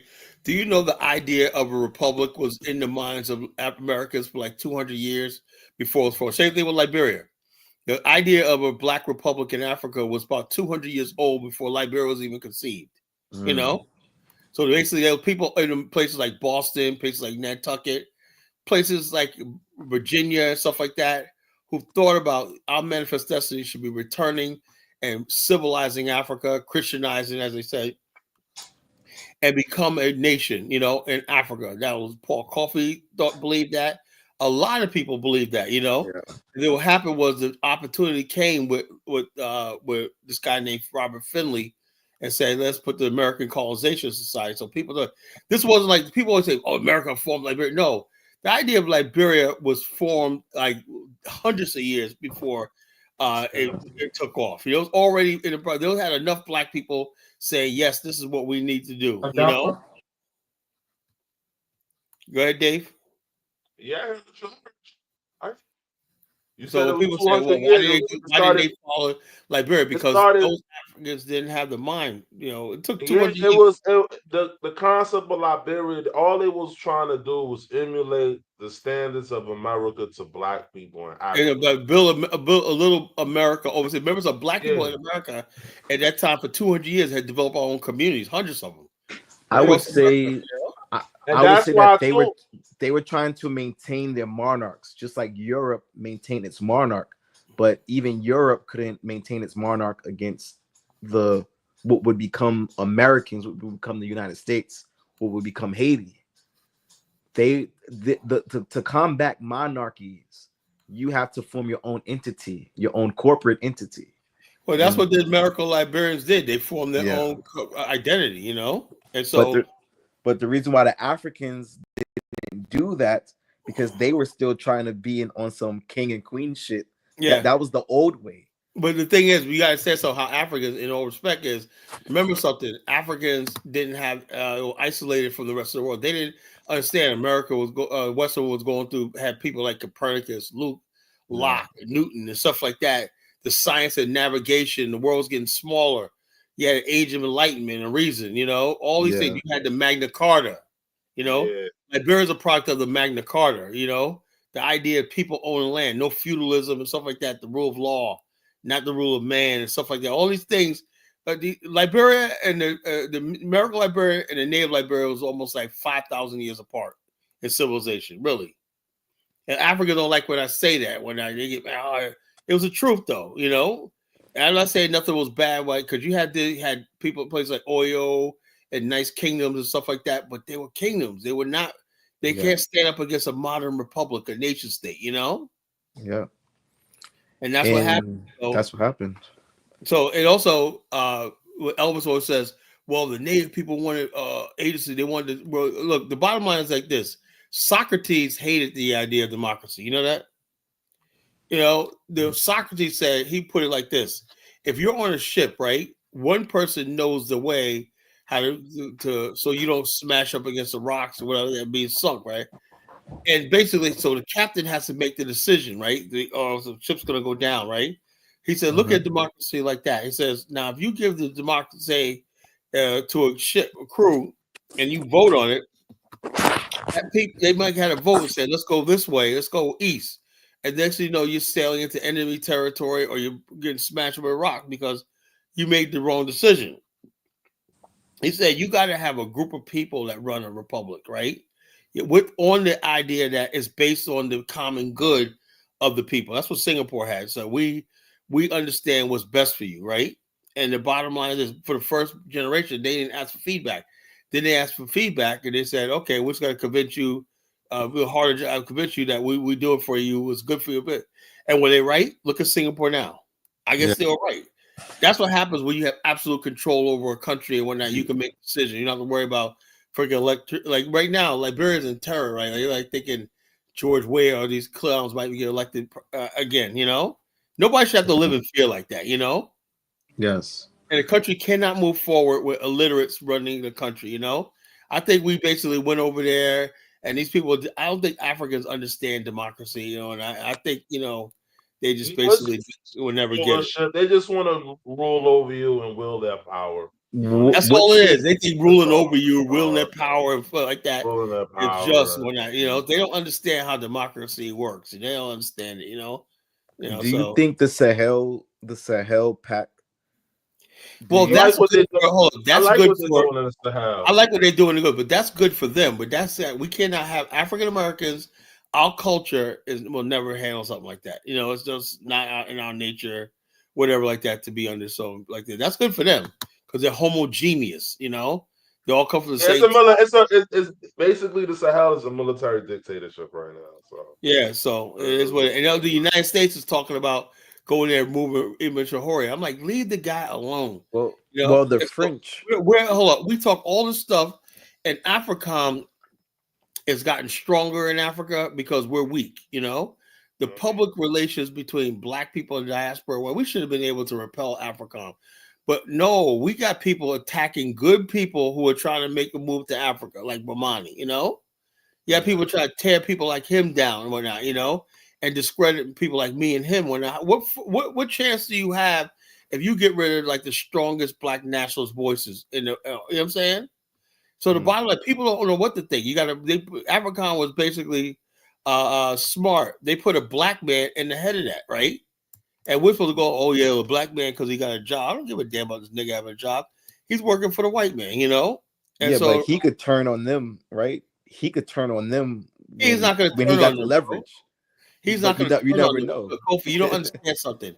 I've been hearing that all the years. People say, "Oh, Clarence Thomas is going to do the right thing once he gets in." No, nigga, it's not going to happen, Kofi. That's wishful thinking. Because they got a gun to his head. That nigga's got a pension that he wants to friggin' get. Yeah, that nigga they have a gun to his head. He trying like that. He ain't thinking about the right thing is nice. He ain't thinking about that shit. He thinking about getting paid. Who's paying him? But if they give him too much power, he might fuck around and desert. Oh, he ain't gonna give no power. He has no power. AFRICOM's part of NATO. Part of the United States. He's like Obama, right? They made Obama the black face to fool Africans. So they figured they put a black guy, right? To fool I don't know what their thing is. All I know is the white man keeps winning and we keep fucking losing. That's what all you need to know. He keeps winning and we keep losing. Who's best to go against Africa but another African looking person? Now they got us in. The thing is, but you got to make that. You got to make a thing. There's a lot of people who basically say, "So what?" There's a lot of people. Look in Ghana and Nigeria. They basically got given Burkina Faso or mayor. They got a certain amount of time to rejoin ECOWAS. It's not like the bottom line is this. So we see it one way, but the bottom line is, hey, look, all these people that lie with the West and stuff like that. They see it nowhere, and they really don't give a damn what we think about it. That's how powerless we are in our so-called opinion. We don't have any voice on the continent. That's how they have. That's why I don't accept. You can't give me no Ghanaian citizenship. You can't do that shit because I don't want to hear it. If I don't have no say so, no voice, or whatnot. Yeah, you're right. You're not. You don't have we don't have enough numbers there to have a voice, and you're not. You're right. Oh no, you're not gonna have a voice. That's what no one's saying. Well, the bottom line, I know better, so like I said, I'm not getting involved with any stupid. I don't know. So I gotta say, so you got no voice, no nothing. Yeah. You have no power, no anything. You have nothing. You have nothing to show. No power, no say so. So you only have a voice online, but that's because you got a lot of you good people go to Ghana live in fear that somebody's gonna retaliate against you. What kind of shit? I can't live like that. You got You get Indamo your and you can get your citizenship citizenship You can get your citizenship threatened. What does the citizenship do for you? You have no voice. You have no voice. You can't say what you see how I am the college justice. I can say what the fuck I want to say. Yeah. I can insult whoever I want to. I say what I want to say. So That's you how I can't like say to live. that. We face the same fate that the Colberts face, right? In That's Africa, there's no freedom of speech in Africa. Yeah. Ain't no damn freedom. They come knocking on your door. You know what you say? We would face the same reality that the Tolberts faced. That's the reality. So that's why I can't live like that. Sorry. Wow, you could be in this country. Keep passport. All right, man. Back to Mandinka. What's on your mind, bro? Okay. Oh, what's up, y'all? What's up, bro? What's I think Kofi said it. Hey, how's it going? I think Kofi said it earlier. This just slave trade started, so yeah, y'all bring it up to like modern times. It's just fractured. This here and there. It's just amplified now on the internet. That's all. Yeah, but I think before the internet, a lot of us didn't know how they really felt about it. I had my eye open when I turned on the Nairoland site, the Nigerian site. I had no idea. I said, "You mean tell me this is the way they fucking think about it?" Like shit, I thought we was on some black nationalists. Nigeria's gonna rise up. We're gonna back Nigeria. I had no idea these motherfuckers thought like that about us. I'm like, what the fuck, man? I'm like, shit, man. Like, damn, who needs storefront in these white nationalist group website? Who needs white supremacy groups when you got African social media? Like, they're worse than fucking white supremacists. I'm like, damn. If they could kill each other in the millions, why would you think they give a fuck about us? It's like if a slave ship pull up to the African coast right now, and you over there in Ghana, Kofi, a good chance you could be on that slave ship. No, they gonna ransack that shit, and they're gonna want to take it to America. Yeah, they're gonna probably want to get on it themselves and whatnot. Hey, what's up, Colin? Oh, this shit started long. What's up? Now, I want to say this. As you were talking about Traore, the brother was asking about the Sahel Federation and Traore. I think that the key factor about why the Sahel Federation is so successful, Burkina Faso, it was so-called not successful yet. No, they are, because here's why, Colin. Let me explain, Colin. AI, a lot of stuff online. Let me tell you something, Adama. You got to take everything you see with Africa and the internet with a grain of salt. Africa is completely irresponsible when it comes to fucking the internet. Well, see, I'm gonna say this, Colin, and here's what I mean when I say that. I think we've reached a new era in Africa now, because basically, I watched a video where they were talking about the assassination attempts on Ibrahim Traore, and one of them that happened this past January. Basically, some of his guards were offered by there was this European agent that offered them $5 million to assassinate Ibrahim Traore. And do you know what those guards did? I said no.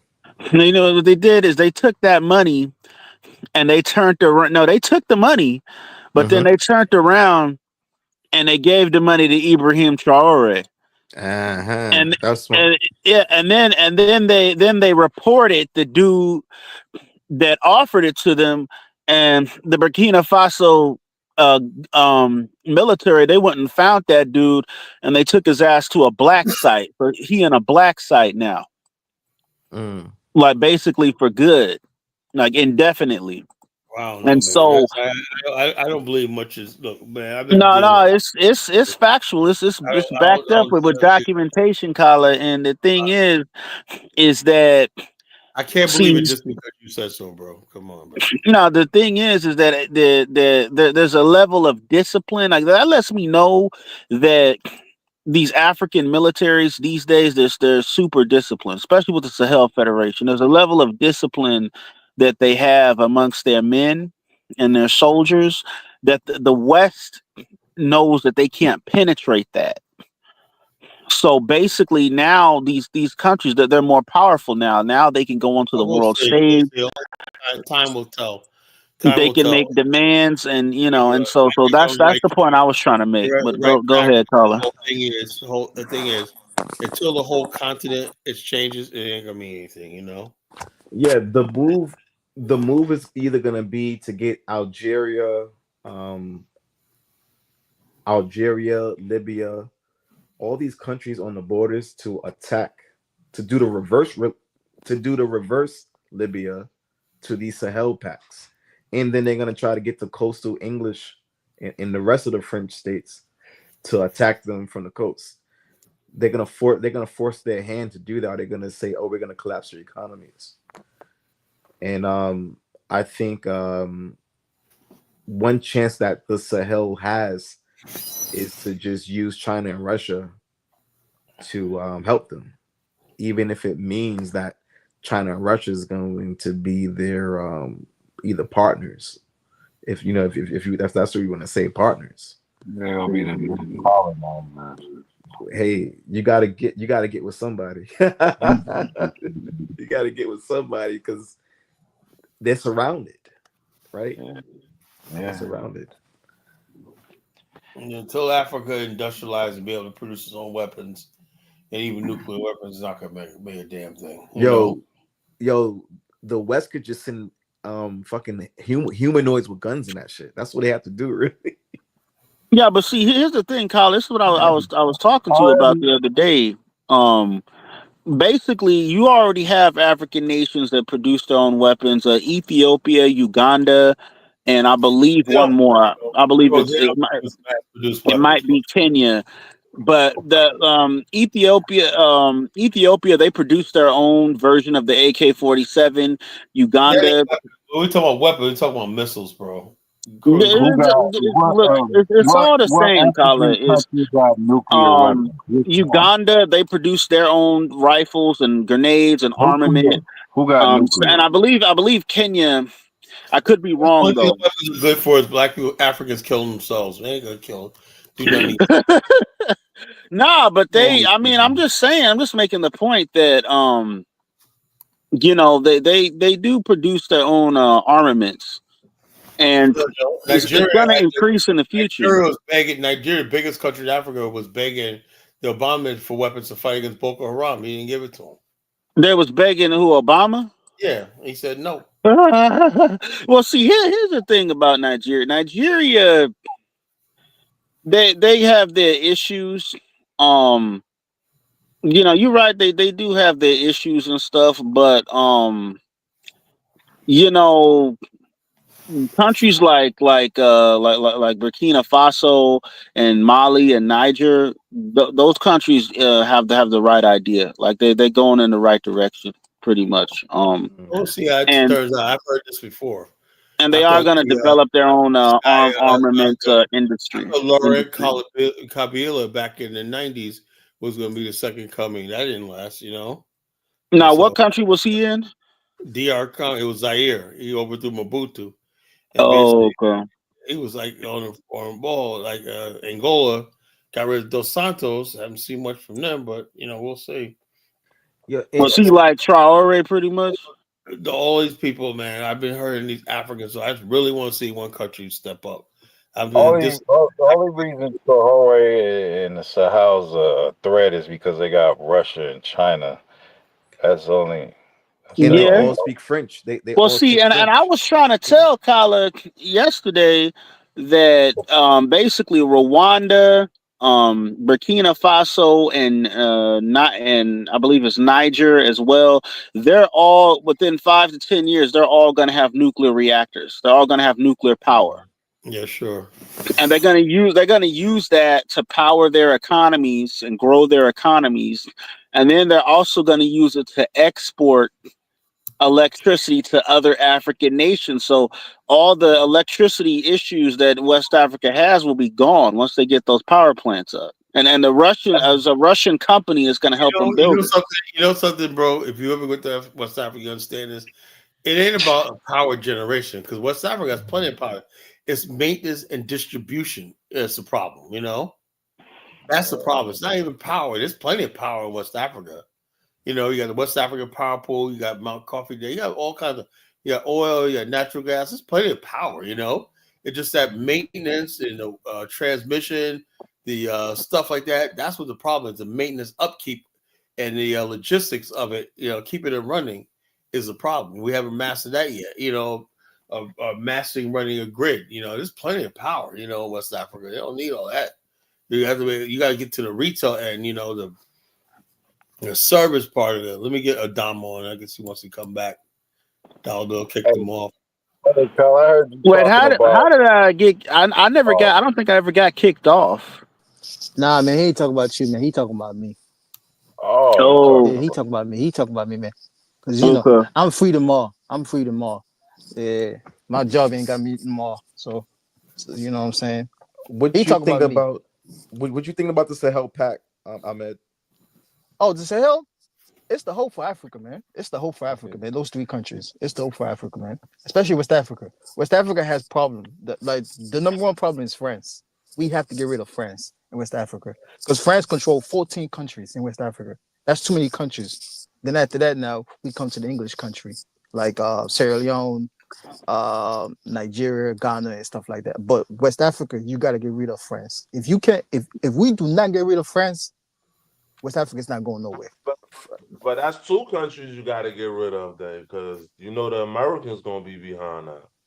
Which ones? I would say France. With the the Americans been behind them. Of course, the Americans support France. I get that. Yeah, so we all know. We all know. It's just like that's like getting rid of two countries. Exactly. When you have a I don't know how you guys call it, right? Like in Sierra Leone, we call it like osusu. You might have like 5 people, right? Everybody every month put money, like $100. You put $100, you put $100, right? After 6 months, David, you take yours, right? And then Carlo would take his, and then Doc Migo would take his, right? And then the other dude would take his, right?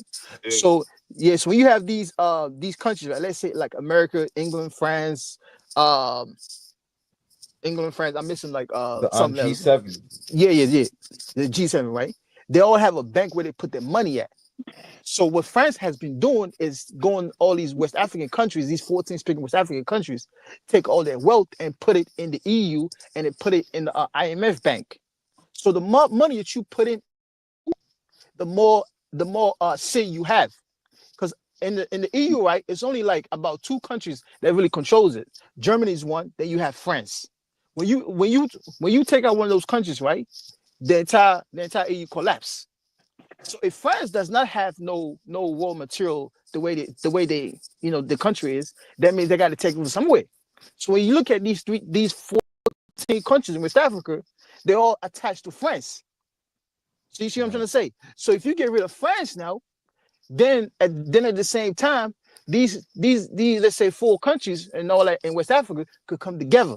And then after you can weaken the EU because Africa has to weaken the EU. You know what they need to do? All those 14 African countries, they need to form a union, just like what they're doing in the Sahel, and take over France. Okay, well, essentially that's what they're doing. They're already doing that. No, I'm talking about the other French-speaking countries should get on board with the Sahel. They are doing that, and see what they're doing is they're coming out with a they have new requirements now that when nations want to when nations want to extract natural resources or raw materials, they have to refine those materials in their countries, and they have to hire the African workers. But Let me say something quick. Like in Sierra Leone, I just heard they just found oil in Sierra Leone. Yeah. So you see, so if we found oil in Sierra Leone, the British government is going to be in charge of it. So that's not true. Hold on. I know my country. Britain. Stop it, man. Oh my God, stop it. I know my country. I come from a family that's in politics in my country. Yeah. I'm not trying to be all that. But they in have West the technology to extract the oil. In West Africa, right, you got the France, then you got the British. Those two countries are the ones controlling everything in West Africa behind Okay, closed well, doors. let me just say this, bro. Like I said, times are changing, and the thing is, I don't know the extent of the like the oil in Sierra Leone, but it's they don't have to just give that oil to the British. They can give it, they can work with the Nigerians, they can work with, there's oil companies already in West Africa that they can do business with. They don't just have to Yo, give it you're to these missing the point. You this, talking as if it's I'm just not something missing it, simple. No, this is oil. You're talking about crude oil. You see what country exactly. does for these things? And in You're order for them talking as if it's just come on, man. My Yo, and where what friend. did these Don go countries to are sell now his doing is they're the saying if refinery? they want that oil, they're gonna have to You they're talking gonna have to just simple also as build a if refinery, and they're gonna have to hire the African workers to work in the refinery, and then they can how ship you. it out. But they Let me can't ask you a just ship question, it right? out Let me ask you a pure question, right? oil. You have Let me to ask you a refine question. it. Let me ask you a question, right? How do you think Europe got wealth after the World War II? Okay, look, you already behind, man. I already explained all that. I was explained that they're changing that whole system. It's not about that You don't system. you don't need to take me all the way back to World War II, That man. system I just don't don't need to change go. like this. I'm not. You talking as That's if it's just changed unnecessary. like this. You I missing the already point. explained all that. No. You want to go. You want to play Back to the Future. You want to go back to World War II and World War One, and all that is unnecessary. You derailing the topic at this point. You know. I think You don't need to go make a Back to the Future car and keep going back in time. We can have a contemporary conversation. Oh my With God. the, Oh my God. Okay. Look at Senegal, right? Last year, right? They had an election, right? Joe Fall, whatever his name, right? He came out, he talking about he gonna kick out France, he gonna do this, he gonna do that, whatever, right? He gonna join the AES, right? He comes in power.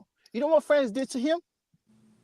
France sent him down in Paris and gave him a lot of money. And he backed away from the original plan.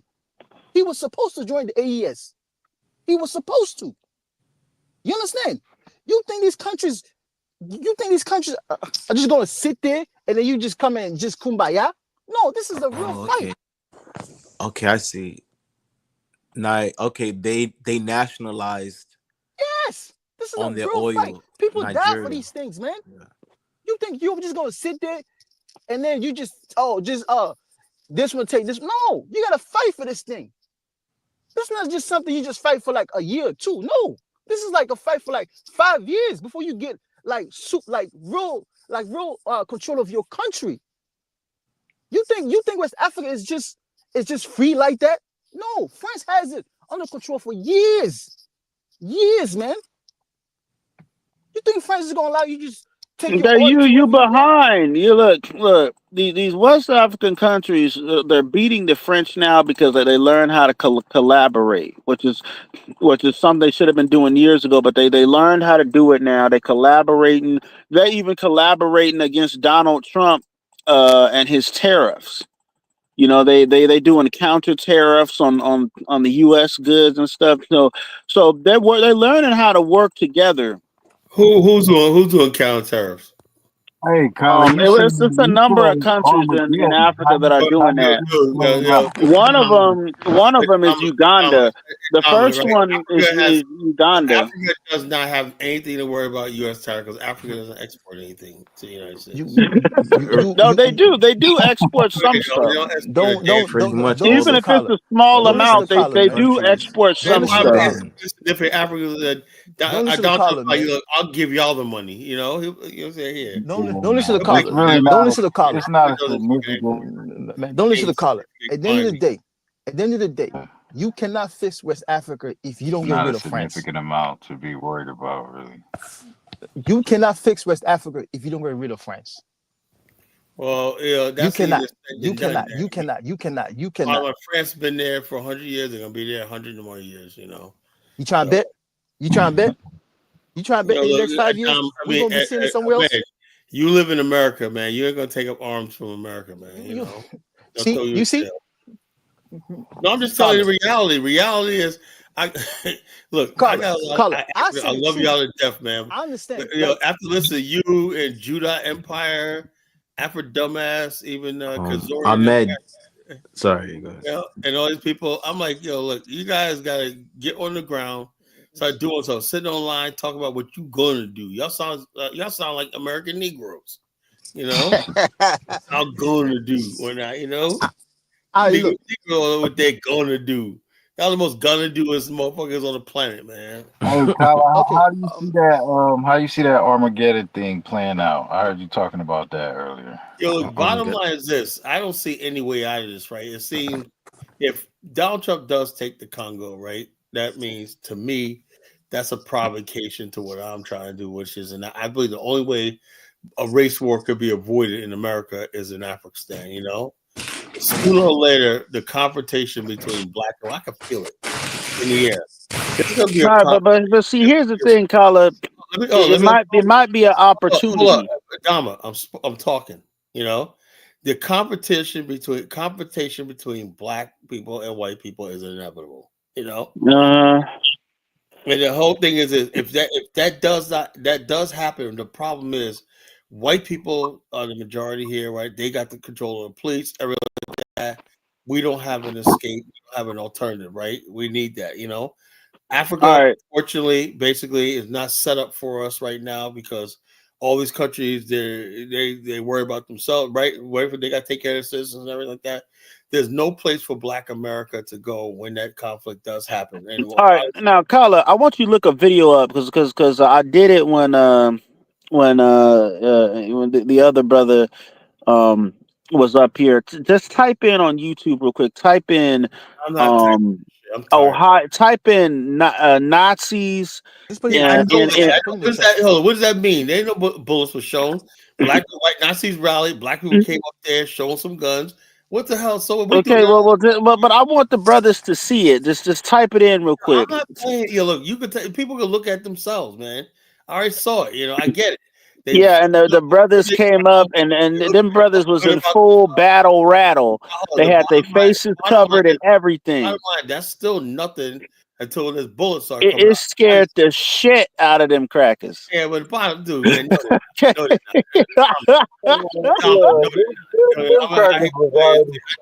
they was in full battle rattle. They was on some Call of Duty Black Ops shit, dog.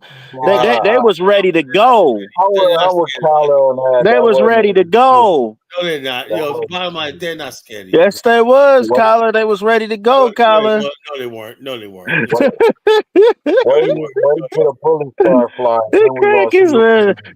Them crackers, when them brothers came out like that, them crackers didn't even want to be Nazis anymore. All of a sudden, being a Nazi wasn't fun anymore. Ain't gonna be no race war, Kyler. These white boys. Ain't gonna be no race war, Kyler. You serious, man? You act like you don't know America, man. These Nazis out here is punks, Kyler. They're some of the biggest punks. It's not going to be and pussies ever.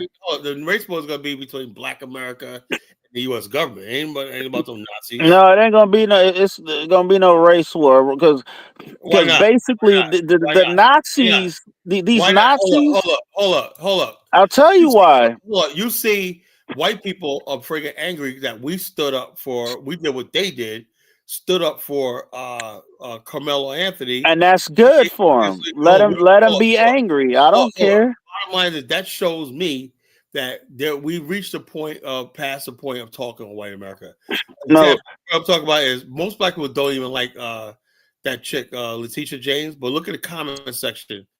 Those people, man, they're gonna cry racism and try to get her up. They're gonna riot for her. So if these people are setting the stage nobody gonna riot for Letitia James goofy ass. That's what white people are going around saying. That means that fact. Nobody is gonna riot for Letitia James, Paula. I know that. But hold up, the communication with her people are completely broken down. That means there's nothing left between Black people and white people in America. It's time for part ways. Look, Kyla. Look, let me just say this, Kyla. Look, let me get the song go on, bro. Look, I hate it. Didn't you tell me, Kyla, that I remember we was talking a long time ago, and you said that white people, well, you said basically America declared war on us in 1619. That they've been at war with us for 400 years. So why should we care? They already did. You know what I mean? Hold on. Let me say this. let me say this, right? The bottom line is this: when you're a landless people, we're now officially a landless people. We're not landless. We are landless. You know what I'm There's saying? plenty of Black Americans that own land and cattle and horses. America's not your land, bro. You don't have any government. Yes, it is. It's my land. It's not your land, bro. It sure is. It's not. It's not your land, bro. Let me get Zongo on, man. You gotta keep cutting up, man. You crazy, man. Hey, Kyla, are you tired of the Africans babble on the internet, man? Well, I'm tired of your babble. Mr. Zongo, it's been a while. Oh yeah, man, what's good, man? Yeah, the Hausa man. Man, what's good the panel? How you say hi in Hausa? Oh, see, that's what I'm saying. You and Zongo, man, you and Zongo should be saying, "Look, Zongo, we're gonna meet up in Ghana and Sierra Leone." Man, can I greet the man in his language, please, man? Before you between you, I got hopes for Zongo, Ahmed, and Elvis getting together and saying, "Yo, Elvis is something else, man." Nah. Man, at least Ahmed and Zongo are not giving a false promise to Nah. I like Chuko way better than Elvis. Kala, on the other hand, says he want to build African on the internet. In reality, he's not doing shit. Well, I have as much chance of the African as you have going back to your living in your all village. The ideas that you have about African. Hold on, do you make your nothing but a pipe dream? Is it true that you got your people build a hut out of poop? Some people do it with the cows. Oh man, that's a freaking lie. You believe in this propaganda? Yo, Zongo, I can do many things. Zongo the oppressor. Can't be doing poop. I can't live without. Some people do it with the cows. Like when you want to move your cows, they do it. Okay, man, but it is a propaganda. That's Zongo, man. Yo, we can't be doing poop, man. You can't be. Man. Nah. It was that girl. What's her name? Honeyflower. Zongo came to oppress. I haven't quite got there yet, man. You know, live with poop, man. I think I'll take my chances with a white man in America. Man, at least our man is just about to turn 30, man. You've been over 20-something years preaching about African. When is the idea going to translate into practical reality? I'm saying this. I haven't been just preaching African. I'm talking about Black liberation worldwide. But I am building Africa, building black families. Building black families. Look, Zongo. I was in Dallas. I'm in Dallas, right? My agency was the top agencies in the country. I was in Dallas one night, and I saw a whole bunch of Black people that got successful businesses like mine and whatnot. I said, yeah, these are my people. This is my nation, and everything like that. And I'm saying to myself, wow. So the African lives within us, man. Wherever it's Black, oh my goodness, is the African, you know. So now it's not like. Oh no, yeah. I said when the day comes, when if it happens to have a land, fine, we could do that too. But in the meantime, African. Have you given up on the dream, on the pipe dream? Is that a conclusion now? Jungle, you live in America, right? You should be in Ghana right now, you know. You talk about a pipe dream, and you should be home right now. Well, I'm not convincing nobody to come.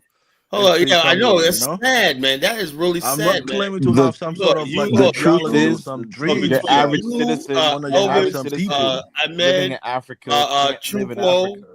Chuko and all these other people. Y'all should be on the next plane the hell out of here, man. Going back, you know. It's not that simple.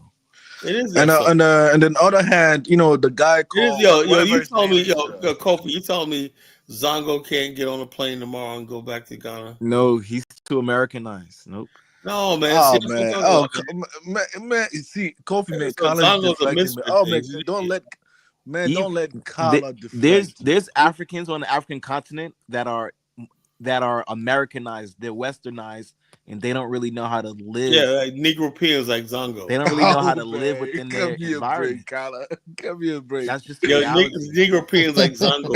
You know, I feel sorry for Kala. We gotta find a place for Zongo. You know, Can't go back to thing. He's Zongo. Hey, Kyle, let me ask you a question. Like, when you went to Zongo Liberia, wait, on the milk carton and whatnot. Please feed us. And when I well, send let me ask you, donation, Kyle. When you feed went a to starving Liberia, Negro in Ghana, what? When you went to Liberia, how far your influence can reach? Is it within a small city in the county, or within the county, or within the states? Well, yeah, look, a lot of people recognize me from the internet and stuff like that. So yeah. Oh, really? And people over there. They didn't do nothing to you? They let you go? Dude, man, look, I'm me, Zongo, right? Now, all this trash you be talking against Liberia, they let you go for free? Yeah, so what the hell man. You can't do this shit in Ghana, man. Oh, please. If I meet you, man, I'm gonna put your ass to jail, man. I'll go up there, Zongo, and pluck your chief in the head.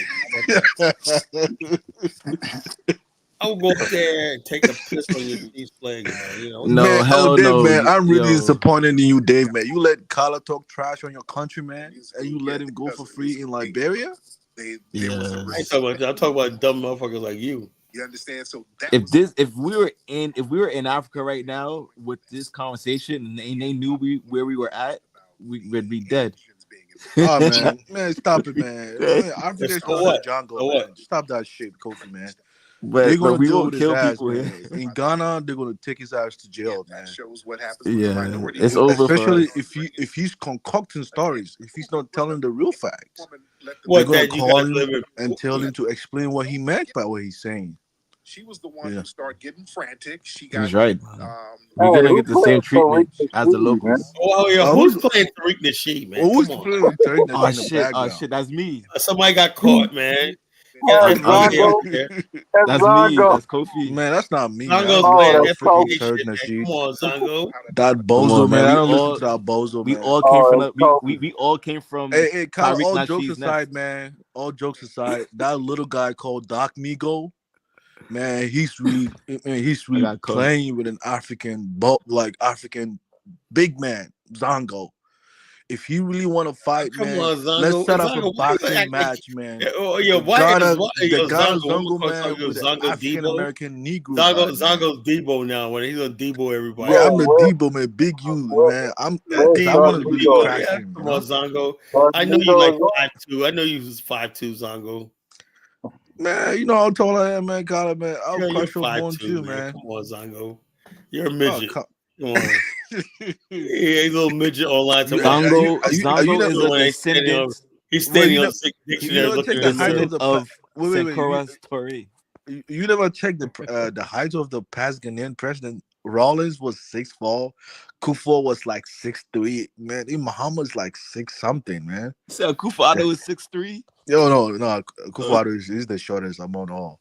That's what you look like. Kufuor, that was before. Kufuor is you're like a Kufuor type, you know. Kufuor is like was the president from 2000 to 2008. Man, even Rawlings like 6'4", man. Like, don't play with me, man, Kala. Ooh, Zongo, man, you got me. But in any case, Kala, man. So I mean, in conclusion, I'll let the other panelists talk, right? In conclusion, Afghanistan is now like an ideal that you have in your mindset. It's not really gonna translate from theory into a practical reality. I mean, come on, everybody. Let me play some Zongo. Let me play something, Zongo. You can call me Kala Disney, not Kala Rumble. Call Disney, right? Because I'm the Walt Disney of Black America, and Walt Disney didn't get his break until he was like in his 50s, right? He was like, wow. And so therefore he had a vision of building a city called Epcot Center. It's called the Enduring Prototype City of Tomorrow, right? And he built it, but he died and never like this. But the bottom line is this: I have similar vision, because I want to build this Afghanistan, and I'm the same thing. I'm inspired by. Well, that's the thing about being an American. But for reading books, and I know we could do it. We could do it. It's gonna happen. It's funny you said that. On this channel, I'm the only guy that keeps Kala in check. Oh, please, Zongo, man. Now he's admitting all his ideas and just a pipe dream. The way he said it, as if it was a cartoon character. Of course, Zongo is a character. He said it like he was a cartoon character. The Zongo, man. Yeah, Zongo, you know you watching cartoons on Saturday morning, man. That's how he said it. All right, man. I'll let the other panelists go, man. Right, check this Hey, out. Dave, man. I want to give advice to Dave, man. Dave, we gotta know where you stand. Do you stand with this, or you stand with the Africans, man? Nah, that's his boy, man. You That's can't be a Collar boy. Liberian Dave, bulldozer, man. That's I've been Collar going boys, easy man. on Africans. You gotta put Dave Dave and on Collar, trial. man. They good friends, man. Chicago. That's Collar Uncle's son. That's Collar's son right there. That's his son. Elvis. Collar from New York. That's his son right there. Ahmed, Elvis did the same shit. Wait, let me finish. Elvis did the same shit. Dave, right or You know wrong? what they did to him? Why this African diaspora war, man? Dave, right or wrong? Ahmed, see, Elvis did the same right or wrong? shit. Ahmed did the same shit. We gave him the red card for him to stay over there, man.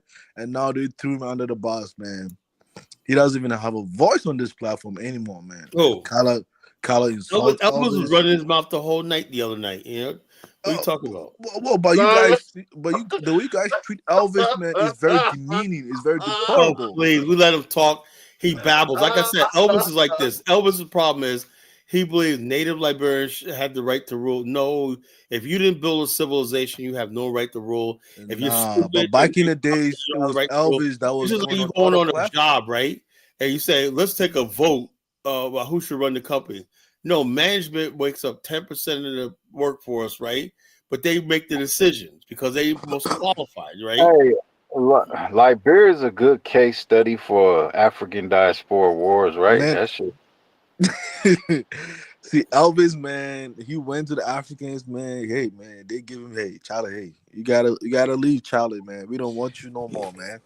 You see, the black repats were being teased in Africa. They threw him under the bus, about man. the top hats. Dalabo talk trash towards Elvis, no respect, no dignity. He kind of they see him as a punching bag, man. Damn. Hey, Dave, don't be like one of them, man. I'm just telling you, man. These Negroes, man, they don't have no loyalty, man. They don't have no loyalty. Yo, bro, yo, Zongo. Dave is one of us, man. When Black Americans word to the the wise region of Liberia, Zongo, you want to oppress? is enough. Okay, Zongo, you want to oppress? When the situation get critical, Khalid's gonna let you know, hey, man, you don't know our culture. You know what? You heard when Ahmed started talking, he's trying to let Ahmed know that what he's talking is not true. Ahmed grew up over here. A lot of black people cite Friday as like that's black culture, but Khalid's trying to make it seem like, oh, come on, man. No, most black people know that. Of course he knows. But he was just twisting. He was gaslighting you that you don't know what you're saying. Ahmed just dwelling on old. I know. He's just dwelling on old middle school. What's wrong with Friday? Is there anything? What's wrong with Friday? I love No, there's Friday. nothing wrong. I mean, he was citing an example. I mean, he was trying to make a point, but hold right? on. The problem, He was building a point. The problem is Zongo. The problem is but since I know the African low IQ brain and whatnot, that's as far as you know about black. Someone who never went to university. What I'm talking about is low like, IQ. I grew up. Shut up, man, Colin, man. Hold up, you know I don't like when people talk when I'm talking, right? Look, when I was growing up, right, and this is a story never talks about. Black America was very, very divided, even to this day, on religion. You know, you had the Methodists didn't speak to the Episcopals. The Episcopals didn't speak to the Pentecostals. We were divided based on religion. Religion was very serious like that. God forbid if you're a Muslim, you know. Then you had the Jehovah's Witnesses. We had all these things that I grew up around and whatnot, that the conversation in Black America was always centered around hellfire, brimstone, and religion and God and everything like that. Popular culture never once, you know, I've never seen a movie or anything illustrating where they show the real Black America, you know, the real Black America. We do talk about things other than hip hop, dancing, bebopping, and all the stupid stuff you do. So Africans really don't know who we are, you know?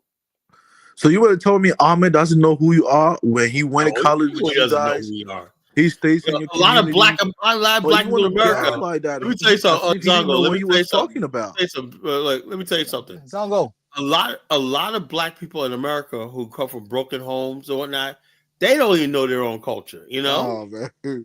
So you the only person We have with because authority you know to speak why? on black issues. Because I come Is that from what you're many saying? generations of a stable black family. That's why I know who I am, you know. And the people that grew up broken homes, everything like that, yeah, they're gonna basically think, well, when they watch rap videos, that's black culture. Even black people, you know. But me, I come from a community. I can look at stuff like, yeah, that must be somebody life somewhere in California. When I look at these rap videos, it's like like NWA came out when I'm in New York, right, Dave. We didn't look at that as like that's our culture. Now you would look at NWA with the Jerry curls. Remember they was wearing Jerry curls and shit. You know what I'm saying? Hey, Mandinga, man.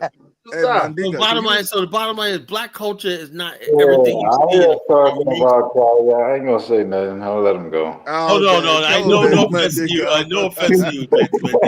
There you I'm not taking shots at I ain't California, tripping. man. I ain't tripping. I'm not tripping. My nigga, man, come on, man. You gotta pick a stand though. It's either you gotta let us know you standing on the truth or you want to play the FBA Bible right now, man. Come on, let us know where you stand. Yo, don't fall with Zongo trying to divide people. You know, I know. Zongo's the devil, man. Zongo's an oppressor. Of course, he's gonna divide us up. He's Zongo's so oppressive. Zongo's dream is to have me in Ghana on my forelegs, balancing him. Oh man, Ghana, man, don't even dare come to Ghana, man. See, don't even try to come to Ghana, Zongo and whatnot, you know. Man, we gonna arrest you, man. We can't talk all this toughness and still walk in Ghana like that, man. We gonna let you know where the power lies. Yo, when I'm in Ghana, I be thinking about like how many children I could have, so I could finally have some power and some say in Ghana. Oh man, when they get older. This guy's this guy's crazy. And we sent him to Parliament. I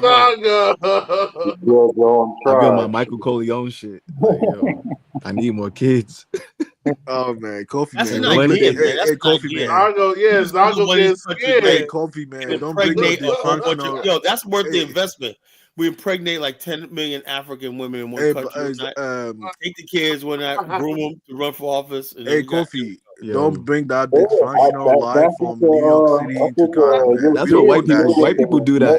White people could impregnate mad people on the Yeah. Don't bring that dysfunctional lifestyle in Africa, man. We don't want that. Let it stay in America, man. You know, us Americans, we're too scared to have Chinese doing in Africa right now. The Chinese are bending black women over like crazy in Africa. China man, What do you mean? The white man is doing the same thing over here in America too. What are you talking about? This is America. We're talking about Africa now, Zongo. We're talking about Africa now. Hey, Dave, man, a word to the wise is enough, man. A word to the wise. They can't do it, man. The Chinese can't outbreed us. Dave, okay, I'll let you know, man. See, to want to have man, children, you gotta Elvis really believe in used to yourself. have a lot of voice on this platform until they let him know his Negro ass that, hey, man, you know, one of us, you know, like us, you know. No, Zongo, you see the problem? Nobody did that. They let him know right away, man. Dave, man, shit.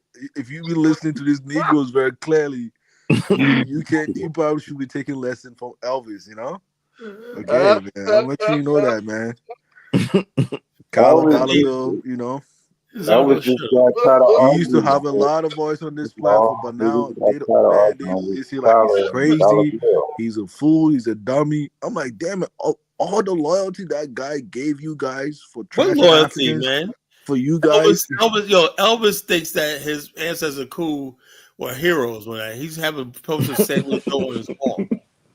Oh man, he trashed Africans just to get elevated by the blacks. That's not hard to do, man. Oh man, that's not hard to do, man. You know. Well, Dave, man, I'll let you know. The word to the wise is enough. I'm not gonna say that much. Okay, Zongo the oppressor. I listen to you. I hear you. You know, Zongo and whatnot. Zongo the oppressor. Zongo says, Zongo's in college. You're gonna respect my tribe. No, Zongo. Respect is earned, man. I can't do that, man. I just can't do it, man. I just can't do that, man. I won't disrespect your tribe, whatever like that. But You think I'm bowing down to you? Are you fucking crazy? Or you on crack? Well, we can set up a boxing match and let's see, man. I'll kill you, man. I'll break you in half. Zongo, how tall are you? Literally, Zongo, I would break you. I literally snap you in fucking half. You know. Zongo, how Hey, tall Kyler, are man, you? I'm a big boy. I don't care how big you are. I'll break you in half, bro. I'm a beast, man. You know, Kyler, you're you talking probably to a haven't fucking seen me beast, before. Trust me, man. man. I'm really I'm a like, beast. trust me. Yo, Zongo. You know what you would be like with me. You ever see that thing with the scorpion and the cricket? You would be the cricket, right? I'm the scorpion. Man, I'm from in Ghana. And I'm from basically Zango, coming man. towards you. You frozen with fear, and next thing you know, the inevitable happens. I grab you with the claws and I stick you and start eating you to pieces. That's me and you. Oh, man, well, let's set up the boxing match then. You know, Well, let's make it whatever, happen. man. Whatever. I'll go to It's you. gonna be like Let's make it happen, man. Let's make it happen. And let's do some videos, man. Hakeem Olajuwon. No. This would be like, Hakeem Olajuwon versus Shaq. Man, on the same night, I want to fight you and Doc Bobo. Migo. You know, I want to do that. Oh, please. Because Doc This be Migo, like guy, Bobo man, I versus really want to beat him, LeBron. man. I want to beat that guy. Doc Migo is my Bobo henchman, versus man. LeBron. That's my henchman. Okay. All right, we got Kidola back. You know, Dollar Bill kicked him out. He's back. That was funny. Oh, Dollar Bill kick him. You see? Hey, Dave, you Kicked see that what man Kidola, man, for speaking his mind? Okay, you see? Okay. Yo, you I'm telling can't let African Americans get you this upset. You have to just Hey, come Dave, with the man, call them slaves. Let it go, Hey, Zongo. Let hey, it You gotta go. hit low. You gotta hit below the waist. I'm at Kidola. See, this African American Negroes, man, the only way they will give you a voice, Negroes now. The only way they will give you a voice is if you Zongo. talking up to them, you know. Our weakness They want to is be the slavery. boss. Talk about the They slave want to trade. talk to you so you can follow them. That's what they want, you know. Yeah, tell us how you really What's wrong with that, man? Zongo. Yo, Zongo, I always say no. It's the American Zongo, I always mentality. say inside of every Ooga Booga is an African American wait to be born. Kala has said it on several times that even in Liberia, he's not willing to be absorbed by Liberian culture. He wants to preserve I'm his in culture. Liberia. They absorb my culture. You know, how about that? You see? See? He's exposing himself. He's just proving my point. So what do know, you want me to do? You the minority. Black How America, can the right? What are you supposed to minority? do? How I'm supposed to be a can the con culture man, of a minority represent the man, a majority? bossa man. Hey, look, I hang out with my Pele people and stuff like that. Because we're I neutral. love my 16 tribes, man, but we're the children of God, you know. Yeah, but how can the culture of a minority represent the largest swath of the country? Because we're the children That is of not God. possible. That's why, you know. No, let's be honest. We're God's children. We're Let's God's just be chosen honest. people. The dominant culture today, Zongo. We're the dominant culture in Liberia, man. What are you talking about? Bro. Oh man, Dave, you. No one saw the African Americans as like man, their it's not real just really tribal Elvis. enemies. Davis included too, man. We're not a tribal entity. We're the children of man. God. We're the master. No other group saw each other as like ethnic enemies. They just looked at us as like these people with top hats. So it's kind of easy to get along with us because we're neutral. We're not when tribal. there's ethnic groups that have real man, beef. you guys are not neutral, man. Stop it, man. We were neutral. We were before the CIA paid them off. Man, you guys are not neutral, man. You guys even destroy your native own people, man. man.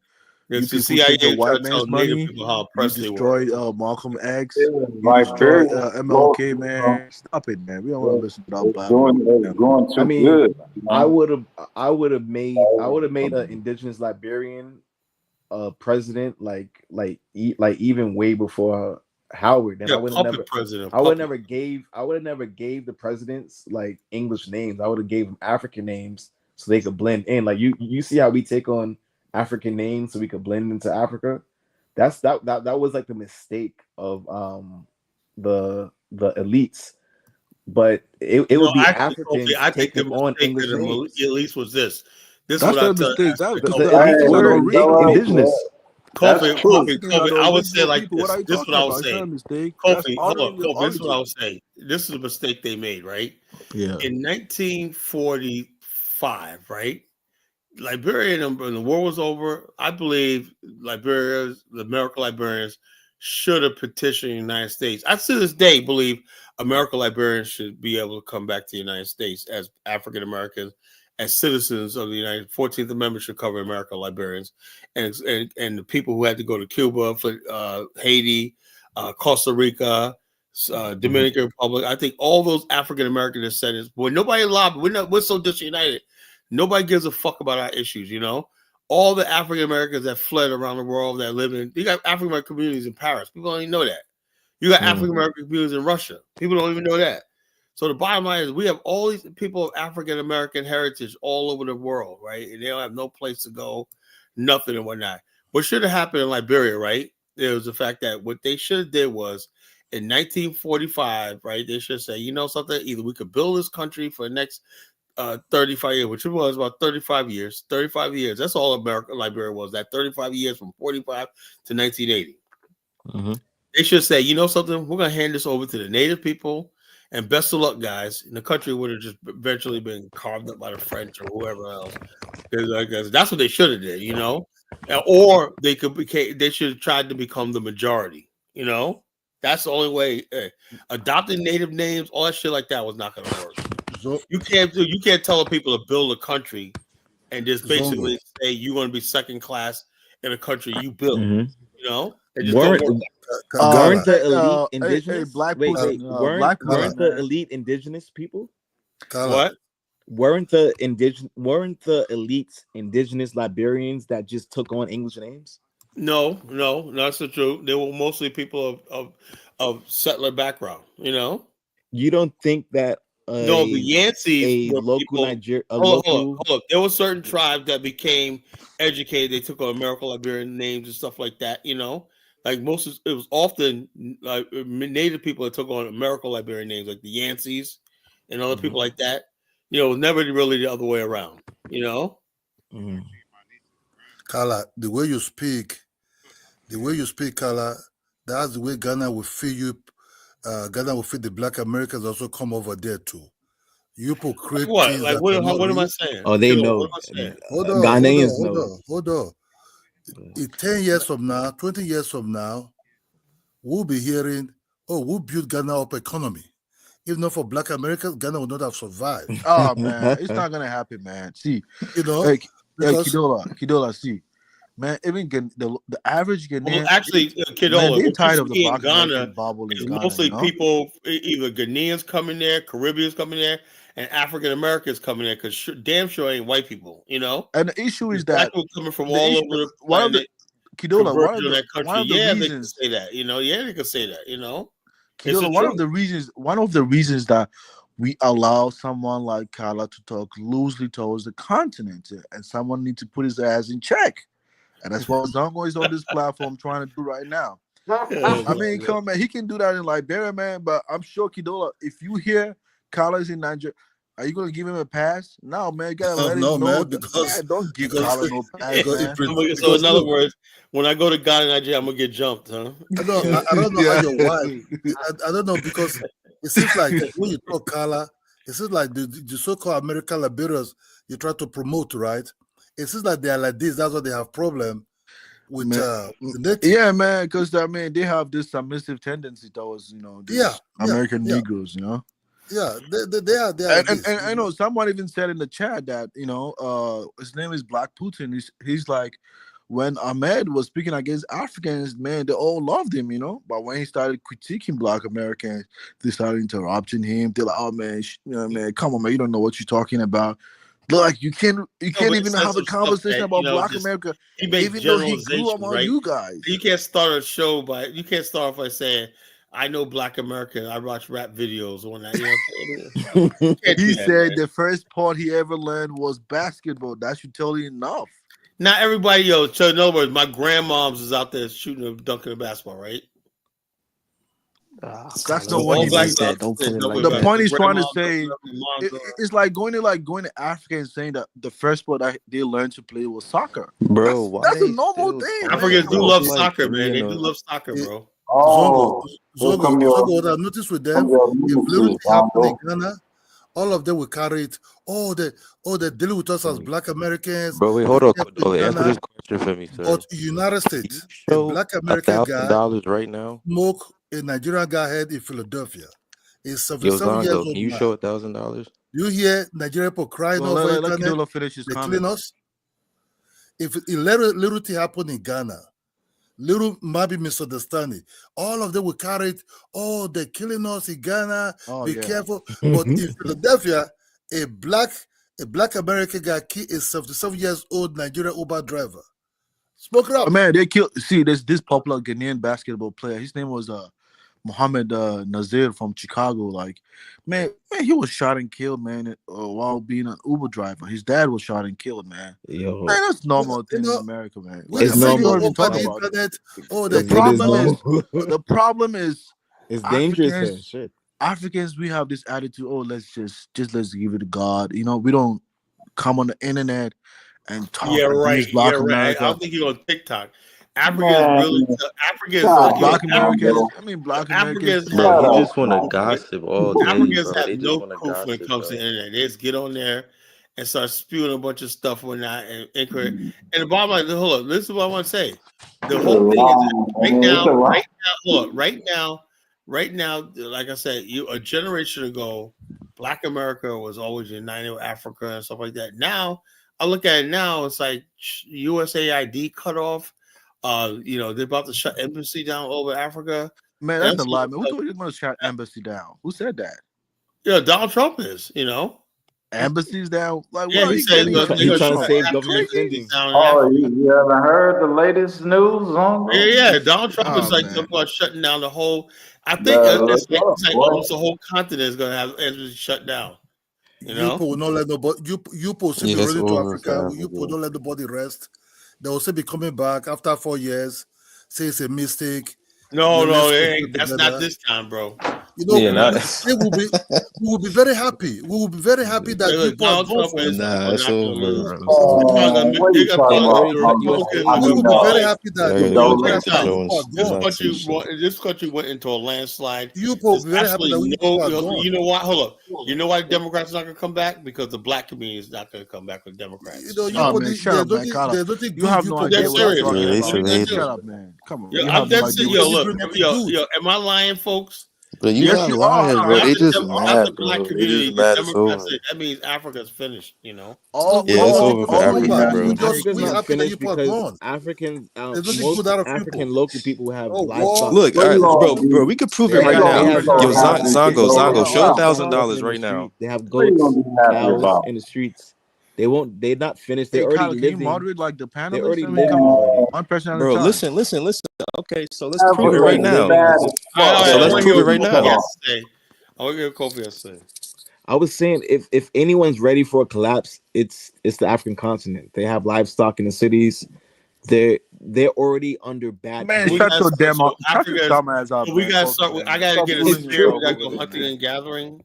We wouldn't survive. Stop fooling your ass on the internet, man. Stop what you got. So me and Zongo got to go out there on a boar hunt and get some meat to bring back to the building.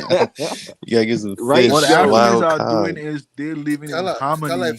If actually people don't they're come back living to in Africa, harmony with we'll nature, be very happy. man. You guys are just crazy. And how come you're not over there, Zongo, living in harmony with nature, man? Zongo. Let me just tell the truth. If they say they're not coming to Africa, we'll be very, very happy. Man, let me trouble. They come by destroy places. They did build no business. They come to assassinate our people. Nothing good came out of them. No development. Not. They could say first war. Look at the Chinese. See what the Chinese did. But that's your people's fault. They pay your people to assassinate them. We don't want to do